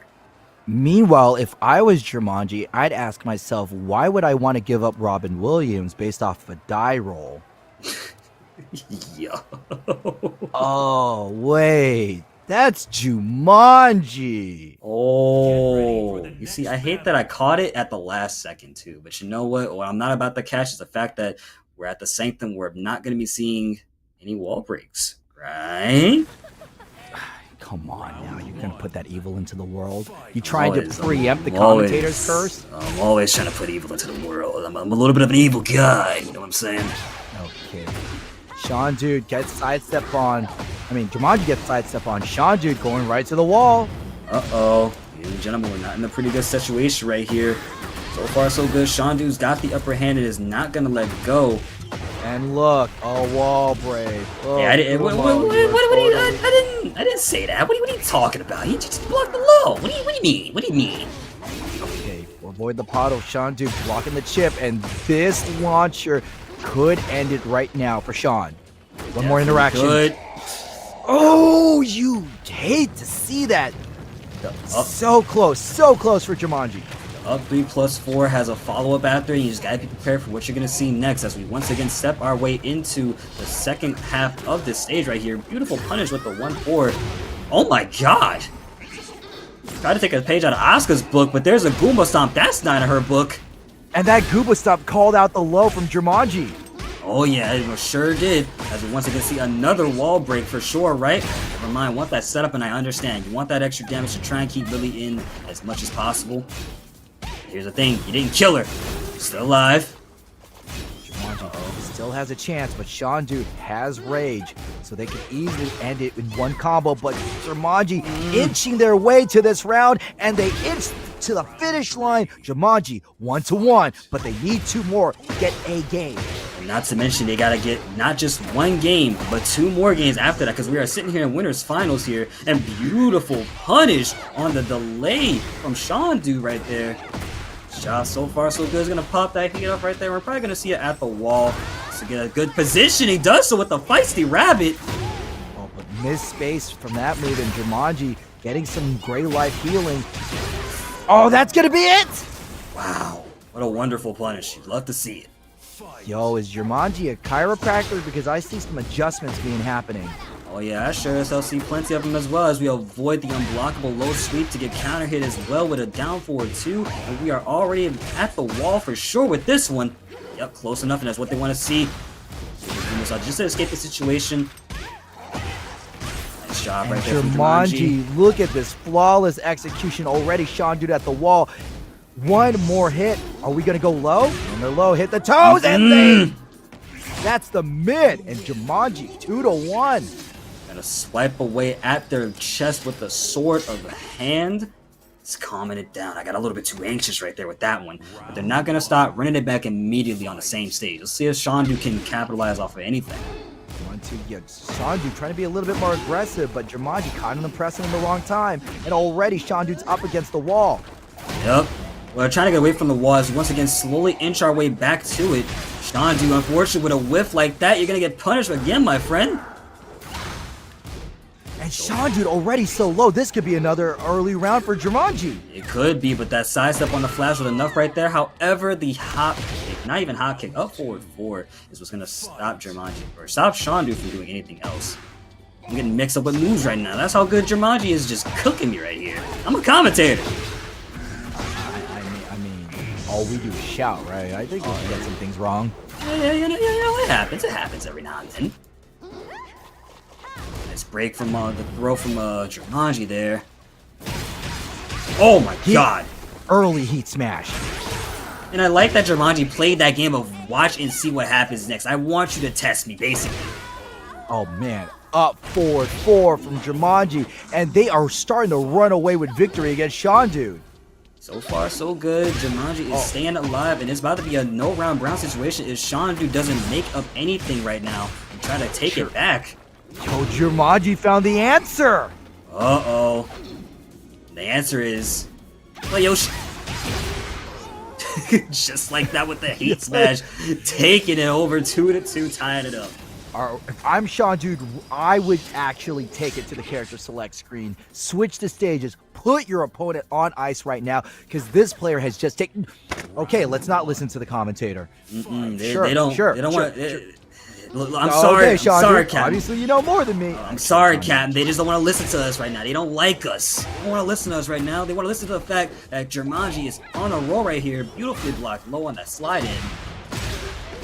Again, down forward 2 from Jumanji, popping Sean Dude in the air. And we're at the wall immediately. Jumanji, crazy adjustments from a 2-round game that was just looking so devastating for him, which is in Sean Dude's favor, but the Monty Flight grab, and now we are seeing ourselves round 2. That grab is untechable too, so the moment Yoshimitsu lands that from helicopter, you dead. Just like right now, Sean Dude gets hit with the launcher, and they're going to be in the corner. Unfortunate positioning for them. And maybe not dead just yet, but in a couple more interactions, they could be if they don't just guess. They just guess right. Beautiful 3+4 from so far away, and it manages to hit its mark as he once again locked them in place with Heat Smash. Oh, I love that. I love that aerial move from Sean Dude. It pretty much negates the entire helicopter mix-up. And now Jumanji sitting on some bad times as they're up against the wall. Well, let's see if Jumanji can escape this situation. It manages to do so, grabbing him out once again with the stance. Now we're going to be seeing maybe a little bit of a health regain. Beautiful counter hit down back 4, and it's gonna be it. Just rage right. That's all you gotta do. You called it Nostradamus right over here, Kumo. It's as simple as that, and that's as simple as it gets. We're gonna be seeing 2 rounds up for Jumanji, as Sean Dude is still down 3 rounds at the moment. Yeah, Jumanji with these combos that are simple and clean, and they're making me feel tonight. And if they take this round, Sean Dude's gonna have a hard time letting go of their position in winners. Well, I would love to let go as much as possible, but when I walk away as a champion tonight for Breakout, I'm going to be showing y'all just exactly what I'm made of. Calling out the low with the Goomba Stomp, but unfortunately didn't get the right combo that they wanted, just missed time. Sean Dude, do they have the keys to the kingdom of Jumanji's offense? Maybe so, but they got 2 more rounds to come back from, maybe even 3. With Jumanji right now taking damage right here as he can't walk away. Crossing face with a beautiful flash on top of that. can't walk away, but we're definitely going to flash in their face. Jumanji has the air combo, has the heat, and has rage. You know that they want to end this right here, right now. One more hit, and Jumanji with a reverse 3-0 has taken out Sean Dude from winners, and they will be in winners grand finals. King's Throne, as I like to coin it. Beautiful job from Jumanji, taking it back by storm. Manages to do so wonderfully as we take a look at our replays right here. Jumanji in the first few games right there looked pretty strong for the most part. But what happened next was that Shandu got that one momentum swap, and that right there, low afterwards, took it all by storm. Reverse sweep, exactly. Get the brooms out. Because Yoshimitsu Jumanji came here to play some Tekken. And not to mention, there was a lot of situations on this stage that allowed for Shandu to capitalize in so many ways. The corner was there, the wall was right there, and then we had the wall blast on Midnight Siege, where Shandu just watched Jumanji just stay grounded, and it's just like, yeah, I'm gonna take advantage of this one. But the unblockable hop, and that right there is how we got to this situation. Yeah, it was really just a great comeback from Jumanji. And one of the things I would have liked to have seen from Sean Dude was to just put your opponent on ice, at least with a stage select. But Sean Dude was very eager to get into these future games. And I wonder if that hastiness could have cost him this. Yeah, it's one thing to be hasty against Yoshimitsu because that's what he likes. He wants you to be upset that you're like, you gotta hold a lot of this stuff. You gotta hold the chip damage. You gotta hold the forward 2-2 if you don't duck it, of course, right? Not to mention, you gotta hold the spinning kicks. But let's also not forget, you gotta hold Jumanji pressure, which is a different type of pressure. And speaking of different type of pressure, Captain, I got a pretty good match coming up right here. Can you call it out for me? Yes, it's going to be Joe Crush and Peeling. Now, the impressive thing about this match, we've seen these two go toe-to-toe. Joe Crush killing it over at TNS. Peeling been killing it, 11-time breakout champion, as called out by our good buddy Foxhound, Mr. Ooh, the epitome of that sound. However, the interesting wrinkle in this equation is both of these fighters are in losers. Yep. So someone's going to bed as an unhappy camper tonight, which is not cool, dude. And with that being said, ladies and gentlemen, I hope you guys are enjoying some wonderful Tekken. It is currently 11:38 EST, 10:38 for me over here in the Houston time zone, of course. And let's also not forget, if you haven't claimed those Match Arena codes, please be sure to do so. I'm sure we got plenty of them running around. And even if they don't, how about y'all just give the players some money? I know you're liking some good ass Tekken right now. Yes, we have an impressive amount of money in the pot. It's going to be a good amount of money. I believe 30 plus right now, 40. I need a double check. I'm waiting for the overlay to change. But how you liking the breakout tournament so far, Kuma? Man, I gotta tell it to you, Captain. It's pretty good so far. I like what I'm seeing. I'm liking the back and forth, and I'm liking the high-paced, fast action as a guy that likes to just move fast and, sometimes think, but not always go too far into it. It works out for somebody like me. I like it a lot right now. And what I'm liking so far is Joe Crush's run in the loser side of things, because he's looking for a pretty vicious grudge match versus Jumanji, who's probably beaten him in the past before. Well, it's also very interesting that we have... I don't believe I've seen Jumanji in the top two. So while Joe Crush and Peeling are both favorites to win, they are in the loser side. Jumanji just needs 3 games. 3 games. And Joe or Peeling, he's got to bring it back. This is a battle of the Titans. Both of these players have fought each other online so often. They know what each other can do. However, what's going to be new is this stage. And we got SpongeBob SquarePants versus Hellboy. This is one customization battle that I've ever seen in a day in my life. Harada, you need to talk to them about this one. Low from Peeling. Joe Crush already with the launcher from the 1. And Joe Crush is going to take advantage of that as well. And shot so far so good, sitting in the loser semifinal of things. One more hit. Exactly. And staggers the pressure right when Peeling wanted to hit a button. And a lot of this pressure you're going to be seeing from Joe is a little bit of staggering and a little bit of timing. It is going to be a little bit challenging for Peeling to do so, because 1 minute Joe goes mid, the next minute he goes high, and then it becomes a mid again, then a low. It's a rhythm that he has you just can't get a hold of. Oh, Joe Crush went for the throw. Peeling stops him with the throw, and Peeling clipping Joe right in the knees themselves. That's one thing you gotta do against Joe. Just poke him out as much as possible right here. But you're fighting the indomitable spirit known as Joe Crush, who's gonna somehow take away this round if I don't say something in the next couple of seconds.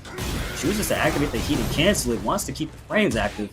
Oh man, down back one, and this time Peeling with the parry. And oh man, this is so tough because that parry does scale. I want to say yes, this will kill. Yep, it's gonna kill because that was just enough right there on the health bar as we've just seen. And now we're stepping into round number 3, 1-1 already. What a set. SpongeBob, why are we going parry into drive rush? Oh, well. Is this the time to ruin Joe Crush's day? Oh, you know, I ain't gonna try SpongeBob again. I cannot. That's just a voice you cannot imitate. I hate to break it to you. Kumo, is mayonnaise a hell sweep? Now, Patrick. Oh man, with the dead frame from Joe Crush. Oh my god, I ran right into the heat smash though. Okay, Peeling, threatening the lows, and Joe Crush with the overhead. Caught you ducking. Big man running chop. That's, I believe, if I'm not mistaken, while running 2. That was super good. So far, so good. Joe Crush staying alive. Got one up over T-Link right now. We're going to be seeing the lava splash coming through. Activate the floor. You know Joe Crush has these combos. Oh yeah, we were about to see a wall in just a bit right here. Close enough to the blue flames that are cowering over this beautiful stage right here.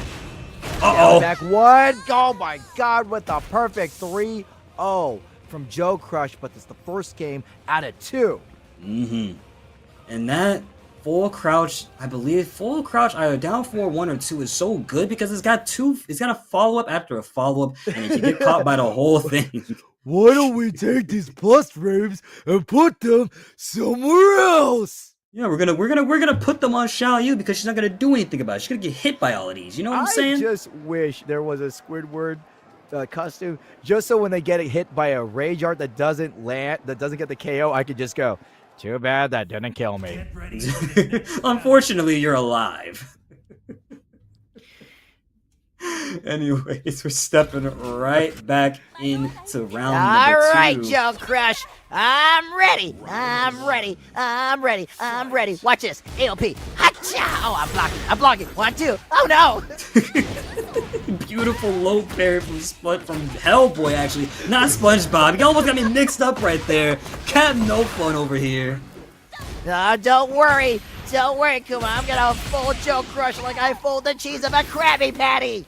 We better get smacked. We kill him before he gets smacked up like an egg and folded like an omelet because Joe Crush is still sitting pretty with a beautiful health lead and still has rage and heat as well. Not even rage, just heat. Also, thank you, Cyber Rake, for the a rate of 10. You caught us in the middle of me doing SpongeBob voices.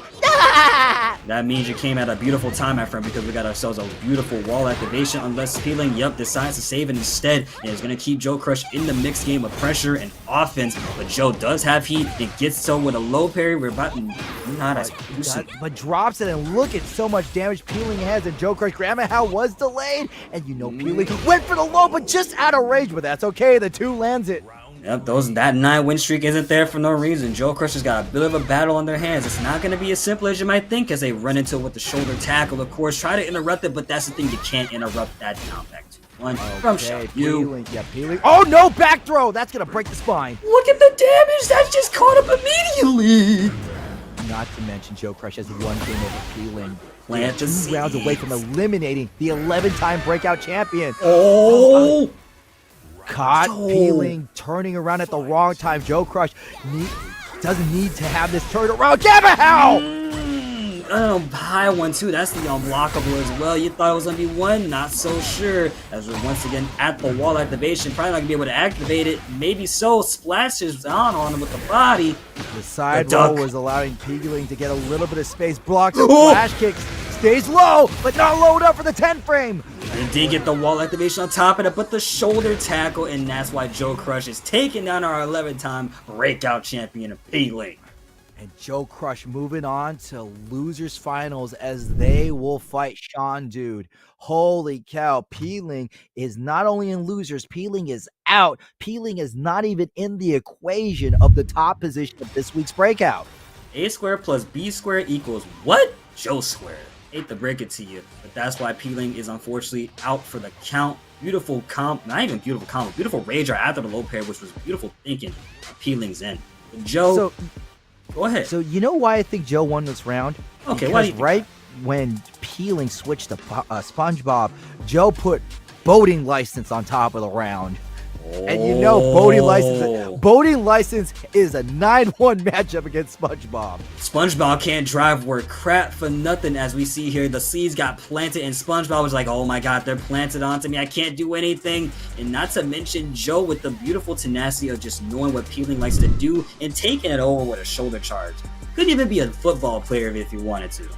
I was very surprised with how decisive this game was in Joe Crush's favor, but you know that's what happens. Joe Crush has been on a tear. Peeling has been on a tear too, but it was just Joe Crush's night. Joe Crush was the better player. However, Peeling is always welcome and always amazing to watch in the Breakout Series. Yep, always will be amazing to watch. But ladies and gentlemen, in the losers final side of things, we got ourselves Sean Du versus Joe Crush, and this one's going to be a pretty interesting matchup. You got the Queen of Evasion, Emily de Rochefort versus Jack 8, a robot menace himself. And what's one thing that I hear from you? You're pinging me right now. Yeah, one more thing. Actually, I just wanted to thank everybody in chat for claiming all of the Matcherino codes. We have all 50 have been cashed, and the pot now stands at $40.50. Thank you, everyone in the chat. And we have an impressive 94 viewers in this particular breakout for Tekken 8, as we're going to go ahead and break into the match of Jack 8 versus Lily. Lily, best sidestep in the game versus Jack, who goes, what's a sidestep? What's a sidestep when I got Gamma Hell on my side? And whatever this custom is, this is B-Girl Lily right here, stepping into the Seaside Resort with her new mixtape, King or Queen of the Lows. But unfortunately, we're getting opened up by Landon? I'm sorry, that's not it. That's Jack 8 with Joe Crush. Beautiful grab. Beautiful low parry response, though. Okay. Oh my god! Joe is untouchable this tournament. Ooh, Jesus Christ, putting Sean Dude on a platter, serving him up just like Lily's mixtape, unfortunately not reaching 1 million views and listeners. I would not buy Lily's mixtape. I mean, she might be cooking up something crazy right here, but Joe cooking up a beautiful punish with the grab on top of that to capitalize onto the advantage that they had. No, she would not be cooking on her mixtape. You don't know that. Maybe French rap is, Oh, yeah. It is not safe. I do not want to hear Lily's diss track. The Oscar diss track goes crazy. The Oscar diss track would be good, but not the Lily diss track. Oh my god, man. Gamma Hall unfortunately whipping from a little bit too far away, and Sean Du catching Joe's evasiveness with the 1-2 jazz, but didn't get enough to capitalize. Oh my god, catches Sean Du in the middle of the button, and Joe Crush. Not only we're going to get all of this damage, but good positioning. We're back to the middle. Beautiful so far. Heavy hitting character. Gonna activate the heat right there and capitalize with a heat dash. I'm sure, right? Doesn't even need it because the wall is right there to save him. Oh man, Joe Crush is looking real dominant right now. 2 rounds to their name, first to 3 in this loser's final set. And we're not done just yet, folks. A wonderful tech grab from Sean Dude as Joe Crush backs away, kind of watching the scene right there. Beautiful fish hook on counter hit, and that was probably not going to seal the deal with the Goomba Stomp, evasiveness, and evading a dead round. Yeah, da-da-da-da-da-da, bam! Feisty rabbit, but it's low parried. Yeah, Sean Dude went a little bit too fancy, and Joe Crush called that out, and already Sean Dude up against the wall. And with that, Joe Crush, first game out of 3, 33 in the third chance, 33 and 33% of their way to victory. Oh my goodness. Well, Joe, once again, you managed to do it. You managed to come into another online tournament and solidify your place in top 8 at Losers Finals once again for however many times you done did it, my friend. Oh my god, big throw from Joe Crush with a pop-up on Sean Dude. 2 interactions and Sean Dude has half their health gone. Jesus, not even half. That's damn near 75%. But Sean Dude, unfortunately, getting launched. I thought there was some hope left, but unfortunately, Joe Crush is denying anything. Round 2. Fight. So far, so good. I love the offense, and I love the pressure that Sean and Joe are having right now, but it's Joe's offense who is much more stronger. Beautiful punish. Okay, down Taking the 4 was blocks. blocked by Joe Crush, and now Joe Crush showing some great patience right now. Gamma Howl! Gamma Howl, though. Donkey Kong has been activated. Shenanigans are in effect. Let me drill you in the face. Get yourself a dentist. You can't tech that grab, and another Gamma Howl, and Joe Crush can easily take this round. Yep, and he's doing so right now. 2 rounds up over Sean Dude. Not sure what the adjustments are right here. Not sure what Sean Dude is going to have to do to switch it up. The Hail Mary, that's a football star. Man, nothing full of grace with that launcher, and Joe Crush again. We're going to get the full conversion and the full damage, and Sean Dude up against the wall. Guard break, and Joe Crush. Whoa! Oh, great duck from Sean Dude. You gotta disturb the peace in order to keep it alive right now, and that's what Sean's trying to do right here, disturbing Joe Crush's piece of victory with a beautiful up 1+2 throw, up 1+2, I'm sorry, and just kicking away at those spiky shits. Not to mention that throw was counter hit. Sean Dude on the board right now. Finally getting one up on there after so long. Alright, so far so good. Stop. Uh-oh. Power Crusher response, and then there's a double barrels. Wind up punch to maintain it. Again, we're going to have this untechable throw. The body splash threatens so much damage. And Joe Crush sitting still, try to call out with the Gamma Howl. What an evasive maneuver. Can frame. But it wasn't enough, and that's a 10 count for Joe Crush as they once again get another game up over Sean Dude. What does Sean Dude need to do, dude? Your average jab in Tekken is 10 frames, so Jack's Heat Smash is as fast as a jab. So it's a little bit challenging to match that energy right now, so we just once again step our way into the final game, potential final game. Not even really. It's 13? I thought it was 10. Did they nerf it? Uh-oh. Did they? I didn't read that one. Hold up. Oh, thank you. Okay, somebody says 10. Okay, they're trying to mix us up, Cap. We gotta stop this. Fake news. Fake news with a beautiful low from the fake stance known as back turn. Not even fake for real. Sean Dude finally showing us some life. Sean Dude fighting back. Oh, God. Gamma held as a 4. Hate to break it to you, but that beautiful punch or beautiful kick into an uppercut was why Sean is losing more and more to life, but a beautiful duck, and Sean is capitalizing with a wonderful combo. This job so far so good. He dashes in. Lily's wall carry is pretty good, but not as good as Joe Crush's Jack. Not as good as Joe Crush's offense, who backs away, tried to bait out something from Sean. It just wasn't enough. Steps on the big metal robot. Still taking it away. You know what I think? Hey, quick shout out. We got Nova Afterglow with a $5 donation, bringing the prize pool to $45.50. Thank you, Nova.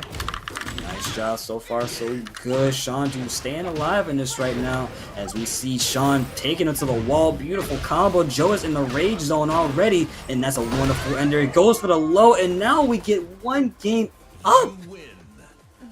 Is this Sean Dude's time to get their own reverse 3-0? Remember, Sean Dude was sent to losers via Jumanji because of a reverse sweep. Will Sean Dude drink the blessings of a big comeback? Will Joe Crush his... God. Careful now with your words right there, because Sean Dude is unfortunately once again getting themselves in a sticky situation, eating this damage, and eating the setup nonetheless. Sean Dude missed space, whiffs the double knees, and eats the Heat Smash, and Joe Crush in the privileged position of just one more hit. Sean Dude needs to make this gray life come back so they can stay alive. Trying to stay alive as much as possible, but the armor coming through, and it wasn't enough. I hate to break it to you, my friend. So far, so Sean good. Dude. Yeah, Sean Dude, that round, was that the last gasp of their comeback, or will it keep going on in their favor? Oh, maybe not, because that was a full all rising string from Joe, and this might be a 7-letter round. Golden on top of that. Rod. I got 4 letters of my own. Ouch. Yeah, that's all bleeding red, who's once again about to happen again as Sean takes another swinging blow to the face. And I like how Joe uses the rocket dash from Jack to close space. And that the rocket Joe, dash is Jack. really good. Okay, the same. low 4. Gamma Hell again, they trade. But Sean Dude showing us more of a GameStop trade. Ooh, and That's dead. That's the set. And that trade right there, like you said, from GameStop, that probably gave him $5 in cash and maybe $200 in credit. And unfortunately, you picked the wrong option. But shout outs to Sean Dude for making it this far. You're in the top 3 of Breakout right now. And that right there, my friend, you need to remember. Take a look at the replays right here to see how we got this far. Well, we really see that Joe Crush, man, every time Joe Crush gets a launcher, it is half your life gone. Yep. And I like that Joe manages to always figure out a way around your offense every time with a beautiful, well-placed duck or a beautiful launch and interrupt. And I like this combo right here where we took ourselves to the wall and somehow managed to kill off of that. Man, we really wanted to stay on this beach stage, didn't we? Yes, we did. The beach stage is the best stage in the game to me. I love it. What? Yeah, I like the beach stage, but it ain't the best stage for me. My favorite DLC stage of all time. And I also like the fact that Sean Dude was making adjustments, tapping away at the lows and catching Joe off guard in certain situations right here, because they were able to take one whole game off of him, if I'm not mistaken. I believe so. This would be the game round to decide that first game, putting a blemish on Joe's impressive set. But again, Joe showed that the Lord giveth and the Lord taketh away, and Joe's going to take Sean Dude away from this tournament and give themselves a grand final. And as earlier you also mentioned Joe's usage of the rocket dash. The thing with that rocket dash, it may seem like it's not easily punished. Or it may seem like it could be punished easily, right? But the evasiveness on that rocket dance, he is kind of dancing when he jumps back and forth, you know what I'm saying, in the hot seat. But it's really good because you would think you can punish. But that's the thing, you can't punish. It recovers a little bit too fast. Prime example was, I was watching Joe Crush fight my friend Snorlax once. Guy tried to hit him with a down 4-3. Thinking it could punish. Joe was like, nope, it launched. Goodbye. Remember, 2024 was a really good year for Joe Crush. In addition to stacking up a lot of online tournament wins, Joe Crush is the current CEO Otaku champion, which I might add, I was able to record his game-winning moment on my CEO Otaku vlog on Variety with Jill and Chi. Shameless plug. I know. Well, speaking of shameless plug, it is unfortunate for me, but I have to dip out just a tad bit before the grand final. So, ladies and gentlemen, if you enjoyed the wonderful commentary out of me, Kuomoko Murakumo, Pick Your Poison, I shall be here, of course, till not even tomorrow, Friday, with some Street Fighter 6 commentary. If you guys like Street Fighter, please show up the Breakout. I like Tekken, so you might like Street Fighter 2. I mean, if you like Shaheen, we got a Rashid. Oh, see, and that guy has some turbulent winds on him. But with that being said, ladies and gentlemen, we're going to go to a break before we get our grand final started. I am Kuomoko and Captain No Fun. Sorry, my bad right there. We will be having y'all next time. DJ Symphic's coming up. DJ Symphic's coming in. Stay tuned, chat. We'll see you soon. Oh my God! King Ray Jr., you can't be doing this. Healing! Is he gonna do it? And he does it!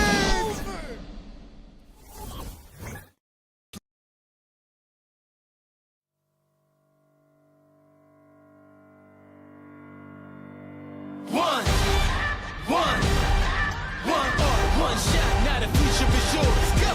Yeah, I was building on the lecture. Verses coming daily under pressure. Working on the plot and the scheme. The true style trademark is at the edge of your dreams. I'm talking one shot for the kill. The breeze cut, freeze up, straight dropping the chills. I'm talking taking over pieces and shares. A bomb sky high. Check the movement is here. Yeah.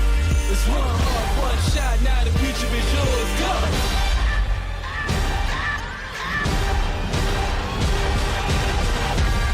I'm turning dreams into reality. In the lab with the formula and chemistry. Your memories spark and motivate and make the industry shake. We put the bars in the brakes. I'm talking one chance at best, yes. Painting pictures for the culture, keep the brushes fresh. Flip the cover with the drummer, passion never rests. Freedom is our teacher under pressure, now we blessed. See, I was so good for the go. There's one heart, one shot, now the future is yours. Go! Yeah. It's one art, one shot, now the future is yours. Go!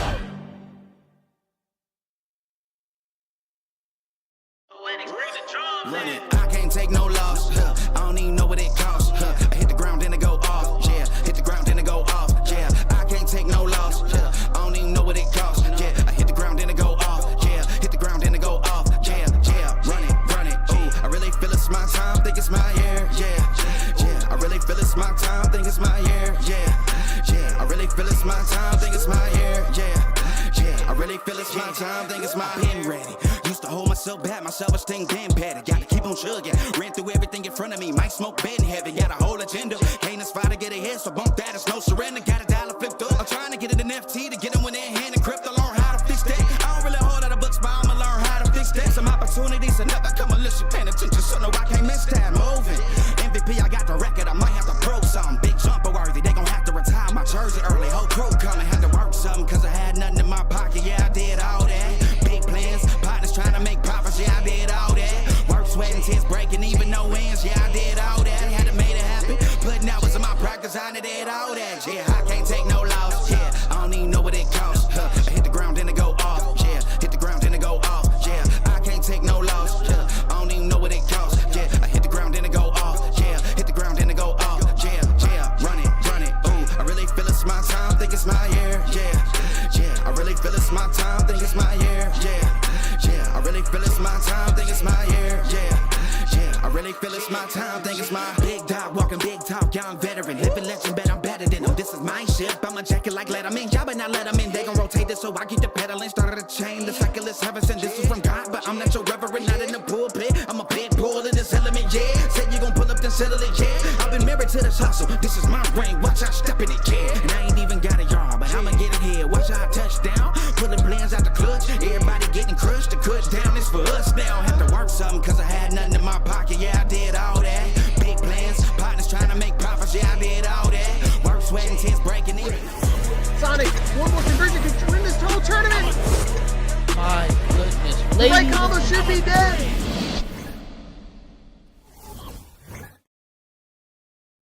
Hello, welcome back from the break. Captain No Fun reporting for duty one more time at the Breakout Series as we are going to the grand finals with my broadcast partner, the one and only DJ Simpix. How you doing, man? How you doing, Cap? We're finally here, finally together in the booth. I'm so excited. Been watching the games, watching you and Kumo cast the top 8. It's been really, really exciting, dude. I cannot wait for this grand final.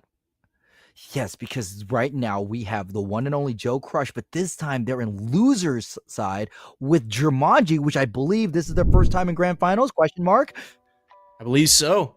As we see, look, Jumanji, first grand final appearance in the Breakout Series for Tekken 8, 5th place at TNS yesterday, and 2nd place at River City Rushdown in January. So, 7 matches played, 5 matches won. Jumanji's been putting on a clinic and be able to come back as well, finding that just unusual style of play that we expect from Yoshimitsu. Yeah, they had an amazing reverse sweep against Shandu, and Shandu was not an easy lily to top over. However, Jumanji has a big opponent to topple, and that opponent is going to be the one and only Joe Crush, who we're going to see his stats come up real soon. Yeah, Joe Crush, the bracket demon. Yep, number 1 right there. 5-time champion of the Breakout Series, first place at Tekken 8 tournament, and of course, first place at River City Rushdown this month. Joe Crush on a tear. Yeah, and I'm surprised that he's coming out from losers. The fact that he's been able to play so many games throughout the losers. I mean, he's usually the one on the winner's side bracket. He's usually the one in that throne at grand finals, just waiting, anticipating who will come to challenge him for the throne. As Kumo usually likes to call it, the King's Throne. So now it's a Joe at the disadvantage. Remember, winner grand finals in the winner's position, you only need to win 3 games, while Joe needs to win 3, then 3 more. Yep, win twice, basically. And if anyone could do it, Joe Crush can. Because he has been terrorizing these brackets. Of course, you saw, look right there, first place at TNS Tekken 8 tournament. So he got first place yesterday, and Jumanji got 5th place in that same tournament yesterday. So, they could have played against each other. Maybe Joe Crush was the one to eliminate Jumanji from the tournament. Who knows? But yeah, it's definitely gonna be a bloodbath. That's the thing about fighting games, right? It doesn't matter how you did yesterday. It matters is how you did today. Players are fickle. They don't care about your record. They care about your present and if you're going to gift them another win. And Joker says they played each other at the River City Rushdown. And Joe Crush got first place over there. Also, I finally met Joe Crush IRL over at CEO Taco. Extremely nice dude. Yeah, incredibly. That's what I've been hearing. He's super cool, and people just find him. He's just successful. He's everything going for him. He's killer on the Jack 8, which is honestly not a very popular pick amongst competitors. So him playing the big robot that has a full grab game. He has that guard break into 10 frame heat smash. He's throwing the whole satellite on you. We have a very interesting dichotomy of characters. We have Jack 8, the master of armored moves, especially the Gamma Howl, versus Yoshimitsu, who has a million unblockables with Flash, the spinning sword, and of course the bad breath, which we haven't seen Jumanji really use this entire tournament. Oh, and there's the launch right there. Yeah, and I was gonna say that Jumanji, doesn't use that move as keep out that most Yoshis use, but just Joe Crush already put on a clinic. Now, this is the Coliseum, the second widest stage in Tekken, so the wall is not going to be a factor between these two. And you can see Joe Crush not afraid to give space against Yoshi. When that interaction right there. Yeah, and what's crazy about these two characters is that their wall carry potential, even on this stage, is immense. Like, we're already almost at the wall here. Very rare, but Joe Crush going to battle back. We're going to use the Heat Smash to get a little bit more space. And the Bart Simpson. The rolling punches. Yeah, I like calling it. I heard a commentator call it Bart Simpson, and it just changed my brain chemistry. Oh, hell yeah. Jumanji backing away, doesn't get the whiff punish. And Joe Crush rising 1-2. Again, no buttons from Jumanji. Excellent patience, and that's because we have 12 seconds on the clock. Oh, he fell for it. Went for the extra hit in that string. 6 seconds, gonna use the Rage Art. That is going to pause the clock, but more importantly, that's going to deal a significant amount of damage to Jumanji. Yeah, significant amount of damage, removes a lot of gray health as well. Jumanji barely has enough. Oh my god! Avoid the puddle. Wait, that's not avoid the puddle. Avoid the puddle's the other. Need Eris back in the booth, man. Oh, look at that setup. That kind of blast pack setup into the grab. And let's set up a Jumanji of their own with the unblockable low. Gamma Howl powered up, and here's the force flexing field. On you. Ooh. I love the way Joe Crush creates space, especially blasting backward. Just daring you to come in, and then he can hit you with some of these other moves.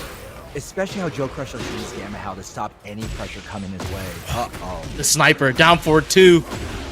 We see another Rage Art here. That was at max range. Yeah, let's go ahead and watch this movie and put 2 rounds to 1 on Joe Crush's name. Special Beam Cannon! Avert your eyes. Eyebrows might get singed. And that plasma ray. Joe Crush already in a good position to take this first game, which is very pivotal. You want to win your early sets fast when you're on the loser side. And what I'm seeing is I'm not seeing any panicking from either player in this. Both these players seem very calm, especially Joe Crush, very comfortable in this matchup right now. He's able to use out ways, keep out moves, and not let Yoshi get anything but the flash. Begs to differ. Oh man, tied up 2 rounds. This is going to be a very pivotal round, wouldn't you say? Yeah, Captain, this round right here might determine who gets the momentum. That trade interaction gets a full combo out of it. Jumanji. Bravo Stun allows... Yeah, and you know Jumanji wants to get all the damage. We have already popped this early. Heat Smash. And now Heat Smash up into the wall. Holy cow! Don't get up! Little leg kick to seal the deal. When they're low, go for the toes. That's a Captain No Fun quote right there. And Jumanji, first game. Remember, the games on the winner's side are weighted a lot more than the games won on the loser's side. And you got to be feeling good as Jumanji. Getting that first win, of course, there was pressure in that first game to just try to get a win. Because now you're at the advantage. You only need to win 1 time. Joe Crush is on his back foot. He has to win twice. He has to reset the bracket and then go win again. So he's going to be tested throughout these games. But Jumanji, now with that first win, gets to breathe a little bit. Gets to, breathe out. Ooh, sigh, Yeah, Jumanji now has the ability to step back and let the chakras align. Because even if Joe Crush wins this game right here, at the worst, it's tied up. Into the Ortiz farm in Peru. Now remember, Joe Crush every time has been on the stage has gotten both the balcony break and the floor break. Will Jumanji end this streak with a stage interaction? Yeah, that set against Servebot. Shout out to Servebot. Look really, really menacing from Joe Crush, just be able to get those stage hazards to go. But Jumanji up against the wall, down back one, Gamma Howl to the 4, and Jumanji still wanting to challenge Joe Crush. Goodness. Without the sword as well. Oh, the wall splats!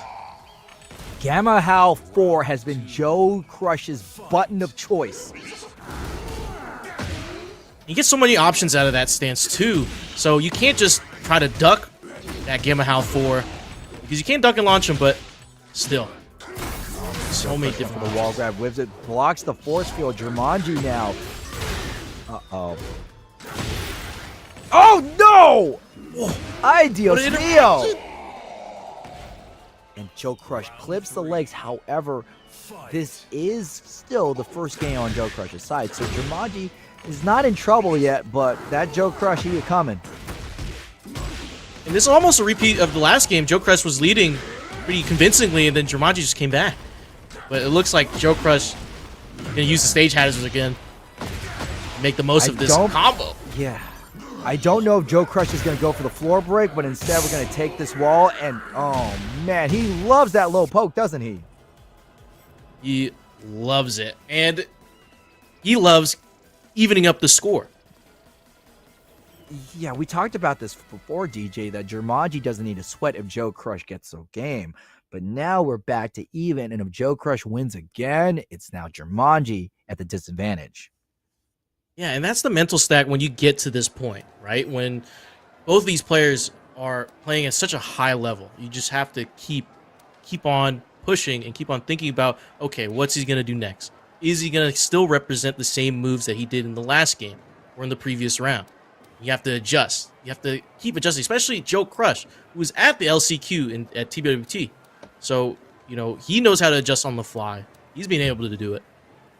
We just have to see if Jumanji can keep it. Keep this lead. Joe Crush, no stranger to high-pressure situations. And while this is a weekly online, you know that Joe Crush fights their hardest each time. However, Jumanji has a unique position to be able to win their first breakout. Yeah, and that's got to mean a big thing. Then, you win your first one, you're in the champion circle, and get extra money down the line. Joe Crush not having it. Oh man, right outside the unblockable low, and Joe Crush not only has his heat smash, but gonna activate the wall, and we're gonna extend this combo to Jumanji's death. Oh my god, really? Both of them? Hellboy's giving him hell. My goodness. Boy, I got you. Again. Finishing up that string. Completes the string to the launcher. Joe Crush is not afraid to hit all the buttons. Oh. It's the grab out of the dragonfly. That's guaranteed. You gotta duck. Again! Repeat offender! This is a light jab. Jumanji fights back. Finally. We are tied up. Whoever takes this round is going to be in the lead for grand finals. Jumanji makes some space, Joe Crush style, and Joe Crush goes to the good old Gamma Howl, and Jumanji dashes in. Look at these small pokes. Oh, and the counter hits. In between the startup frames of the Gamma Howl, whatever Joe Crush was doing was not the right thing, and Jumanji, yeah, you could see the backdash from Yoshimitsu. He's playing really patient, and then knows when to push the offense. Then he reset to neutral. We are playing it small and tense, and the big brute from Joe Crush ties it up. Oh, that throw was not tagged. That was Blue Spark. You saw that? And he has to get the Blue Spark to get this full combo as well. Because if he didn't do the input right, he just gets a knockdown. Excellent tight execution in this high pressure situation of the grand final. Joe Crush showing us why he's one of the best players around.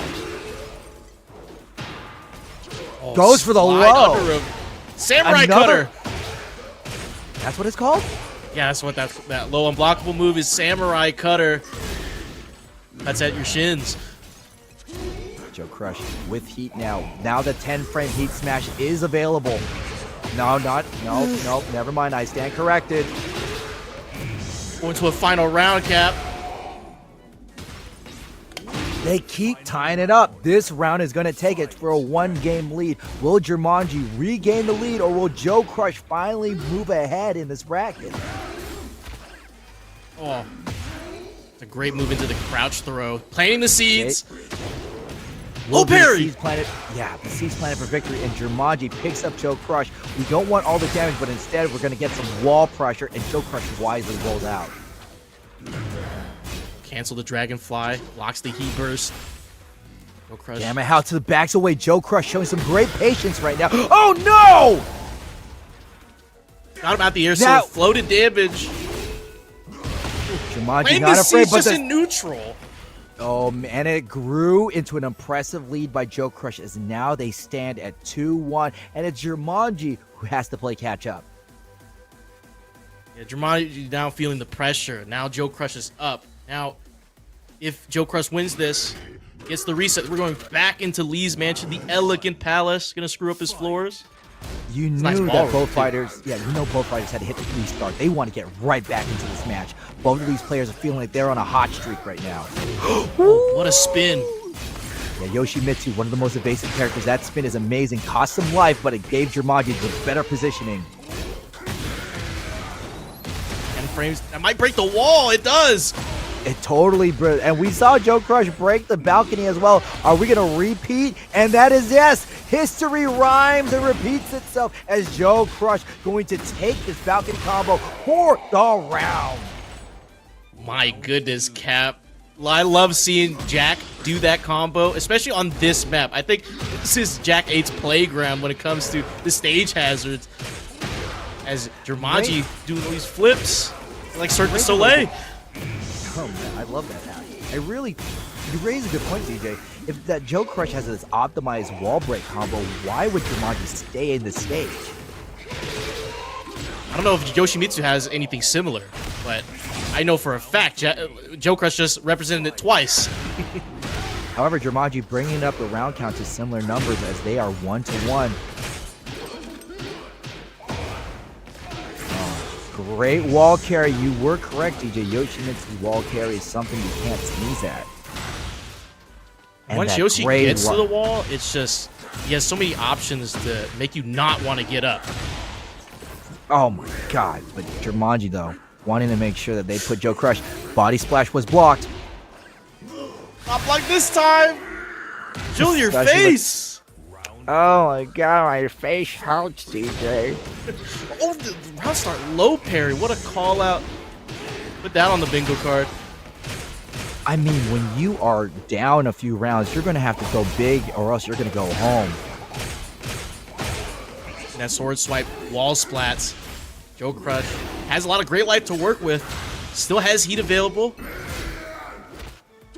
And Joe Crush putting in good tech. Untackable throw from Jumanji and gets the corner. Great tech. Oh, caught him back turned. Again, another final round, DJ. These two players are playing out of their mind. Oh, Samurai Slice was... Yes. Oh, Samurai Cutter. Thank you. Samurai Cutter interrupted Joe Crush. Again, optimal combo up to the wall. And the Joe Crush mix at the wall. Try to get up right in a perfect 7 golden letters for Joe Crush to reset Grand Finals. Woo! My goodness. I really like the staggered pressure from Joe Crush there. Joe Crush took their time and picked Jumanji apart, just like how they picked apart that lead. We have now resetted the tournament. These are the final rounds that you can get to take it all home.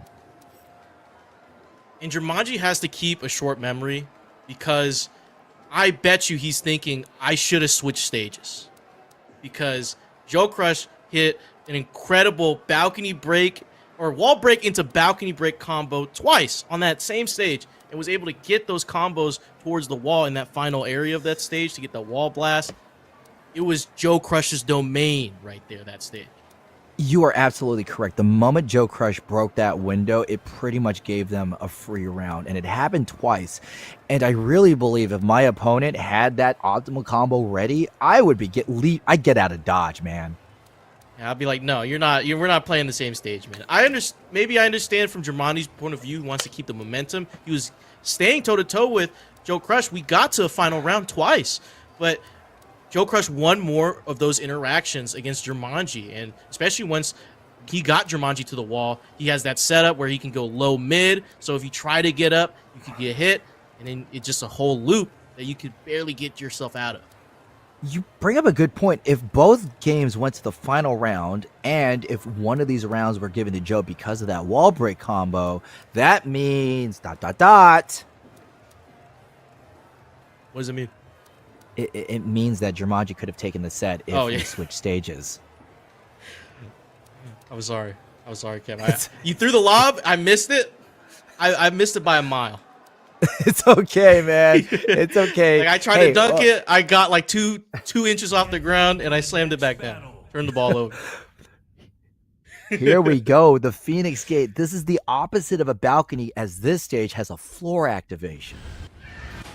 And also a wall activation here where Phoenix blows up the wall on the other side of the stage here as well. So definitely some good things if you're Joe Crush. But also Yoshimitsu can activate the floor thanks to Rainbow Drop, which we haven't really... Oh my god, did Samurai Slice get called out again? Joe Crush using that wall jump. Cashing it in. Oh, and Jumanji Guru going to challenge, take us right back to the center. Smash. Jumanji still wanted to... Yeah, it looked like Jumanji forgot that there were two stages of that heat smash. Spinning Beyblade kicks to your shins. Majin kicks, I believe that move is named. Yeah, see, now we're trading the move names. See there? Oh, try to flash there, and Joe Crush just flexing on him to avoid it. Good dash in to stop the recovery. Seed Planter. Joe Crush knows that Yoshi punishes. Great throw breaks from Jumanji too, just ready. Jack has a full throw game. And Joe Crush giving away space to Jumanji, not afraid to give themselves the wall because they are winning in the life game. Catches out on the heat dash. Gonna bring Jumanji to the wall. Look at this setup again, the Joe Crush setup. And you guessed wrong. Caught you ducking! And he got him! Big throw from... But that was the one time he actually got caught ducking, so... Untechable throw again. Slides in, slices the legs. Joe Crush's Yamaha was finally interrupted. Jumanji just outside the force field. One more mix. Went for a big unblockable, and the double backhands gives Jumanji the round. Or his lava cap. The final part of the stage. Last time against King Servbot, Joe Crush activated the floor. Will history repeat itself here? What he does! Gosh darn it. Right on cue. I retaliate, but that Gamma Howl, the armor. We're going to a final round in the grand final reset. Right here. Holy cow. Well, this still is the first game, so it's anybody's one. Joe Crush feeling just incredibly comfortable using that momentum from the previous set. But Jumanji fighting back. Yeah, avoids the puddle and avoids Joe Crush's offense. Slides in. This time, no block from Joe Crush. There should be... And Jumanji, now they're ahead in the set. First game. Cap, could this be a repeat of the first set? Because Jumanji did go up one, and then just lost momentum. Joe Crush had the adjustment and went back to no round brown Jumanji right after. Not to mention, our fighters have immediately went for the restart, but this time Jumanji is the one in the driver's seat. Oh, no break on that throw. Gonna break your back there. Yeah, there is a back breaker though. Joe Crush down back one. It hits the low. That is an amazing poke from Jack. What did you say? Great pokes, but the 10 frame heat smash just wheels all your problems away. That's not a poke. That to call his heat smash a poke is like saying LeBron James is a pretty good basketball player. Oh, went for the low out of Dragonfly. Oh, the guard break. The flash was called out, and God, this heat smash is becoming the deciding factor for Joe Crush, wouldn't you say? Yeah, Cap. I mean, it's 10 frames. You can just throw it out. And he leaves a plus on block. You do block it. Joe Crush has been getting all the stage hazards, too. I mean, what stage can Jumanji be safe in? Yakushima? Yeah, or how about Times Square? Oh, Times Square would be nice. Oh, and the 10 for heat smash again. Not to mention one pixel. Joe Crush is out of the range of Jumanji's throw. Jumanji has so much gray life. We can use this patience to try to bait Joe in a button, but instead Joe lands the fist home, tying it 1-1. I'm having deja vu, Cap.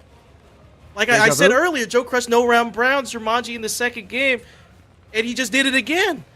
However, I think Jumanji is actually going to change the course of history by changing the stage. Yeah, he went right back the last time. So hopefully he figures out that, you know, you could take a break. You could take a break in between switching stages, get your bearings, and come back new and refreshed. Hopefully on a new stage. This is good. This is really good. Put your opponent on ice. Joe Crush has gotten the comeback. It's 1-1. Unlike before, Jumanji has decided to put a pause on the situation. And that's what people don't think about in the online tournament. Sorry for cutting you off, but no, keep going, bro. You're cooking. Actually, no, you're a DJ. You're spinning. Yeah, I'm spinning it. I'm gonna spin this to where Jumanji just take your time. In these online tournaments, you can take your time. You know, take a little bit of a breather. Maybe take a sip of water. Change the stage up. You don't have to hit the rematch button immediately. Yo, DJ, we're on Yakushima. You called it. My goodness, we're calling it out. It's like we wrote the script for this, Cap. I know. Again with the throw. Now, if we really look at it, Joe Crush has been really using the forehand of the Gamma Howl a lot. It really feels like every time Joe wants, that could have been the force field action. Gonna launch out of Dragonfly stance. Get this combo. Slide again. Don't get up. Perfect access, allowing Jumanji to get the floor follow. And Joe Crush, it's their turn to whiff a button. And Jumanji, no throw this time. Wasn't timed on the whiff punish. Good blocks on the Bart Simpson. Oh, but this happened before. Joe Crush completing the string to the launcher. And yeah, let's just get our damage right now. Hey, DJ, most trite question. Will it kill? Will it kill? I think it will, Cap. I think it will. And it does. Wow. We didn't see that coming. Say jam. Ooh, curse you. My goodness. Oh! Cancel out the low blow. Just a down forward, too. Yoshimitsu has a really reliable, reliable launcher like that, huh? And Jumanji. Are you okay, Cap? Yeah, I'm just choking on my words. But Jumanji's getting this full combo. Look at his damage. Heat dash, cash in. Missed it. Okay, Joe Crush can make some of that gray life back. Jumanji letting their victories flip away, but power crushes through, and they tie it up. One game, one round apiece. You almost got to the wall there. If Jumanji didn't whiff the... It's crazy. Which is insane. Seeing the wall combo in Yakushima. Did you know that Yakushima is technically the second largest stage in Tekken? Only the second? Yes, because the bottom of the subconscious is larger. Oh wow. That's why I said technically. Yeah, no, that makes sense. More surface area. Joe Crush has a lot of ground to cover with his life deficit. And Jumanji kicks no, down 4 and takes that's the round for go. I'm stuttering. Jumanji went for those legs, for Joe Crush's legs. He said it's free real estate. Yeah, Jumanji killing Joe Crush's legs just like they were killing my ability to pronounce words. That's how intense this set is, Cap. It just makes you makes you can't speak no more. I sound like Scatman John. It's the Joe Crush. Now Jumanji. Yeah.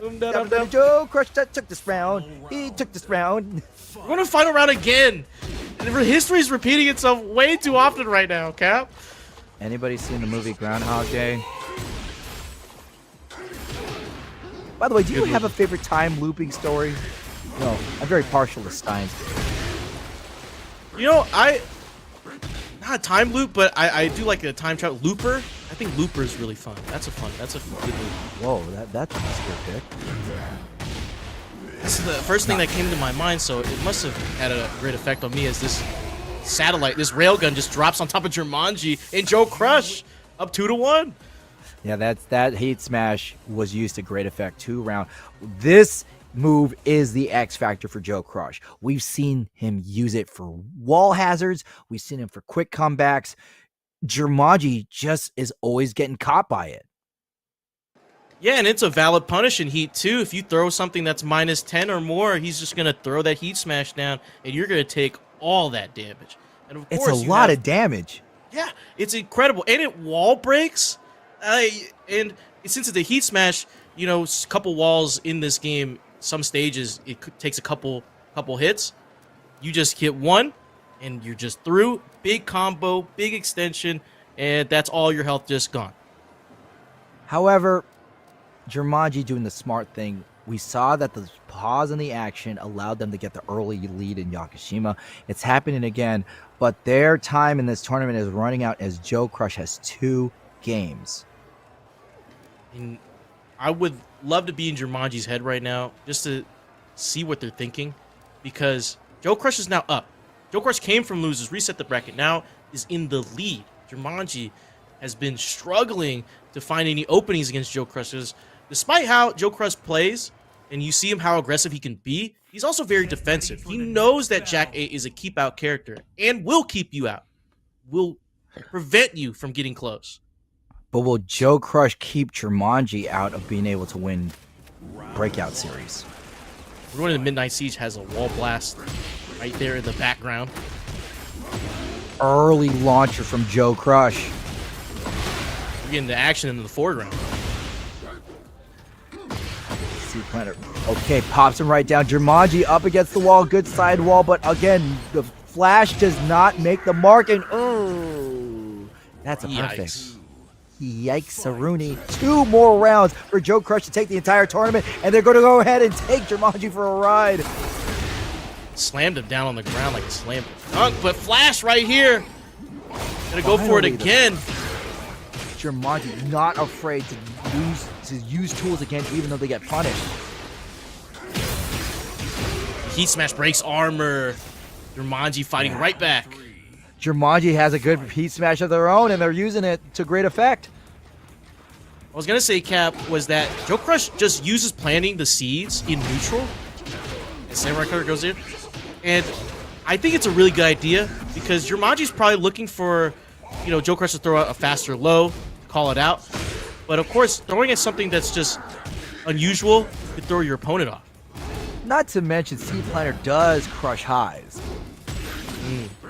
Oh man, right to the knee and the body splash, and we know what's gonna happen next. Go to the dentist.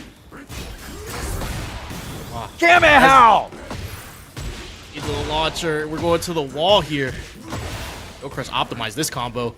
Oh, drops it. But rare drop for Joe Crush. Charges the fist up. Tournament point, DJ. Can Joe Crush take it? Oh, but Jumanji has different plans with that low parry. He bursts to extend the combo. Get Joe Crush to the wall. A lot of damage here. Don't get up. Breaks the throw. Yeah, that's actually a tough throw to tech. The pogo. flea catch. Yeah, even on sidestep, the pogo catches Joe Crush, and Joe Crush goes for the same one with punish by Jumanji. You know Jumanji can't drop this combo because this is a rare gift from the gods, and the gods have blessed Jumanji with another round. We're going to the final round again. This is like a repeat of last set. But however, the difference here, this is tournament point versus survival point, DJ. Can Jumanji stay alive? Can he be like water? Can he form into the cup? The cup of victory in this game? However, Joe Crush making sure that his water is not flowing, but it will crash. And Joe Crush gets the heat, and already Jumanji in a bad part of town. Seed planter. Joe and Crush, Joe Crush. Go, go, go, go. Oh, Joe Crush reset the bracket and then won Grand Finals, just took it from Jumanji with the seed planter. Joe Crush has now 6 breakout wins this week. Absolutely amazing play. Cap, tell me what you saw, man. What I actually saw was not a lot of the heat smash that last game. Yeah. But man, what we're seeing was Joe Crush just absolutely showing us the mastery of his character, especially in the early rounds. Yeah, and you can see Joe Crush plays to Jack's strengths a lot. Plays keep out. You know, uses Gamma How when he knows you're gonna press, when he knows Jumanji wants to press. And even when Jumanji was able to close in the distance, you know, getting to the final round, Joe Crush kept composure. Knew that I just need one interaction, I need one launcher, and I can get you to the wall. I can mix this up. Oh, and this is that killer window break combo that Joe Crush used twice to cinch the set over at Lee's Palace. And that throw right there is that combo, and he gets a guarantee right after that. Jumanji fought well too. Oh, he definitely did, but as Leapfrog said in chat, Joe Crush made the long run in losers and takes the whole tournament. Yeah, he started out in losers, I believe. At that one, that little back turn was the beginning of Jumanji's turnaround. But again, Joe Crush just knew the answer to every situation. And all these interactions, Joe Crush just made the right choices. And even just using Seed Planner, even like you said, it crushes highs, but just using it in neutral, I don't think Jumanji was even ready to block that, or just wasn't even looking for that move to come out in the first place.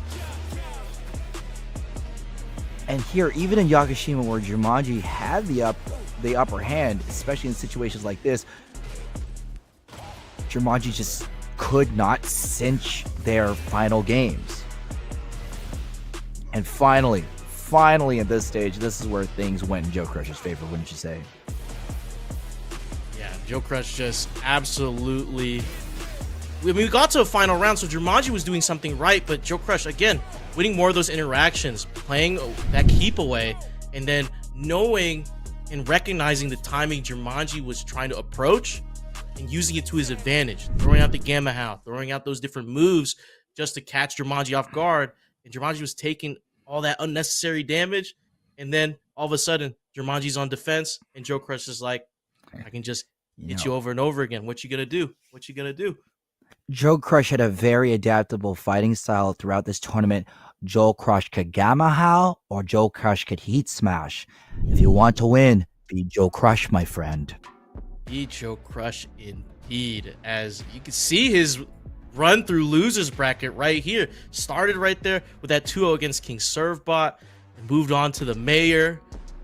And then P Ling, eliminating P Ling, a breakout staple, to get to the lower final against Sean Dude, and then moving in to grand finals, reset the bracket, and then took out Jumanji to win it all. We took out Jumanji from the loser's side. We really got to reiterate, Jumanji did get a game, but it was just not enough to stop Joe Crush. Joe Crush on a tear. But And it's incredible because he 2-0'd P Ling, and P Ling had a good loser side run as well. It's a stacked loser side. Sean dude looked amazing on that Lily. As we get to our monthly top 5. Yeah, that's one of the unique things that Breakout likes to do. Obviously, top pick is in Peeling because of his impressive showing, and lots of Sheens thanks to the mayor and Rhythm. Yeah, and then we get Heihachi represented by Trunkies, Asuka by King Ray Jr., and of course Jumanji and Tanjiro the Ripper, Trizzy the Rapper playing that Yoshimitsu. It's a very interesting spread, but the spread always changes every week. It's like a buffet, you know? And we got some new specials here every week. Of course, newer players are joining the bracket more than ever. So if you want to see more, if you want to represent your main character, why don't you join the bracket every Wednesday and see if you can make this monthly top 5 look a little different.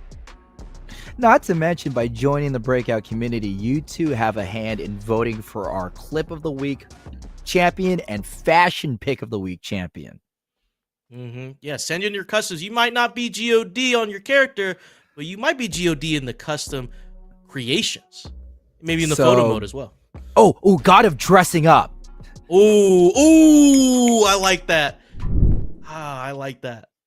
Captain No Bad Ideas. No, Captain No Bad Ideas strikes again. If you guys can see the conversations we all have in the breakout, Captain just is spewing ideas just left and right. All great ones. God damn it, Vengeance is better than mine. God of Drip. Yeah, that's more for the cooler kids, you know. Like that's for the younger kids, right? Younger generation. Vengeance, you don't have to explain it. I caught it, okay? Like, did you know God of Drip is me? Playing off the GO. Yes. I know. That's I conceded you the round. You don't need a teabag. I conceded the round. You don't need to teabag me. The God of Drip or the God of Dressing Up. Either way, enter in. Use that Google form. Go into that photo mode. Use that photo mode. Use all the different effects. You know, get your photo mode on. You know what? We love to see that. And as well, you know, Joe Crush finally added to the Champions Circle. Right here. Current prize pool, $75. But it goes up. This is something we're doing new for 2025. Am I correct? Yes, new for 2025.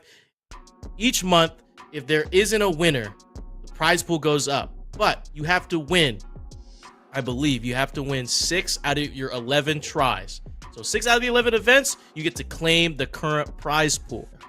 Now, that's what you have to compete with right here at the top. P-Link, 9 chances remaining. And of course, you know, let's say you can't make a week, you get 3 event graces, of course. Shadow, winning the first event of the year, has 1 event grace remaining before he is dropped out of the Champions Circle. So this prize pool rewards not only championship victories, but consistency. And Peeling has been pretty consistent, but Joe Crush coming in with with his first one. Dude, this is reminding me of Boba stamp cards. Yeah, true. Yeah, you gotta get in and cash in. You gotta win these events. And of course, each month the prize pool goes up until October, where it reaches $750. So if no one claims it until then, it can go up. Now, obviously, we like to play Breakout for the love of the game, but let's run it back real quick. We got prize pools every week. We got prize pools for the fashion contest for the God of Drip. Thank you, Vengeance. Prize pools for fighting game clip of the week, and now the prize pool for our champions. Breakout is putting some cash out here because not only do we have good ass Tekken, we want to reward good ass Tekken. Exactly. And be a part of the community. Join our Discord. We're running casual games, of course, and you can learn from all these people that are playing, and you could compete yourself and try to get a glimpse of that prize pool. Hey, DJ, what if I want to learn in the game, but I'm just a wee beginner and I'm afraid of being destroyed in a tournament? What should I do? Thank you, Captain, for that question, because we do have the Breakout Academy bi-weekly Saturdays, okay, hosted by our Breakout ambassadors, King Servbot and Medusa. So let's say you've never played in a tournament before, but you want to get that experience. we have the Breakout Academy available for players that are Bushin rank and below. So if you hit Tekken King, I'm sorry, you're not qualified. But yeah, sorry, you already graduated from this class. Exactly. And of course, we have our ambassadors, King Servbot, a GOD Panda player, ready to coach you after as well. And the casters who know their stuff will identify any gaps in your game on broadcast. So it's a great way for you to enter in the tournament. You don't have to worry about facing any Joe Crushes or P links in the bracket because everyone will be around your rank. So go hit that up. Right. This has been an amazing, amazing week of Tekken. Wouldn't you say? Amazing week. It's an amazing week. And also, we can't forget, on Fridays, we do Street Fighter as well here on Breakout. So we're doing multiple fighting games. And I believe you will be there on Street Fighter as well, Cap. Of course, Street Fighter was my home game. I've only recently pivoted to Tekken at the earlier of the year, but the captain be cooking as you be cooking too. But please, it is really showing, especially with over 90 viewers in chat tonight, that Breakout is one of the happening places to be for any fighting game goodness. So you better get yourself in on the action on the ground floor because we're going places. Going places, and we're only going bigger and better from here. We appreciate everyone who's been watching, everyone who rated into the channel, everyone who participated in the bracket tonight. We love and adore you guys. We love hosting this event all the time. I've been DJ. You can find me here on my socials. And we also got an officer on board this way. Sorry, pointing the wrong way. Salute to Captain No Fun. Where can they find you, Cap? You can find me over on Twitter, Captain No Fun _G. I've been starting to upload my commentary tutorials because people really like learning about commentary tech as the conversation has been woefully underexplored. But what isn't underexplored is our love for fighting games. Thank you, everyone. Thank you, DG, for joining me in the booth. And we'll see you all next time. Bye-bye.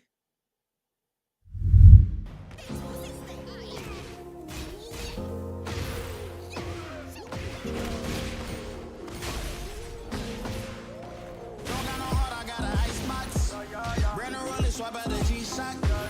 Moving slowly out on the street. No more double, go ahead and detox. Came from the trenches, they ain't showing us no lows. Thugging in the city, all we wanted was a hug, yeah. We on the block like every night to catch a buzz. Get the cash and take my family out the hood, that's a must. Was a hood baby with no soldiers. Bad past never left my mind, it's taking over. No, I should've died, that's why it's hard to stay sober. Glad to see the sun, but my heart getting colder. Life's so crazy, what we been through. Told my mama no more tears, no more tissue. We was just some hood baby with some issues. Hood baby from the struggle. Long time had a hustle. Glad we made it through. I'm just glad we made it through. Hood baby from the struggle. Long time had a hustle. Glad we made it through. I'm just glad we made it through. Pull up in that rain, see me ballin', yeah. 30 piece on my wrist like I'm Hardy. Either they love me or I'm a target. Cause I saw me you flawless. I've been busy and picking up when you callin'. And on purpose I hate the fact when you talking. Do anything that you need, dog, I got you, I mean that.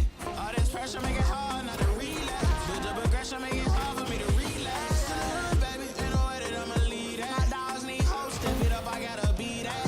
Cause life's so crazy, the way been through. I'ma love you way before I gotta miss you. Oh, this mama brought my socket for some tissue.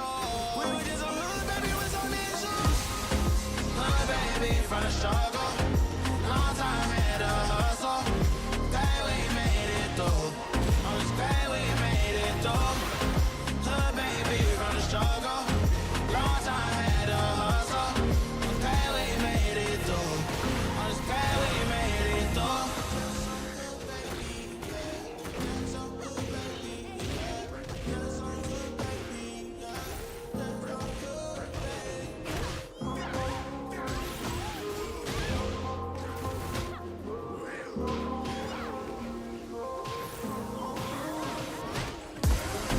Hood baby from the struggle. Long time had a hustle. Glad we made it through. I'm just glad we made it through. Hood baby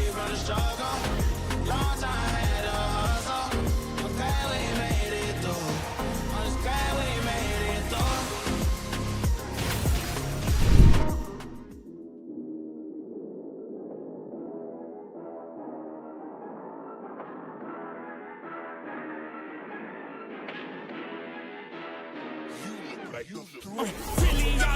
god! Jake Ray Jr., you can't be doing this. Plant the seeds. Free kick's not gonna do it. Sonic, one more conversion to win this whole tournament. Healing, is he gonna do it? And he does it!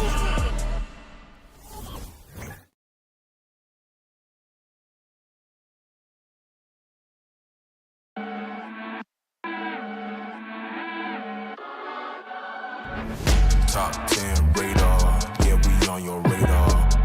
Never miss, dog, and that's on occasion. Yeah, we on your radar. Yeah. Hey, We on your look, top floor, lifestyle, chef and boy, I'm cooking up. Way too high, ain't coming down, you'll see me if you looking up. I don't really talk too much, I show them run the numbers up. Lucky that I'm strolling up, I'm going off, they know what's up. Wrist too silly, yeah, numbers crack the billy. Yeah, don't need no dilly, I'm too fresh, I feel like really, yeah. Feel the duffels up the sign, I need a milli, yeah. I'm about to take off, and I know that I'm on they radar. top 10 radar, yeah, we on your radar. Never miss, dog, and that's on occasion. Yeah, we on your radar. Yeah, we on your Look, I know God got his hand on me. I'm exactly where I'm supposed to be. So when they know my name overseas, that is something God oversees. Over life, they think it's make believe. It ain't magic, nothing on my sleeve. Never noticed what you had to give, but want a piece of what you do receive. Wrist too silly, yeah. Numbers crack the billy. Yeah, don't need no dilly. I'm too fresh, I feel like Willie. Yeah, feel the duffels up the sign. I need a milli. I'm about to take off, and I know that I'm on they radar. top 10 radar, yeah, we on your radar. Never miss, dog, and that's on occasion. Yeah, we on your radar. Yeah, we on your.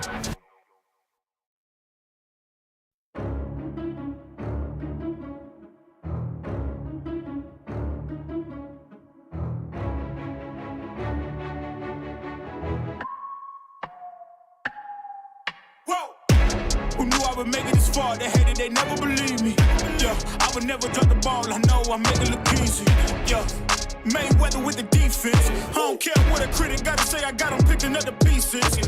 That to me, you really playing with your life. I'm about to come and run it all back. I'm the new era, about to snap back. You ain't fitting for it, cause you all cap like. Hold up, I shoot my shot, wait, hold up. I'm really about to run this go up. You know it's all net when it go up. Ain't got no other plans, you don't need to understand, ayy. We on overtime, you don't need to understand, ayy. You just show them how to do it when you don't know what to say. Tell me how you plan to win if you plan to play the same. Moving fast, already gone, yeah, but you bringing me back. Try to double cross me, dog, just let me relax. Stop assuming what we doing, keep it moving, what we doing. Cause it can get dangerous, cause it can